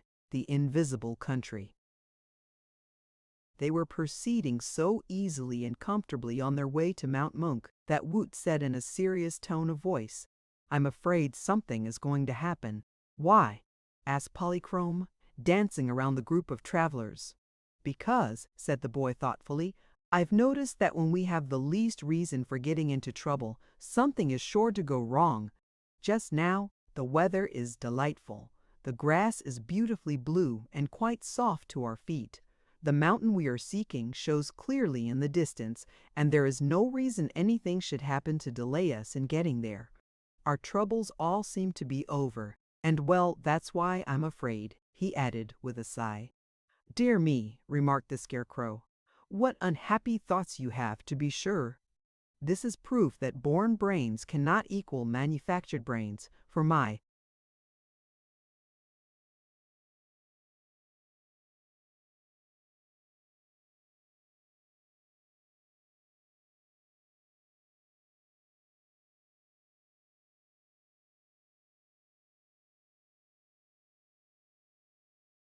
brains dwell only on facts and never borrow trouble. When there is occasion for my brains to think they think, but I would be ashamed of my brains if they kept shooting out thoughts that were merely fears and imaginings such as do no good but are likely to do harm. For my part," said the Tin Woodman, "I do not think at all, but allow my velvet heart to guide me at all times." "The tinsmith filled my hollow head with scraps and clippings of tin," said the soldier, "and he told me they would do nicely for brains, but when I begin to think, the tin scraps rattle around and get so mixed that I'm soon bewildered. So I try not to think. My tin heart is almost as useless to me, for it is hard and cold, so I'm sure the red velvet heart of my friend Nick Chopper is a better guide." "Thoughtless people are not unusual," observed the Scarecrow, "but I consider them more fortunate than those who have useless or wicked thoughts and do not. Try to curb them. Your oil can, friend Woodman, is filled with oil, but you only apply the oil to your joints, drop by drop, as you need it, and do not keep spilling it where it will do no good. Thoughts should be restrained in the same way as your oil, and only applied when necessary, and for a good purpose. If used carefully, thoughts are good things to have." Polychrome laughed at him, for the Rainbow's Daughter knew more about thoughts than the Scarecrow did, but the others were solemn, feeling they had been rebuked, and tramped on in silence. Suddenly Woot, who was in the lead, looked around and found that all his comrades had mysteriously disappeared. But where could they have gone to? The broad plain was all about him, and there were neither trees nor bushes that could hide even a rabbit, nor any hole for one to fall into. Yet there he stood, alone. Surprise had caused him to halt, and with a thoughtful and puzzled expression on his face he looked down at his feet. It startled him anew to discover that he had no feet. He reached out his hands, but he could not see them. He could feel his hands and arms and body. He stamped his feet on the grass and knew they were there, but in some strange way they had become invisible. While Woot stood, wondering, a crash of metal sounded in his ears, and he heard two heavy bodies tumble to the earth just beside him. "Good gracious!" exclaimed the voice of the Tin Woodman. "Mercy me!" cried the voice of the Tin Soldier. "Why didn't you look where you were going?" asked the Tin Woodman reproachfully. "I did, but I couldn't see you," said the Tin Soldier. "Something has happened to my tin eyes. I can't see you, even now, nor can I see anyone else."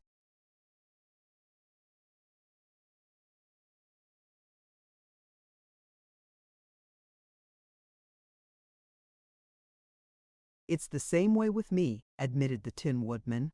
Woot couldn't see either of them, although he heard them plainly, and just then something smashed against him unexpectedly and knocked him over.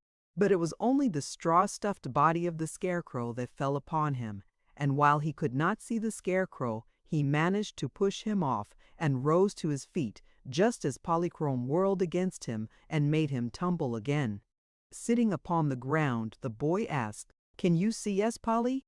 "No, indeed," answered the Rainbow's Daughter. "We've all become invisible. How did it happen, do you suppose?" inquired the Scarecrow, lying where he had fallen.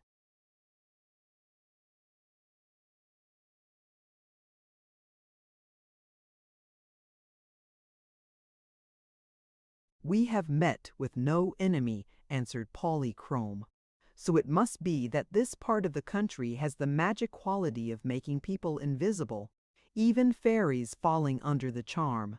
We can see the grass and the flowers and the stretch of plain before us, and we can still see Mount Munch in the distance.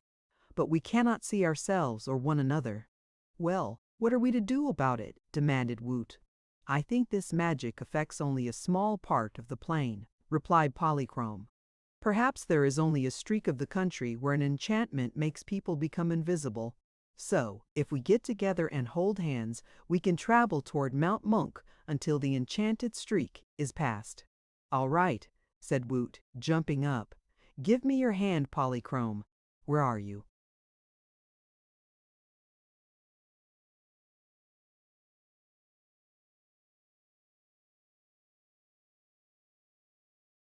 "Here," she answered. "Whistle, Woot, and keep whistling until I come to you." So Woot whistled, and presently Polychrome found him and grasped his hand. "Someone must help me up," said the Scarecrow, lying near them.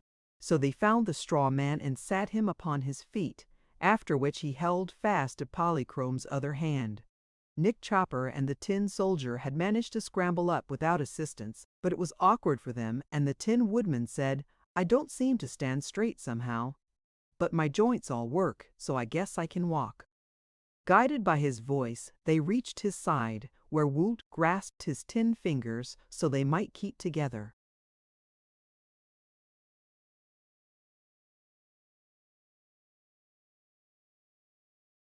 The Tin Soldier was standing nearby, and the Scarecrow soon touched him and took hold of his arm. "I hope you're not wobbly," said the straw man, "for if two of us walk unsteadily, we will be sure to fall."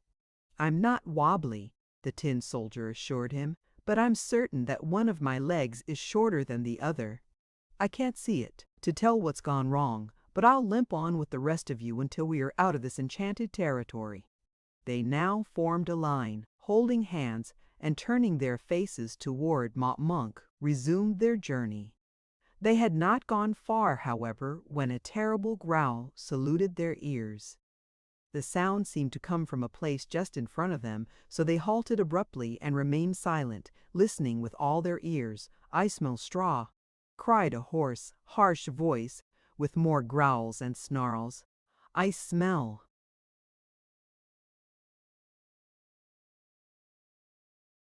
straw, and I'm a hippogiraffe who loves straw and eats all he can find.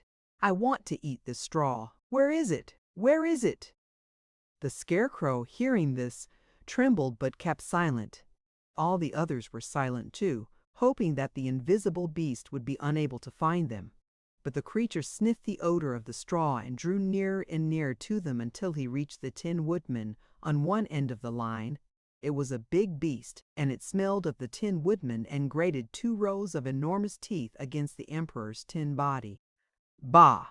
That's not straw," said the harsh voice, and the beast advanced along the line to Woot. "Meat! Pooh! You're no good." "I can't eat meat," grumbled the beast, and passed on to Polychrome. "Sweetmeats and perfume cobwebs and dew, nothing to eat in a fairy like you," said the creature.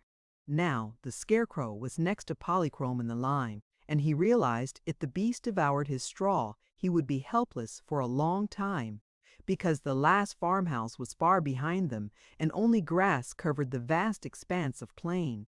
So in his fright he let go of Polychrome's hand and put the hand of the Tin Soldier in that of the Rainbow's Daughter.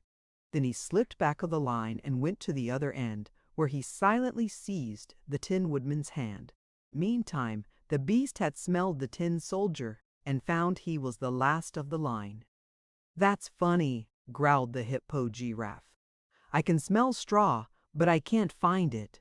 Well, it's here somewhere, and I must hunt around until I do find it, for I'm hungry."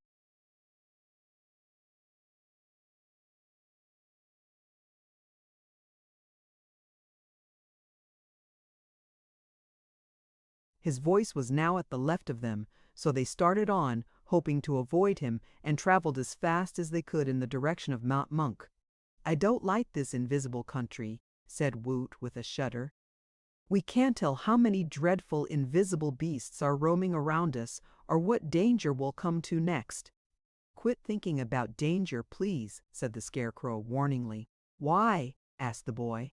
"If you think of some dreadful thing, it's liable to happen. But if you don't think of it and no one else thinks of it, it just can't happen. Do you see?" "No," answered Woot. "I won't be able to see much of anything until we escape from this enchantment."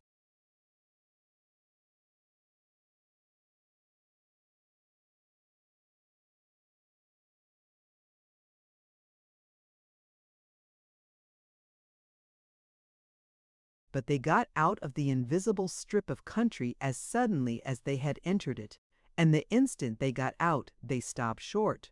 For just before them was a deep ditch, running at right angles as far as their eyes could see and stopping all further progress toward Mount Munch. "It's not so very wide," said Woot, "but I'm sure none of us can jump across it." Polychrome began to laugh, and the Scarecrow said, "What's the matter? Look at the Tin Man," she said, with another burst of merry laughter. Woot and the Scarecrow looked, and the Tin Men looked at themselves. "It was the collision," said the Tin Woodman regretfully. "I knew something was wrong with me, and now I can see that my side is dented in, so that I lean over toward the left. It was the soldier's fault. He shouldn't have been so careless."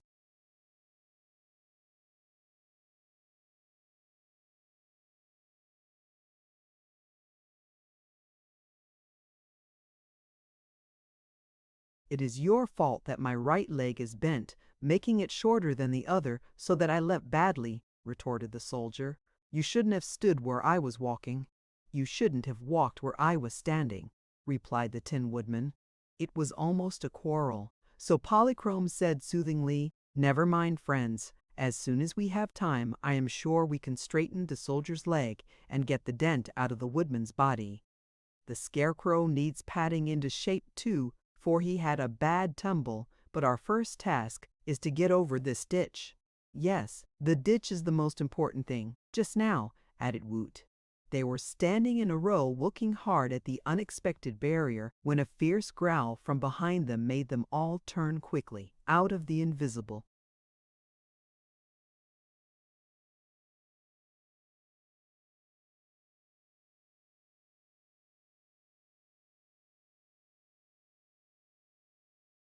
Country marched a huge beast with a thick, leathery skin and a surprisingly long neck. The head on the top of this neck was broad and flat, and the eyes and mouth were very big and the nose and ears very small. When the head was drawn down toward the beast's shoulders, the neck was all wrinkles, but the head could shoot up very high indeed if the creature wished it to. "Dear me!" exclaimed the Scarecrow. "This must be the hippo-giraffe." "Quite right," said the beast, "and you're the straw which I'm to eat for my dinner. Oh, how I love straw!" "I hope you don't resent my affectionate appetite." With its 4 great legs, it advanced straight toward the Scarecrow, but the Tin Woodman and the Tin Soldier both sprang in front of their friend and flourished their weapons. "Keep off," said the Tin Woodman warningly, "or I'll chop you with my axe."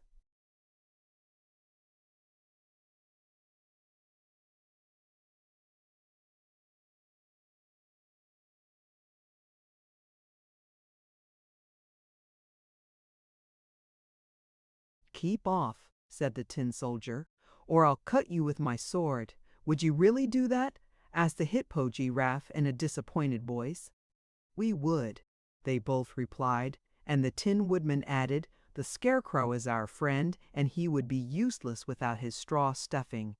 So, as we are comrades, faithful and true, we will defend our friend's stuffing against all enemies." The Hippo-Giraffe sat down and looked at them sorrowfully. "When one has made up his mind to have a meal of delicious straw, and then finds he can't have it, it is certainly hard luck," he said. "And what good is the straw man to you or to himself when the ditch keeps you from going any further?" "Well, we can go back again," suggested Woot.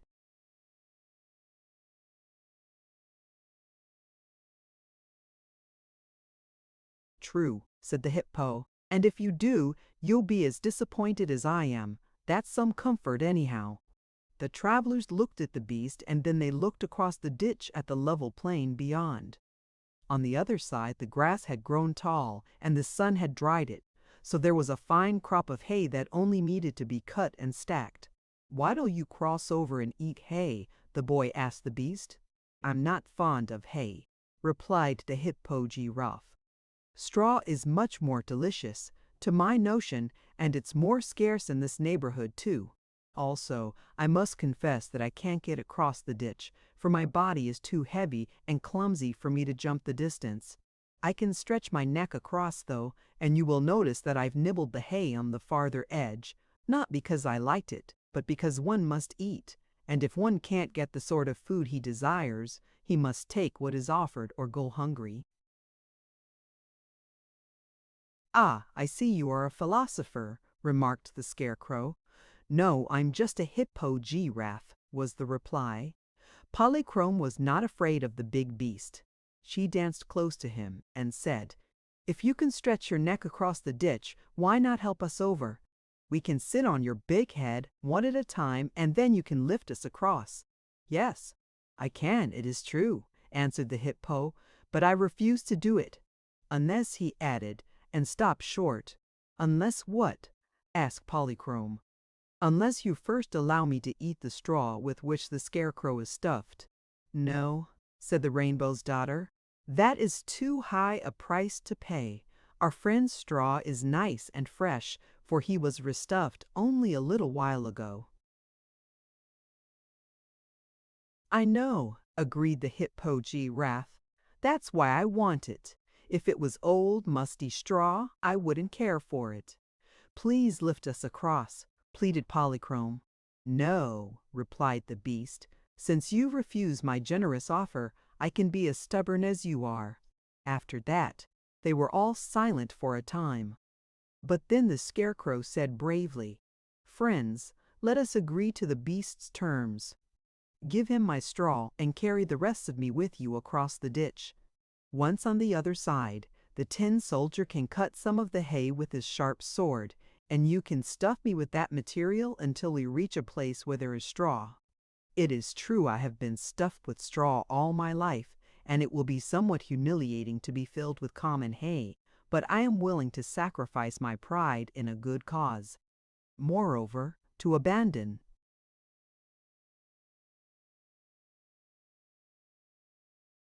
our errand and so deprive the great emperor of the Winkies, or this noble soldier of his bride, would be equally humiliating, if not more so." "You're a very honest and clever man," exclaimed the hippo-giraffe admiringly. "When I have eaten your head, perhaps I also will become clever." "You're not to eat my head, you know," returned the Scarecrow hastily. "My head isn't stuffed with straw, and I cannot part with it. When one loses his head, he loses his brains." "Very well, then, you may keep your head," said the beast. The Scarecrow's companions thanked him warmly for his loyal sacrifice to their mutual good, and then he laid down and permitted them to pull the straw from his body. As fast as they did this, the hippo-giraffe ate up the straw, and when all was consumed, Polychrome made a neat bundle of the clothes and boots and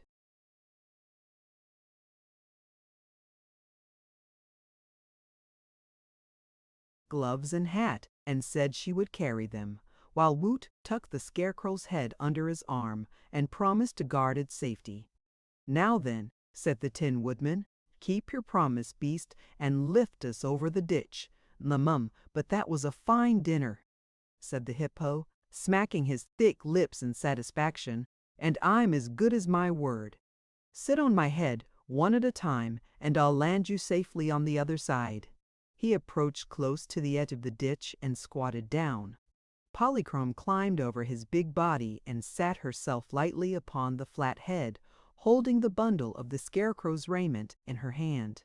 Slowly the elastic neck stretched out until it reached the far side of the ditch, when the beast lowered his head and permitted the beautiful fairy to leap to the ground.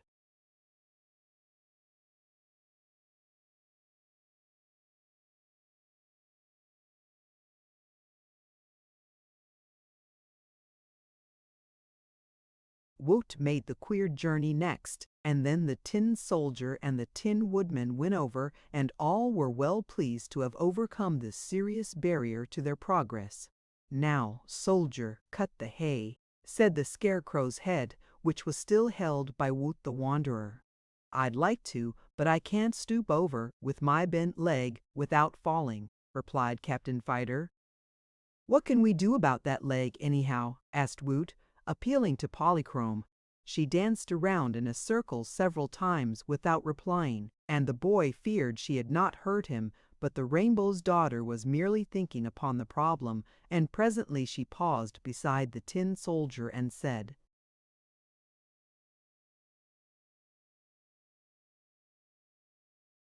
"I've been taught a little fairy magic, but I've never before been asked to mend tin legs with it, so I'm not sure I can help you. It all depends on the goodwill of my unseen fairy guardians, so I'll try, and if I fail, you will be no worse off than you are now." She danced around the circle again, and then laid both hands upon the twisted tin leg and sang in her sweet voice, "Fairy powers, come to my aid. This bent leg of tin is made. Make it straight and strong and true, and I'll render thanks to you." "Ah!" murmured Captain Fighter in a glad voice, as she withdrew her hands and danced away, and they saw he was standing straight as ever, because his leg was as shapely and strong as it had been before his accident. The Tin Woodman had watched Polychrome with much interest, and he now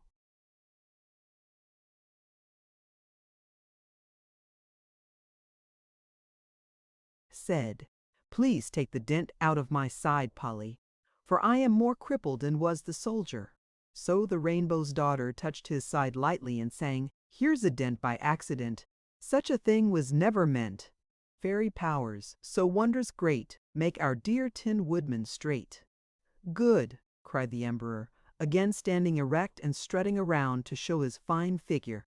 "Your fairy magic may not be able to accomplish all things, sweet Polychrome, but it works splendidly on tin. Thank you very much. The hay! The hay!" pleaded the Scarecrow's head. "Oh yes, the hay," said Woot. "What are you waiting for, Captain Fighter?"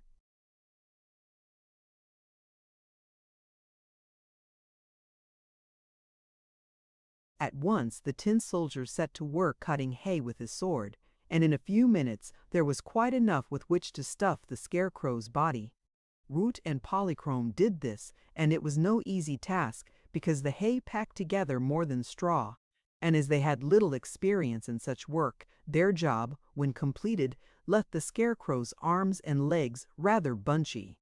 Also there was a hump on his back which made Woot laugh, and say it reminded him of a camel, but it was the best they could do, and when the head was fastened onto the body, they asked the Scarecrow how he felt. "A little heavy and not quite natural," he cheerfully replied, "but I'll get along somehow until we reach a straw stack. Don't laugh at me, please, because I'm a little ashamed of myself, and I don't want to regret a good action." They started at once in the direction of Mount Munch, and as the Scarecrow proved very clumsy in his movements, Woot took one of his arms and the tin.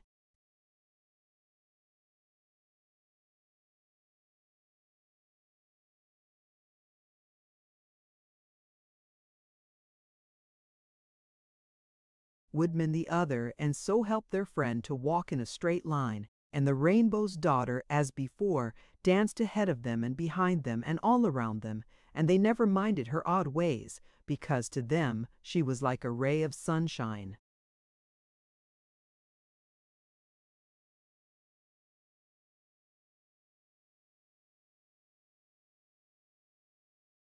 Chapter 20. Overnight. The land of the Munchkins is full of surprises, as our travelers had already learned, and although Mount Monk was constantly growing larger as they advanced toward it, they knew it was still a long way off, and were not certain, by any means, that they had escaped all danger or encountered their last adventure. The plain was broad, and as far as the eye could see, there seemed to be a level stretch of country between them and the mountain. But toward evening they came upon a hollow, in which stood a tiny blue Munchkin dwelling with a garden around it and fields of grain filling in all the rest of the hollow. They did not discover this place until they came close to the edge of it, and they were astonished at the sight that greeted them because they had imagined that this part of the plain had no inhabitants. "It's a very small house," Woot declared. "I wonder who lives there."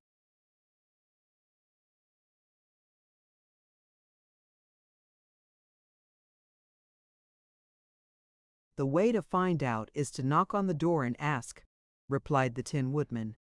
"Perhaps it is the home of Nemi-Amee." "Is she a dwarf?" asked the boy. "No, indeed. Nemi-Amee is a full-sized woman." "Then I'm sure she couldn't live in that little house," said Woot. "Let's go down," suggested the Scarecrow. "I'm almost sure I can see a straw stack in the backyard." They descended the hollow, which was rather steep at the sides, and soon came to the house, which was indeed rather small. Woot knocked upon a door that was not much higher than his waist, but got no reply. He knocked again, but not a sound was heard.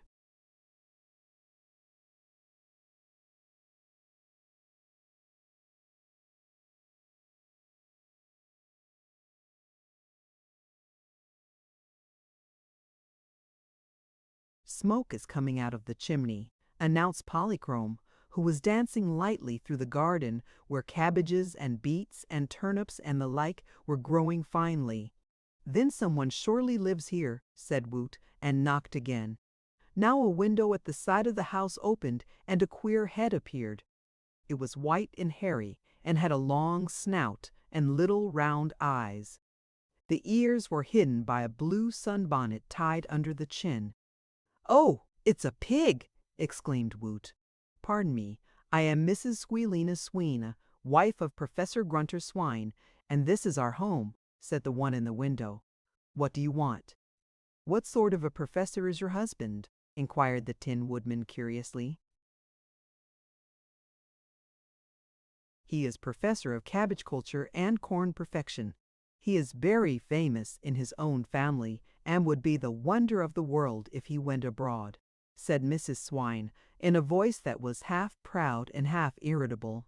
"I must also inform you intruders that the professor is a dangerous individual, for he files his teeth every morning until they are sharp as needles. If you are butchers, you'd better run away and avoid trouble." "We are not butchers," the Tin Woodman assured her. "Then what are you doing with that axe? And why has the other Tin Man a sword?" "They are the only weapons we have to defend our friends from their enemies," explained the Emperor of the Winkies. And Woot added, "Do not be afraid of us, Mrs. Swine, for we are harmless travelers, the Tin Men."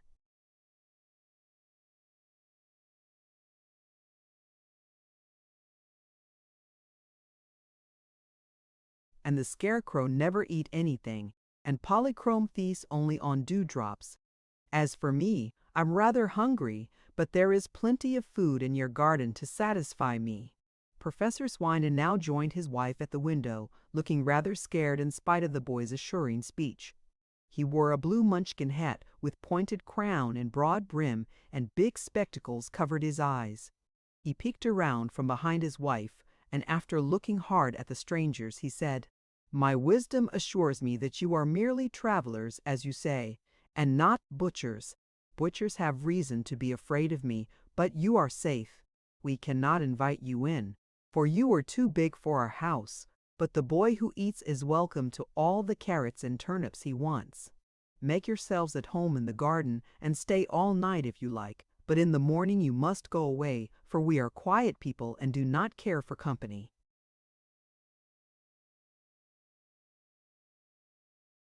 "May I have some of your straw?" asked the Scarecrow. "Help yourself," replied Professor Swine. "For pigs, they're quite respectable," remarked Woot, as they all went toward the straw stack. "I'm glad they didn't invite us in," said Captain Fighter.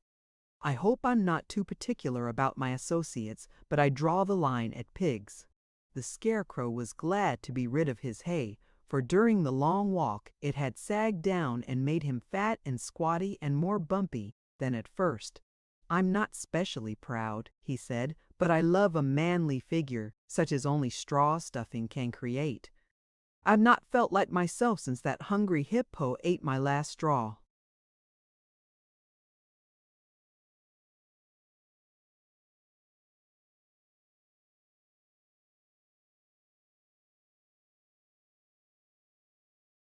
Polychrome and Woot set to work removing the hay, and then they selected the finest straw, crisp and golden, and with it stuffed the Scarecrow anew.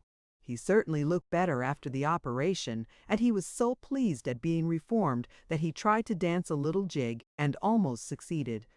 "I shall sleep under the straw stack tonight," Woot decided, after he had eaten some of the vegetables from the garden, and in fact he slept very well, with the two tin men and the Scarecrow sitting silently beside him, and Polychrome away somewhere in the moonlight, dancing her fairy dances. At daybreak the Tin Woodman and the Tin Soldier took occasion to polish their bodies and oil their joints, for both were exceedingly careful of their personal appearance. They had forgotten the quarrel due to their accidental bumping of one another in the invisible country, and being now good friends, the Tin Woodman polished the Tin Soldier's back for him, and then the Tin Soldier polished the Tin Woodman's back. For breakfast, the Wanderer ate crisp lettuce and radishes, and the Rainbow's Daughter, who had now returned to her friends, sipped the dewdrops that had formed on the petals of the wild flowers. As they passed the little house to renew their journey, Woot called out, "Goodbye, Mr. and Mrs. Swine." The window opened and the two pigs looked out. "A pleasant journey," said the professor. "Have you any children?" asked the Scarecrow, who was a great friend of children. "We have 9," answered the professor, "but they do not live with us, for when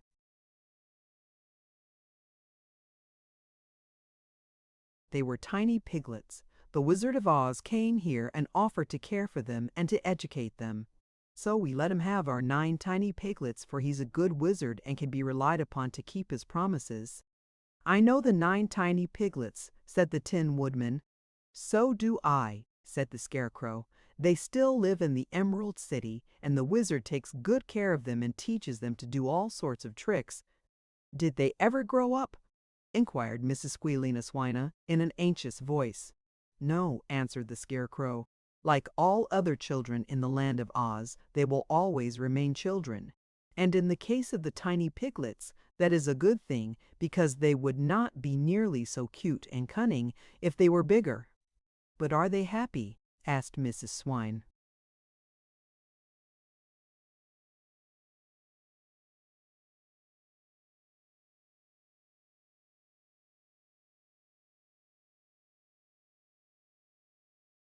"Everyone in the Emerald City is happy," said the Tin Woodman. "They can't help it." Then the travelers said goodbye and climbed the side of the basin that was toward Mount Munch.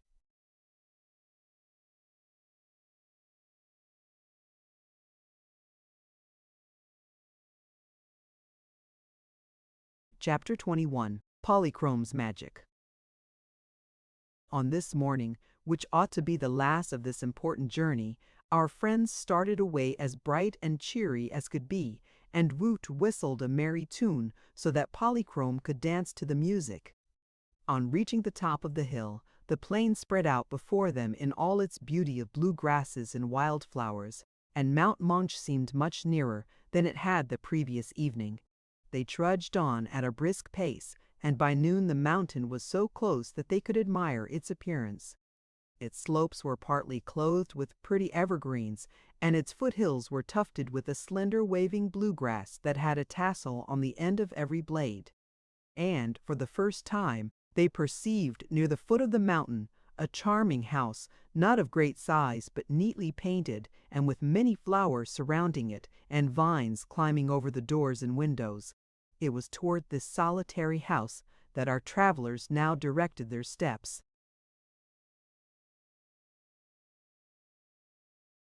Thinking to inquire of the people who lived there where Nimmy might be found, there were no paths, but the way was quite open and clear, and they were drawing near to the dwelling when Woot the Wanderer, who was then in the lead of the little party, halted with such an abrupt jerk that he stumbled over backward and lay flat on his back in the meadow. The Scarecrow stopped to look at the boy. "Why did you do that?" he asked in surprise.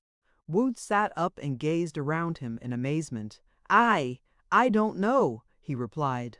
The two tin men, arm in arm, started to pass them when both halted and tumbled with a great clatter into a heap beside Woot, Polychrome laughing at.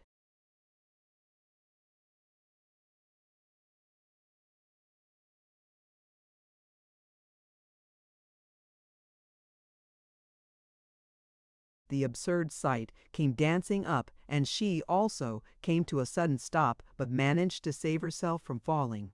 Every one of them was much astonished, and the Scarecrow said with a puzzled look, "I didn't see anything." "Nor I," said Woot, "but something hit me just the same." "Some invisible person struck me a heavy blow," declared the Tin Woodman, struggling to separate himself from the tin soldier whose legs and arms were mixed with his own. "I'm not sure it was a person," said Polychrome, looking more grave than usual. "It seems to me that I merely ran into some hard substance which barred my way. In order to make sure of this, let me try another place."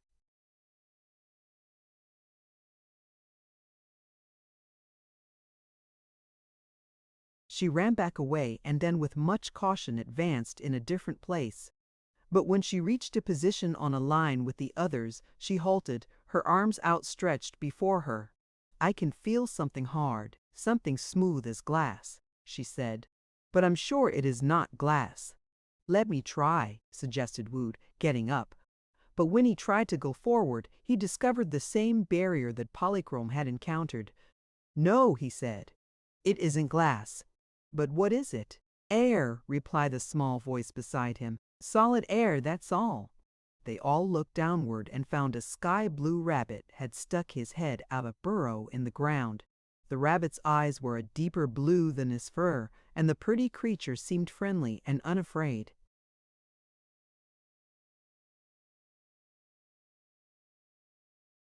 "Air!" exclaimed Woot, staring in astonishment into the rabbit's blue eyes. "Whoever heard of air so solid that one cannot push it aside?" "You can't push this air aside," declared the rabbit, "for it was made hard by powerful sorcery, and it forms a wall that is intended to keep people from getting to that house yonder." "Oh, it's a wall, is it?" said the Tin Woodman. "Yes, it is really a wall," answered the rabbit, "and it is fully 6 feet thick." "How high is it?"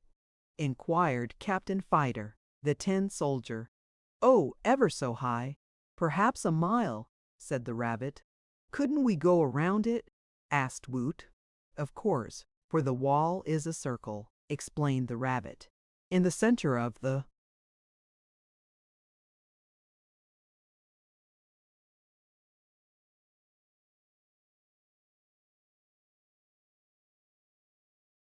circle stands the house, so you may walk around the wall of solid air, but you can't get to the house."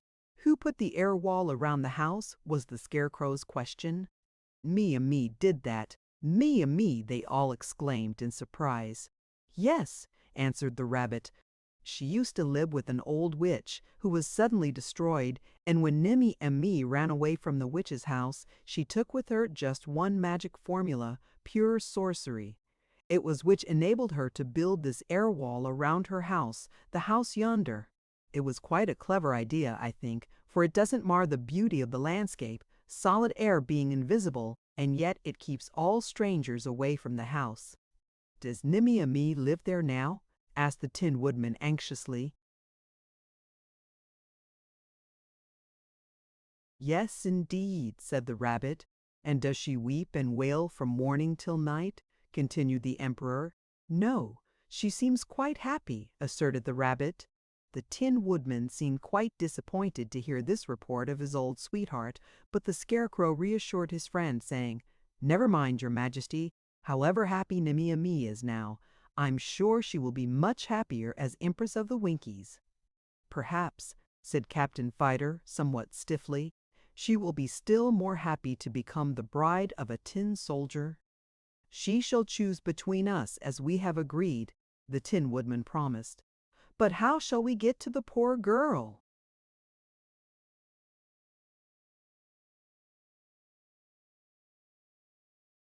Polychrome, although dancing lightly back and forth, had listened to every word of the conversation. Now she came forward and sat herself down just in front of the blue rabbit, her many-hued draperies giving her the appearance of some beautiful flower. The rabbit didn't back away an inch. Instead, he gazed at the Rainbow's daughter admiringly. "Does your burrow go underneath this wall of air?" asked Polychrome. "To be sure," answered the blue rabbit. "I dug it that way so I could roam in these broad fields by going out one way, or eat the cabbages in Mimi Amie's garden by leaving my burrow at the other end. I don't think Mimi Amie ought to mind the little I take from her garden or the hole I've made under her magic wall. A rabbit may go and come as he pleases, but no one who is bigger than I am could get through my burrow. Will you allow us to pass through it if we are able to?" inquired Polychrome.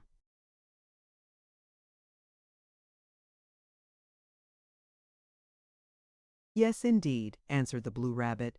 "I'm no especial friend of Nimmy Amee. For once she threw stones at me, just because I was nibbling some lettuce, and only yesterday she yelled, 'Shoo!' at me, which made me nervous. You're welcome to use my burrow in any way you choose. But this is all nonsense," declared Woot the Wanderer. "We are everyone too big to crawl through a rabbit's burrow." "We are too big now," agreed the Scarecrow, "but you must remember that Polychrome is a fairy, and fairies have many magic powers." Woot's face brightened as he turned to the lovely daughter of the rainbow. "Could you make us all as small as that rabbit?" he asked eagerly. "I can try," answered Polychrome with a smile, and presently she did it so easily that Woot was not the only one astonished, as the now tiny people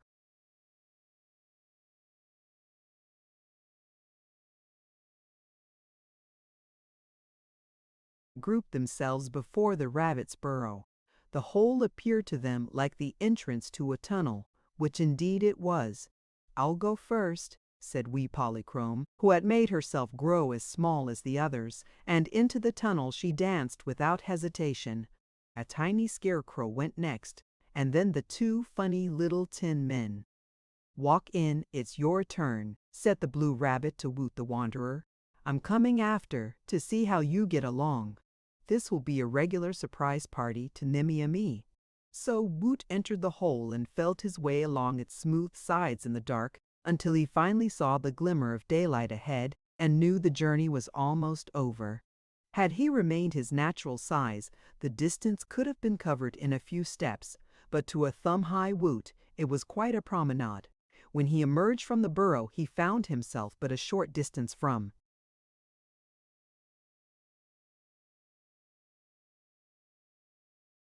the house in the center of the vegetable garden, where the leaves of rhubarb waving above his head seemed like trees. Outside the hole and waiting for him, he found all his friends. "So far, so good," remarked the Scarecrow cheerfully. "Yes, so far but no farther," returned the Tin Woodman in a plaintive and disturbed tone of voice. "I am now close to Nimmy Amee, whom I have come ever so far to seek, but I cannot ask the girl to marry such a little man as I am now. I'm no bigger than a toy soldier," said Captain Fighter sorrowfully. "Unless Polychrome can make us big again, there is little use in our visiting Nimmy Amee at all, for I'm sure she wouldn't care for a husband she might carelessly step on and ruin." Polychrome laughed merrily. "If I make you big, you can't get out of here again," said she. "And if you remain little Nimmy Am will laugh at you. So make your choice." "I think we'd better go back," said Woot seriously. "No," said the Tin Woodman stoutly. "I have decided that it's my duty to make Nimmy Amee happy in case she wishes to marry me." "So have I," announced Captain Fighter. "A good soldier never shrinks from doing his duty." "As for that," said the Scarecrow, "Tin doesn't shrink any to speak of, under any circumstances. But Woot and I intend to stick to our comrades, whatever they decide to do, so we will ask Polychrome to make us as big as we were before." Polychrome agreed to this request, and in half a minute all of them, including herself, had been enlarged again to their natural sizes. They then thanked the Blue Rabbit for his kind assistance, and at once approached the house of Nim'Amon.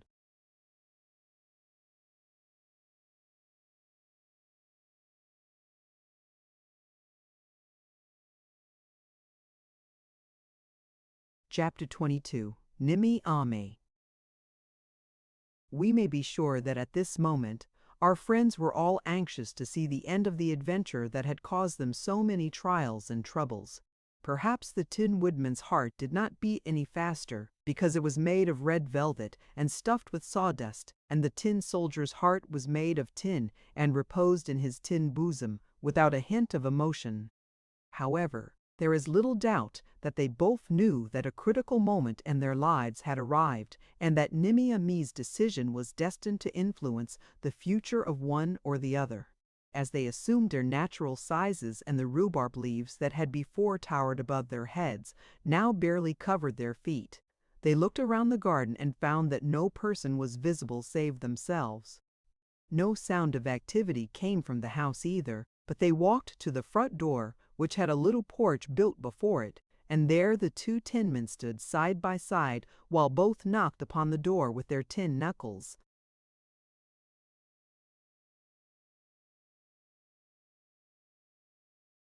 As no one seemed eager to answer the summons, they knocked again and then again. Finally they heard a stir from within, and someone coughed. "Who's there?" called a girl's voice. "It's I," cried the tin twins together. "How did you get there?" asked the voice. They hesitated how to reply, so Woot answered for them, "By means of magic." "Oh," said the unseen girl. "Are you friends or foes?" "Friends!" they all exclaimed. Then they heard footsteps approach the door, which slowly opened and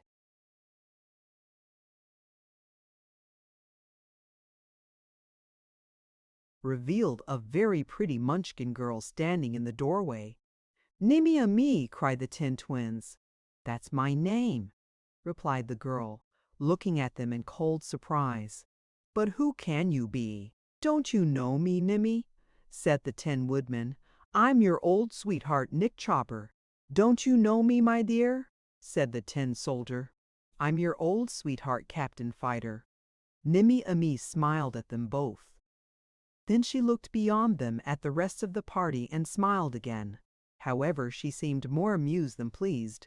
"Come in," she said, leading the way inside. "Even sweethearts are forgotten."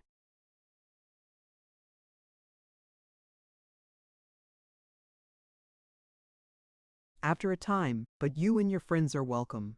The room they now entered was cozy and comfortable, being neatly furnished and well swept and dusted. But they found someone there besides Nim'Ame. A man dressed in the attractive Munchkin costume was lazily reclining in an easy chair, and he sat up and turned his eaves on the visitors with a cold and indifferent stare that was almost insolent. He did not even rise from his seat to greet the strangers, but after glaring at them he looked away with a scowl, as if they were of too little importance to interest him. The Tin Men returned this man's stare with interest, but they did not look away from him because neither of them seemed able to take his eyes off this Munchkin, who was remarkable in having one tin arm quite like their own tin arms. "Seems to me," said Captain Fighter, in a voice that sounded harsh and indignant, "that you, sir, are a vile impostor." "Gently, gently," cautioned the Scarecrow. "Don't be rude to strangers, Captain." "Rude!" shouted the Tin Soldier, now very much provoked. "Why, he's a scoundrel, a thief." "The villain is wearing my own head." "Yes," added the Tin Woodman, "and he's wearing my right arm. I can recognize it by the two warts on the little finger." "Good gracious!" exclaimed Woot. "Then this must be the man whom old Ku-Klip patched together and named Chopfit." The man now turned toward them, still scowling. "Yes, that is my name," he said in a voice like a growl. "And it is absurd for you tin creatures, or for anyone else, to claim my head, or arm, or any part of me, for they are my personal property."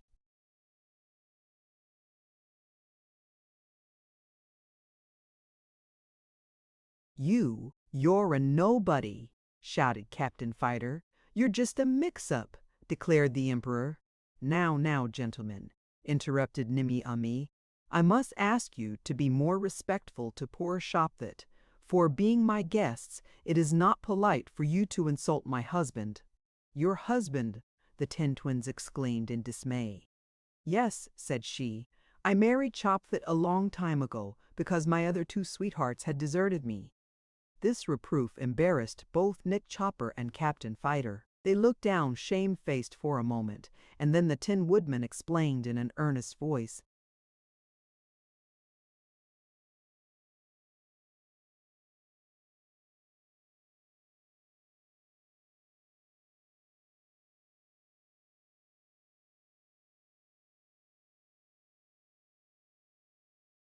"I rusted, so did I," said the Tin Soldier. "I could not know that, of course," asserted Nimmy Amee. "All I knew was that neither of you came to marry me, as you had promised to do. But men are not scarce in the land of Oz.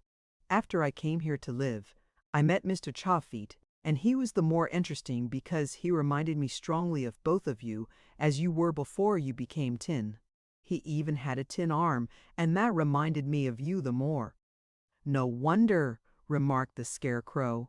"But listen, Nimmy Amee," said the astonished Woot. "He really is both of them, for he is made of their cast-off parts."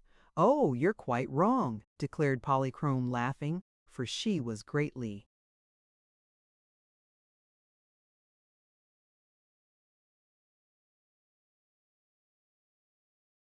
enjoying the confusion of the others. "The Tin Men are still themselves, as they will tell you, and so Chafeet must be someone else." They looked at her bewildered, for the facts in the case were too puzzling to be grasped at once. "It is all the fault of old Q-Clip," muttered the Tin Woodman. "He had no right to use our cast-off parts to make another man with." "It seems he did it, however," said Nimmy Amee calmly. "And I married him because he resembled you both. I won't say he is a husband to be proud of, because he has a mixed nature and isn't always an agreeable companion. There are times when I have to chide him gently, both with my tongue and with my broomstick. But he is my husband, and I must make the best of him." "If you don't like him," suggested the Tin Woodman, "Captain Fighter and I can."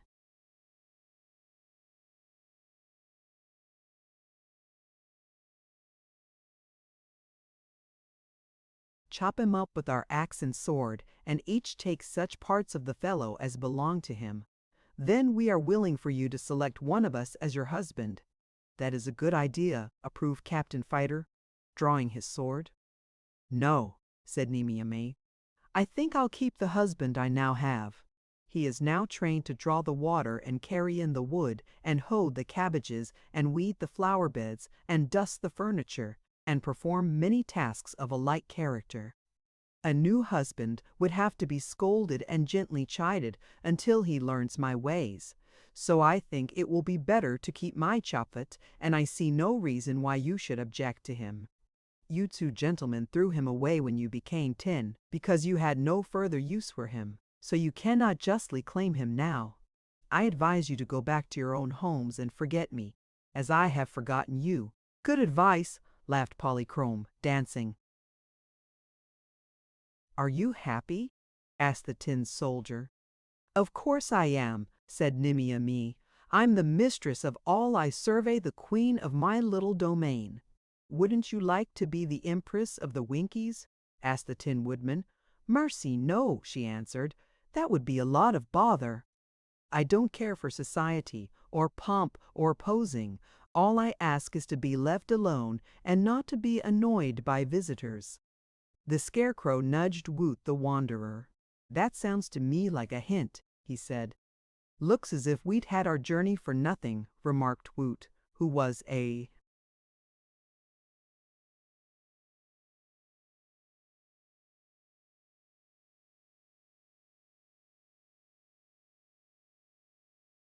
little ashamed and disappointed because he had proposed the journey.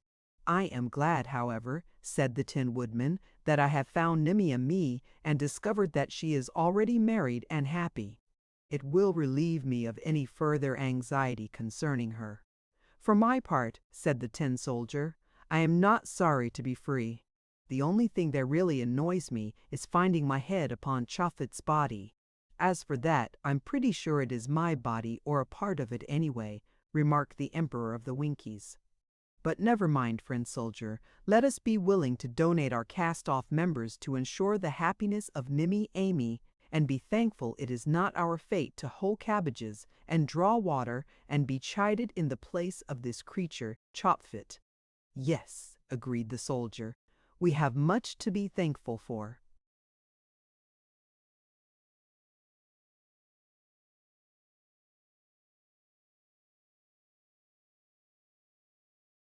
Polychrome, who had wandered outside, now poked her pretty head through an open window and exclaimed in a pleased voice, "It's getting cloudy. Perhaps it is going to rain." Chapter 23, Through the Tunnel.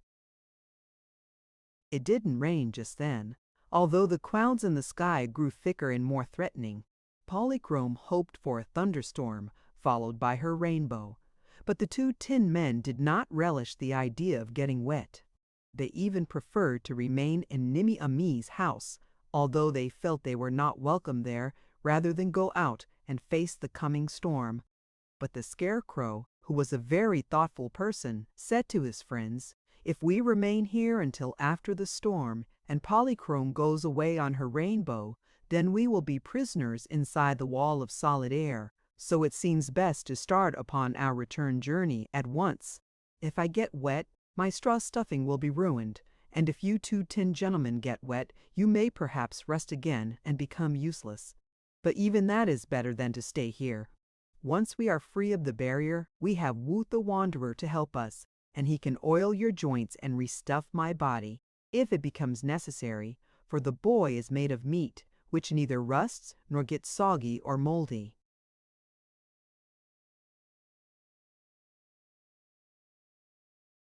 "Come along, then," cried Polychrome from the window, and the others, realizing the wisdom of the Scarecrow's speech, took leave of Nimmy Amee, who was glad to be rid of them, and said good-bye to her husband, who merely scowled and made no answer, and then they hurried from the house. "Your old parts are not very polite, I must say," remarked the Scarecrow, when they were in the garden. "No," said Woot, "Chofet is a regular grouch. He might have wished us a pleasant journey, at the very least. I beg you not to hold us responsible for that creature's actions," pleaded the Tin Woodman. "We are through with Chopfeet and shall have nothing further to do with him." Polychrome danced ahead of the party and led them straight to the burrow of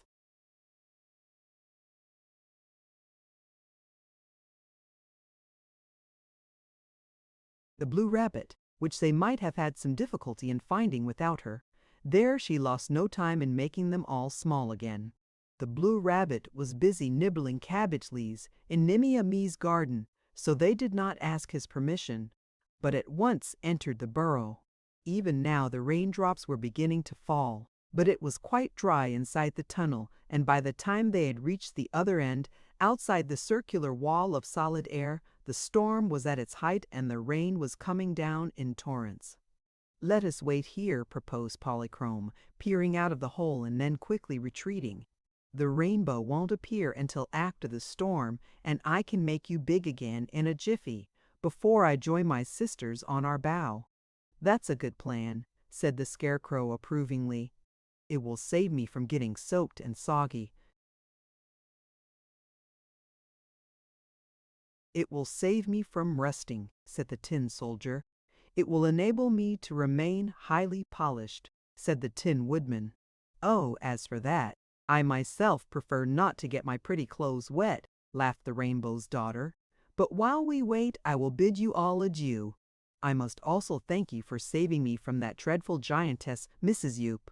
You have been good and patient comrades, and I have enjoyed our adventures together. But I am never so happy as when on my dear rainbow." "Will your father scold you for getting left on the earth?" asked Woot. "I suppose so," said Polychrome gaily. "I'm always getting scolded for my mad pranks, as they are called." my sisters are so sweet and lovely and proper that they never dance off our rainbow, and so they never have any adventures. Adventures, to me, are good fun, only I never like to stay too long on earth, because I really don't belong here. I shall tell my father, the rainbow, that I'll try not to be so careless again, and he will forgive me, because in our sky mansions there is always joy and happiness. They were indeed sorry to part with their dainty and beautiful companion, and assured her of their devotion if they ever chanced to meet again.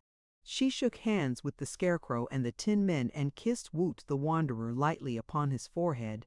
And then the rain suddenly ceased, and as the tiny people left the burrow of the Blue Rabbit, a glorious big rainbow appeared in the sky, and the end of its arch slowly descended and touched the ground just where they stood. Woot was so busy watching a score of lovely maidens, sisters of Polychrome, who were leaning over the edge of the bow, and another score who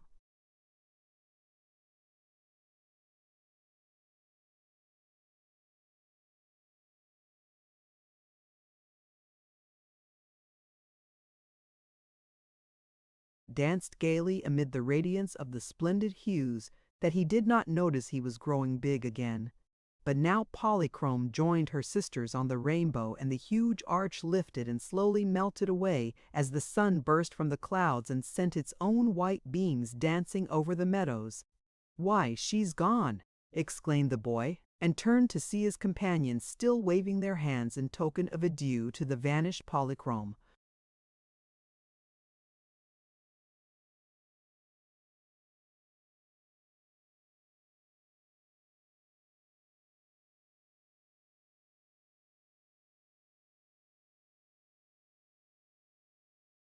Chapter 24. The Curtain Falls.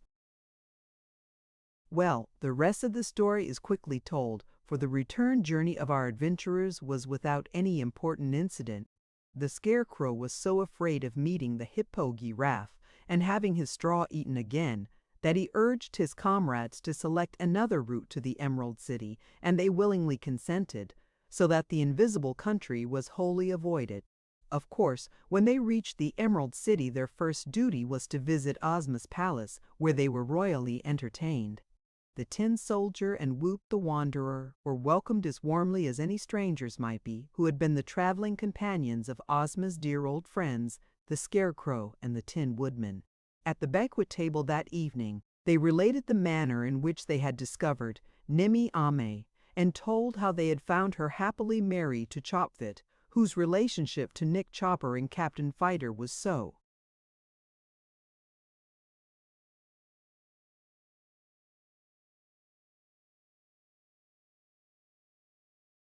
bewildering that they asked Ozma's advice what to do about it. "You need not consider Chopfit at all," replied the beautiful girl, ruler of Oz. "If Nimmy Amé is content with that misfit man for a husband, we have not even just cause to blame Ku Klit for gluing him together." "I think it was a very good idea," added little Dorothy, "for if Ku Klip hadn't used up your cast-off parts, they would have been wasted. It's wicked to be wasteful, isn't it?" "Well, anyhow," said Woot the Wanderer, "Shopfit, being kept a prisoner by his wife, is too far away from anyone to bother either of you Tin Men in any way. If you hadn't gone where he is and discovered him, you would never have worried about him." "What do you care, anyhow?" Betsy Bobbin asked the Tin Woodman. "So long."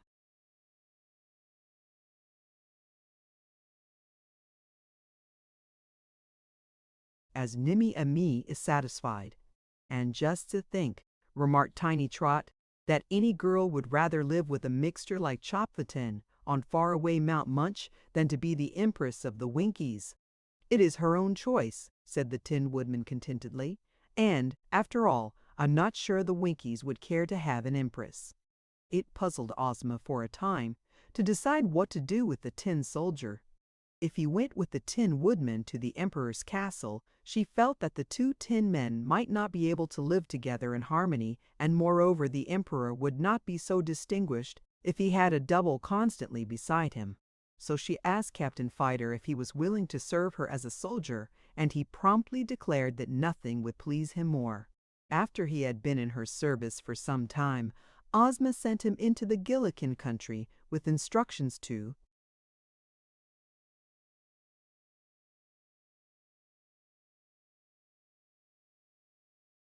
keep order among the wild people who inhabit some parts of that unknown country of Oz. As for Woot, being a wanderer by profession, he was allowed to wander wherever he desired, and Ozma promised to keep watch over his future journeys and to protect the boy as well as she was able, in case he ever got into more trouble. All this having been happily arranged, the Tin Woodman returned to his tin castle, and his chosen comrade, the Scarecrow, accompanied him on the way.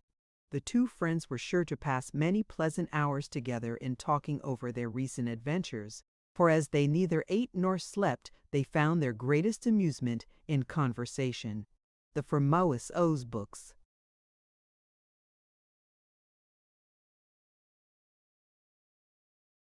By L. Frank Baum, The Wizard of Oz, The Land of Ozma, of Oz Dorothy and the Wizard in Oz, The Road to Oz, The Emerald City of Oz, The Patchwork Girl of Oz, Tick-Tock of Oz, The Scarecrow of Oz Rinket in Oz, The Lost Princess of Oz, The Tin Woodman of Oz, The Magic of Oz, The Magic of Oz.